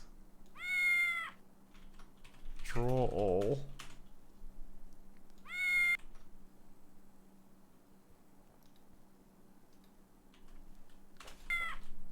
Oh my god, okay.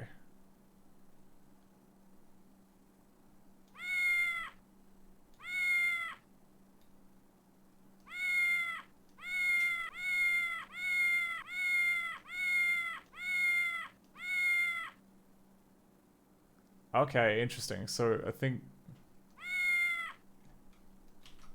71.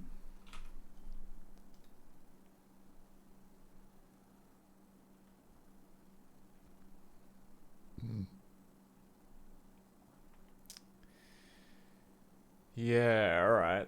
So I think what's happening is that like we've got a case here of a script that is changing the sprite cast number to 71, except it doesn't intend it to be. Oh no, it's wiping it with.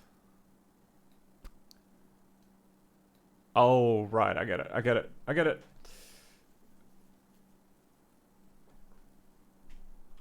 So which script is this? This is okay. It's a step script. But like what I assumed was that if you were setting cast number, then it was always going to be an absolute, or what's called a multiplexed a multiplex cast ID, but it appears that in practice, if you just give it 71, it expects the old cast library to be there, which would then mean, which is why the very last frame of this animation changes from a cat to something else, because the something else is in cast library number 1. So I better change that before I forget. So the entity, and that would be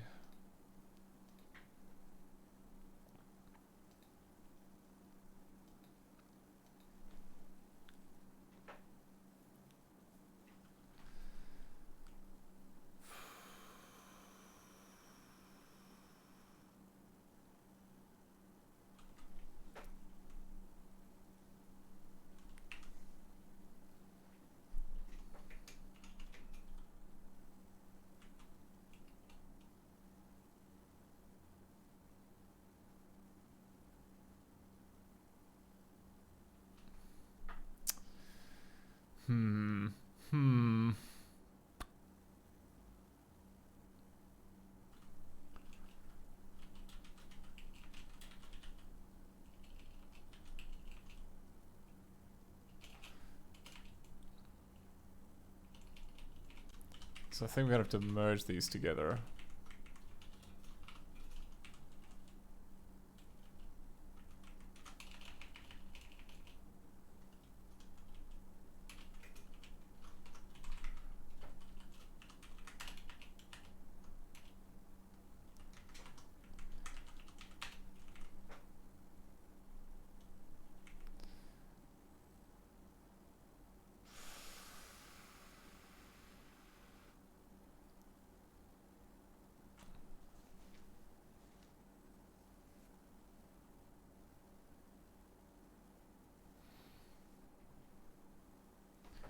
Okay, so actually it's not... It wouldn't be this. Oh no, okay, no, it still would be. It's less than 500 or fuel equals memnum.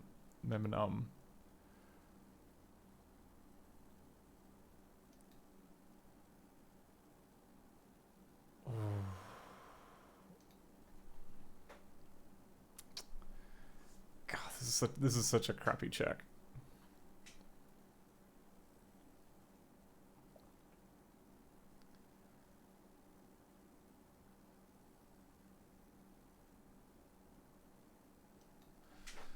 How about if we go if D is numeric?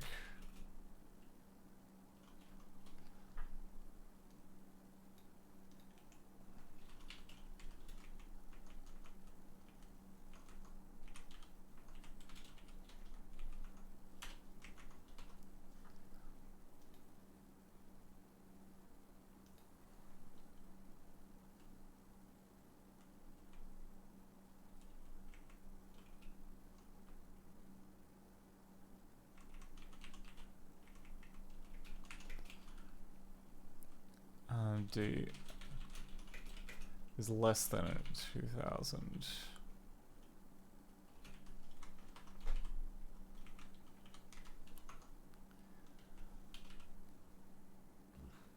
Actually, we should probably check that. Check that that's the case. So, what would be a test case? A test case would be...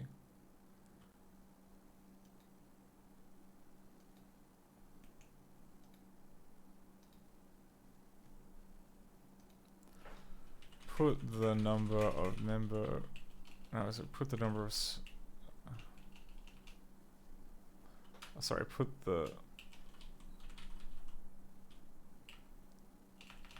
cast num of sprite 3.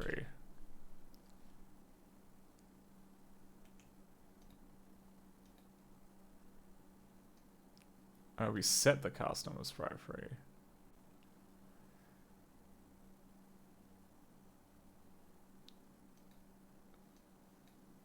So currently, sprite 3 has got... which one's got the circle in it? Okay. So if we go set the cast num of sprite 3 to 2, that should switch it to the empty box.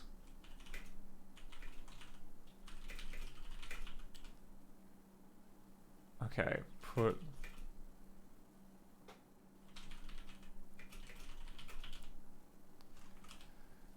Dang, alright. I guess not.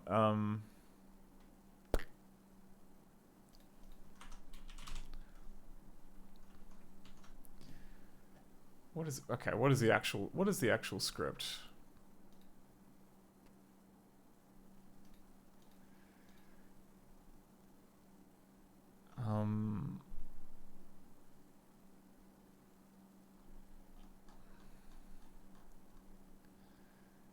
$93 step. 93 step in whatever this movie is.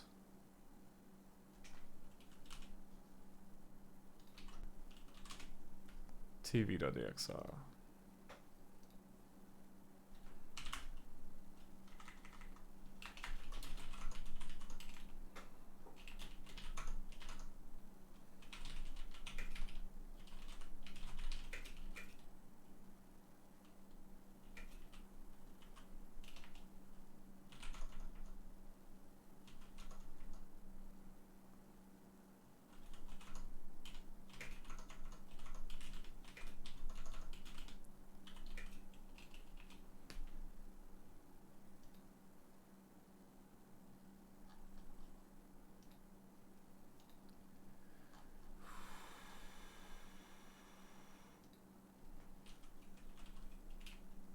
Huh?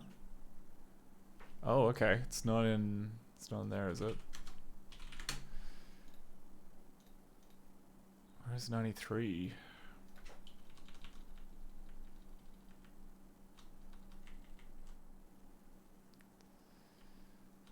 That's bitmaps.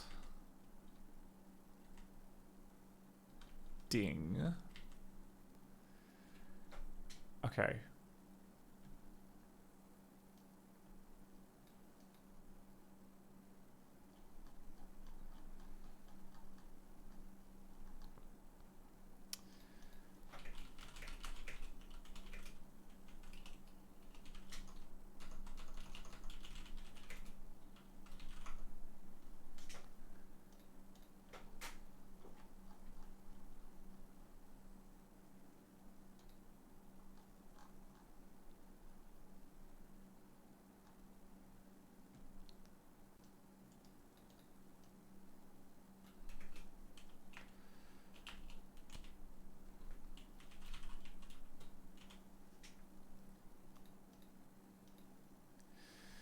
Right.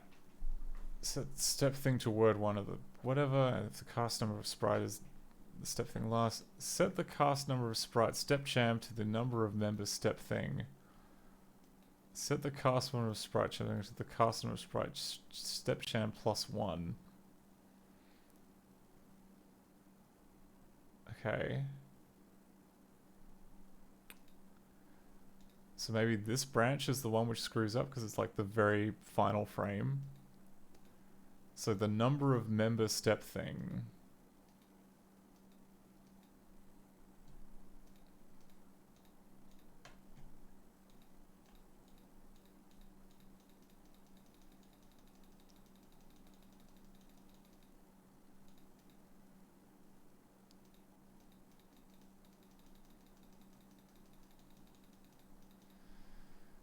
Good grief, okay.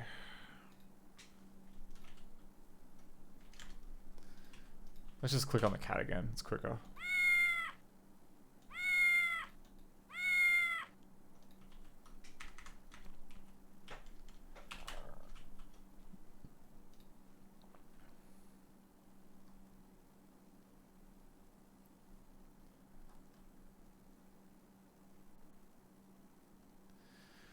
Oh, okay. That's our problem.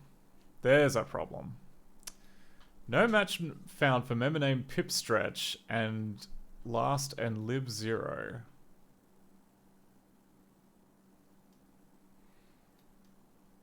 So do we actually have a... And yeah, like because that fails, then that means This doesn't have a correct cast lib, which then means that falls through. Okay, so we didn't actually need to change anything at all.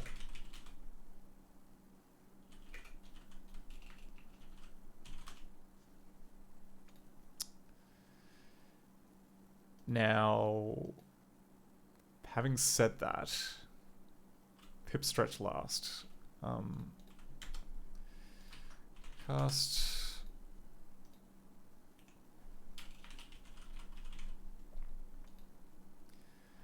So we've got pip stretch, pip stretch.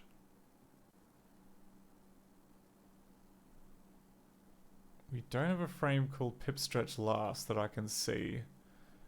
Unless it is... Okay. 68, 69, 70, 71, 70. Okay.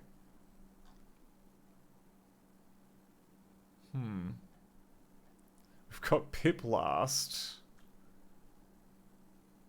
Oh, maybe it's because I was just like clicking too many times. Because it is kind of like a generic script that works based on whatever the name is, the current thing is.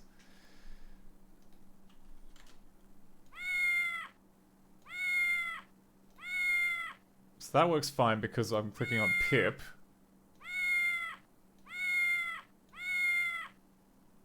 But then, yeah, kind of, I don't know.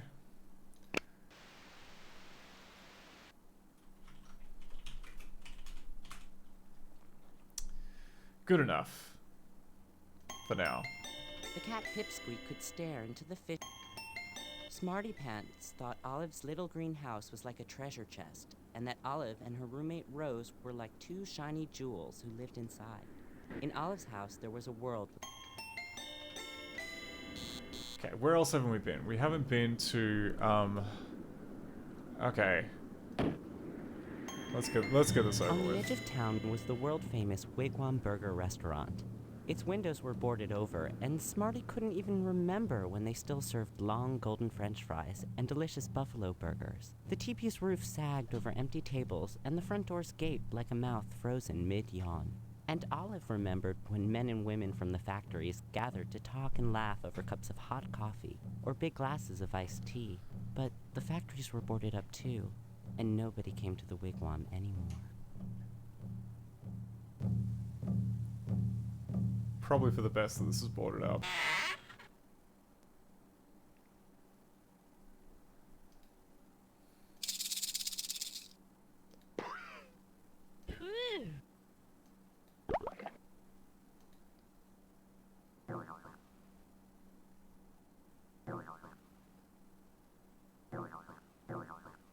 What? Okay.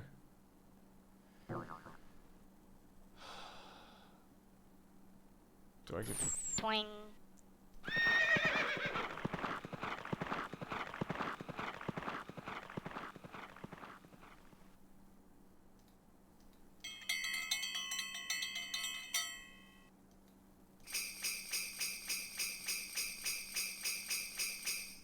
Okay, that's enough. Oh, that's cool. You can just grow the plant.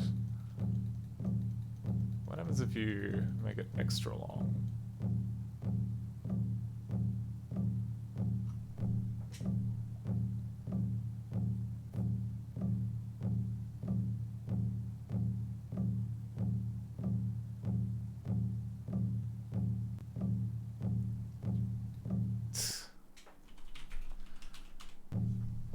Must be looping them. No, it's one long continuous sprite.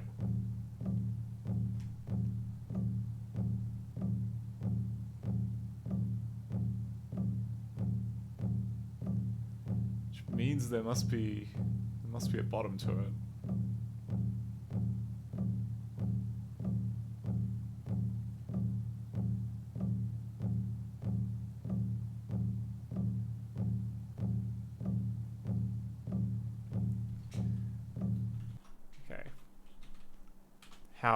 How long is this thing? I must know. These all look kind of pretty tiny.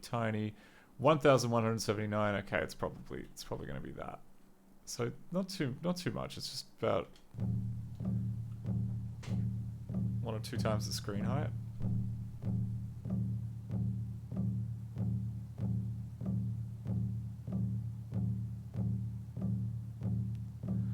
Unless, of course, they rig it so that every time...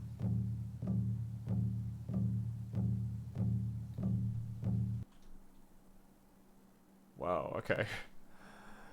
Staring at that gave like weird vision distortion for a little bit.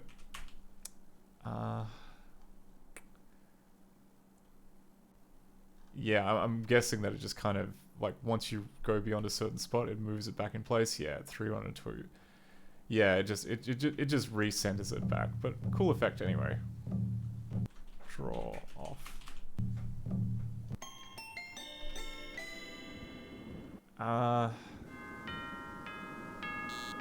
Let's go to the theater. The film theater downtown was called The Pix. Every afternoon, there was a matinee at 3 o'clock with half-price tickets for kids, waitresses, and dogs. Rose Kids, bought a bag waitresses, of and gummy dogs. fashion accessories at the candy counter. She shared the delicious fruit-flavored shoes, purses, and hats with Smarty and Olive as they waited in the dark. Okay, hang on. Let's hear that again.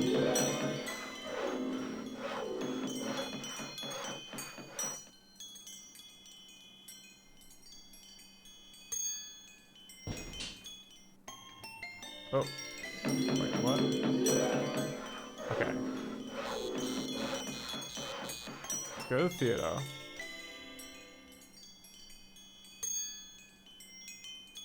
What? Did that break something? Like, why are we not hearing any narration? The film theater downtown yeah. was called The Pix. Every afternoon, there was a matinee at 3 o'clock with half-price tickets for kids, waitresses, and dogs. Rose bought a bag of gummy fashion accessories at the candy counter. She shared the delicious fruit-flavored shoes, purses, and hats with Smarty and Olive as they waited in the dark for the movie to begin. Okay.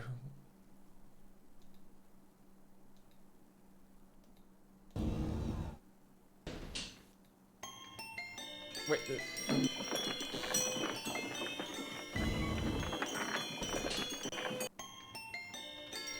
Why is it booting us straight out of the theater as soon as we get in? The film okay, turn that off. No story. Okay. Reset.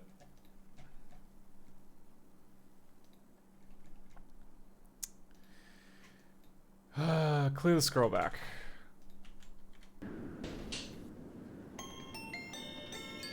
Oh, okay. It looks as if we would like translate that as a click to the Well, I clicked the sky by accident.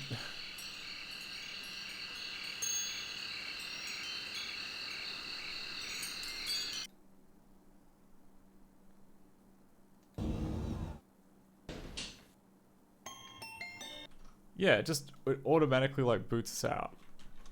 What's going on there? It's like all on.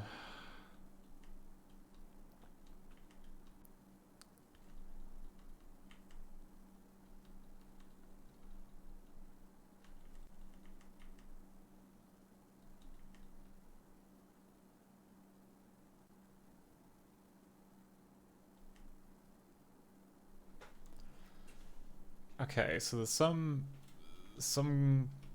script which has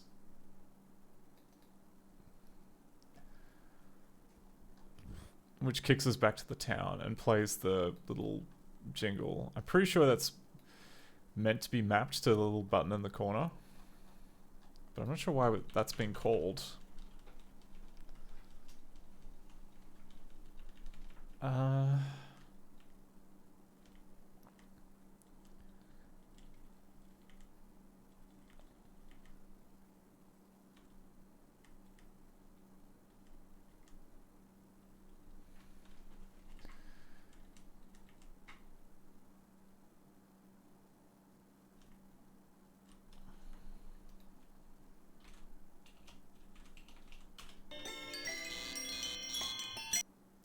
Okay. So now we're moving to pixwin.dir.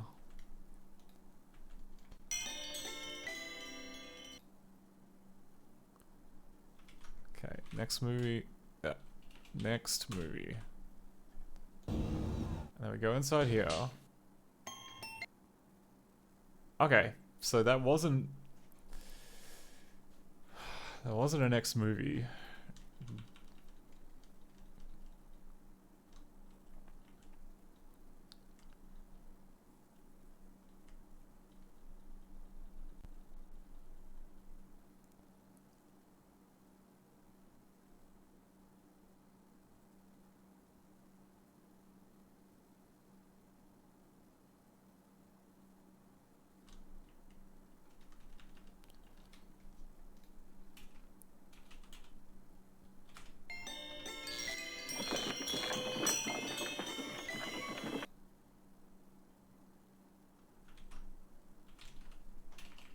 Funks.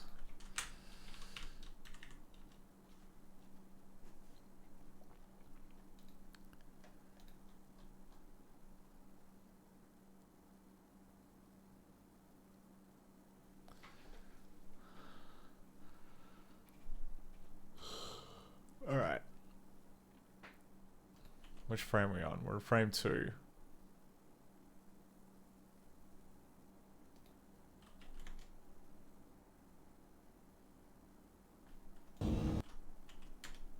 Still in frame 2.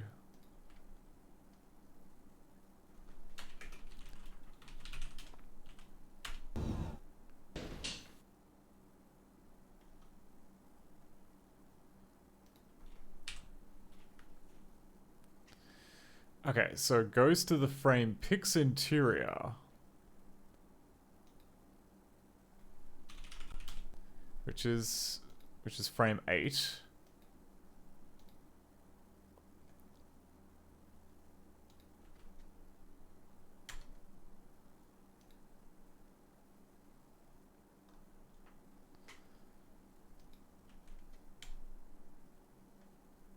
Which takes us here.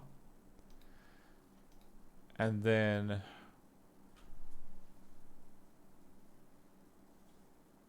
okay, and then in here we've got a frame down, a mouse down script.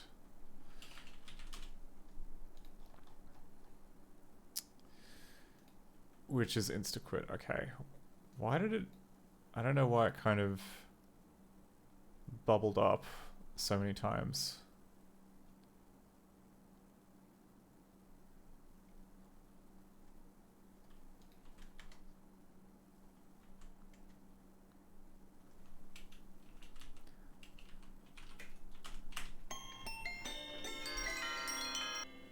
Because yeah, it should have been consumed by that very first mouse down script that we got, but yeah, I'm tiring a little bit, so I think we'll let that slide for now. The Heavenly Hardware Store was a white, fluffy, cloud-shaped building stuffed with all the necessities for home improvement. There were hammers and saws for building a doghouse or a tree fort. There were bright buckets of paint and glue pots for making holiday decorations, step ladders for retrieving the Chinese checkers game from the top shelf of the closet, and best of all, there was Buzzy, who kept a basket of lollipops under the counter. Okay, can we click on anything outside the... No, we can't. Let's go in here. Ooh, alright.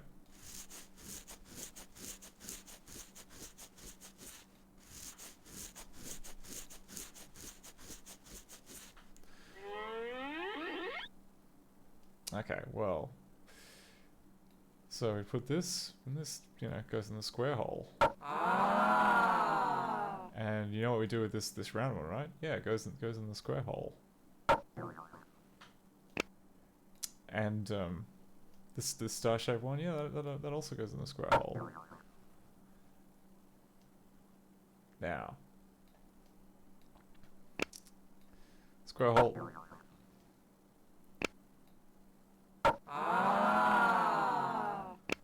Okay, I suppose we have to do it.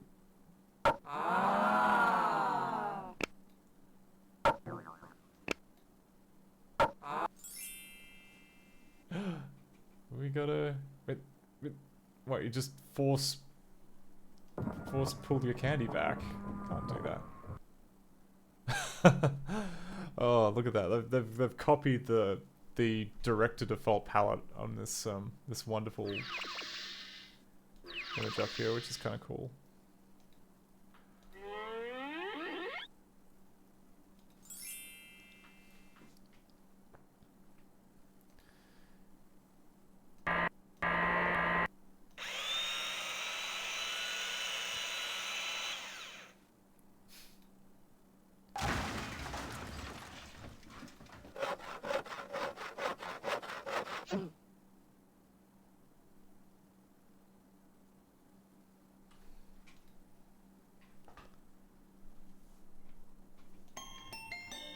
Okay. And yeah, the moon looks a little sickly, but oh, we haven't been to Percy and Polly lived next Percy's door to house. Olive and Rose. They had matching haircuts, a poodle named Darlene, and they kept the Christmas decorations up all year round. A large plastic Santa peered down from their roof on Valentine's Day, and tiny colorful electric lights sparkled like Indian summer fireflies in October.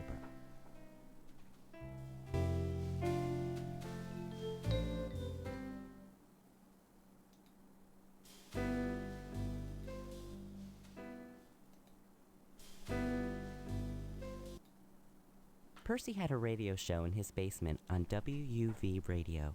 He played records by Black Gemini, Monster Island, and the Savant-Garde Quartet. But his most popular show was Spelling Smarts, broadcast live from the basement each Saturday afternoon at 3 p.m. and starring neighborhood prodigy Mimi Smarty Pants. It's Saturday afternoon, in time for Spelling Smarts. Is there a caller? Hello, Smarty. I'm calling to take issue with you. You misspelled the word glamour on your last week's show, and of course, you left out the U. In the United States, we spell glamour without the U. G-L-A-M-O-R. Glamour. Thanks for calling. Yeah, that's right. Just Spelling Smarts, you're on the air. Hello? Yes, you're on the air. Hello? Spelling Smarts, you're on the air. Oh, yes, Smarty, I was wondering if you'd be able to spell the word alligator. Why, yes. A-L-L-I-G-A-T-O-R. Alligator. Oh, that's very good, very good. Spelling Smarts, is the caller there? Hello? Hello? Yes. Oh, yes, Smarty, I was wondering if you would be able to, how do you say, spell the word banana for me. Bien sûr. B-A-N-A-N-A. Banana. Oh, très bien, mademoiselle. Spelling Smarts live on WUV. You're on the air. Hey, Smarty, I was, wanted to say I really dig your show. It's really great. I was wondering, if you'd be able to spell the word rhythm for me. Of course, dude. R-H-Y-T-H-M. Rhythm. Righteous. I'm just enraptured by this radio show. You're on No the wonder air. it's the most popular. Hi, Smarty. Yes? Hi, well, I was wondering if you'd be able to spell the word Acapulco for me. Of course. A-C-A-P-U-L-C-O.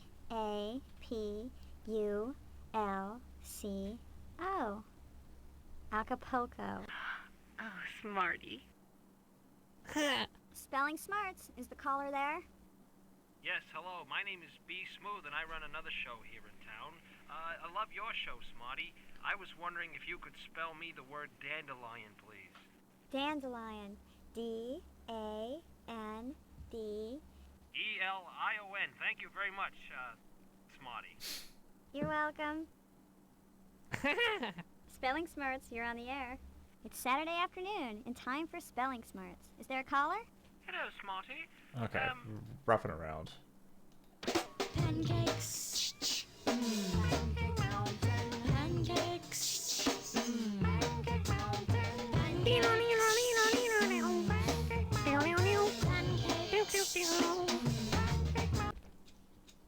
I have dreams of flying up into the sky and beyond the stars. And if you join me flying, we'll see the monuments of Mars. To see the monuments of Mars.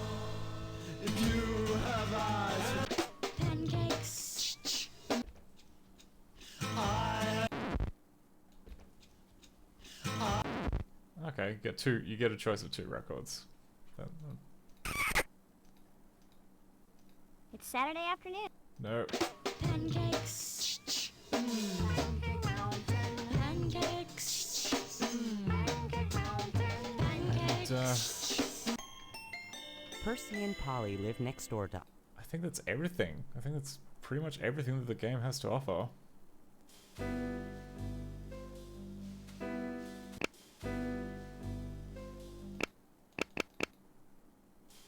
Can we leave? A few glitches here and there, but for the most part, seems to be working pretty well. Except for the stop button. Oh.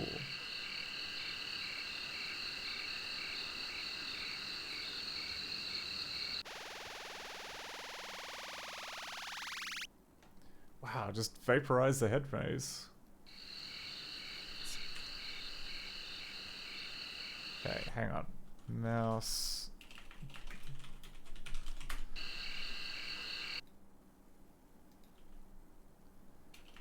Okay,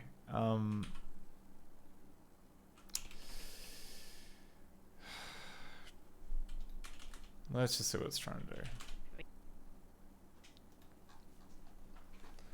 A bunch of stuff is apparently the answer to that. God, so much stuff. So it's pushing the movie name to the stack.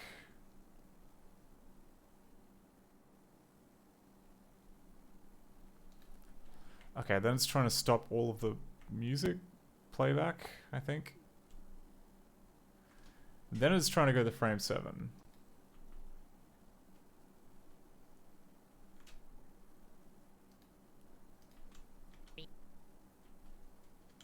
Set.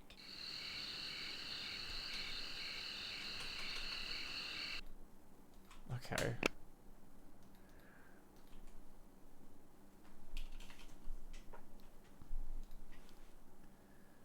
Oh, alright. We've got another one of these cast loop problems. But, anyway, it's getting late, so I think I might wind up for the night. But that is so cool. I am really happy that with a little bit of a, it was a bit of a complex mod to make, but we've got Smarty working now, like 90-ish% working from 0%. And likewise with Great Green Mouse Disaster, we found that kind of very elusive issue with the timeout feature, which now means you can catch mice and then force them to play in your kind of freakish orchestra.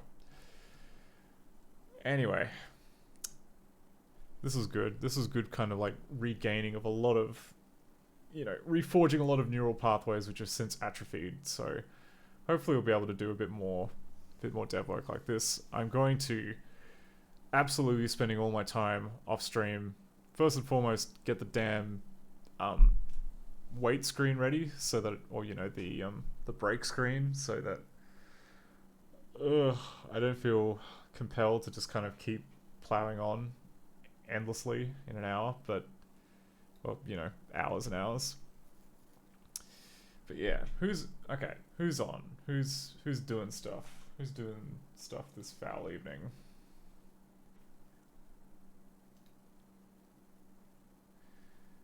A couple of people.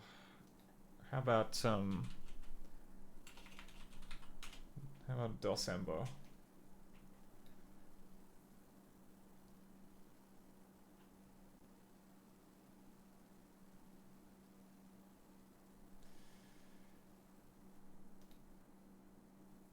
Okay, Absurdity is streaming something called Egg, so I feel that's good enough reason.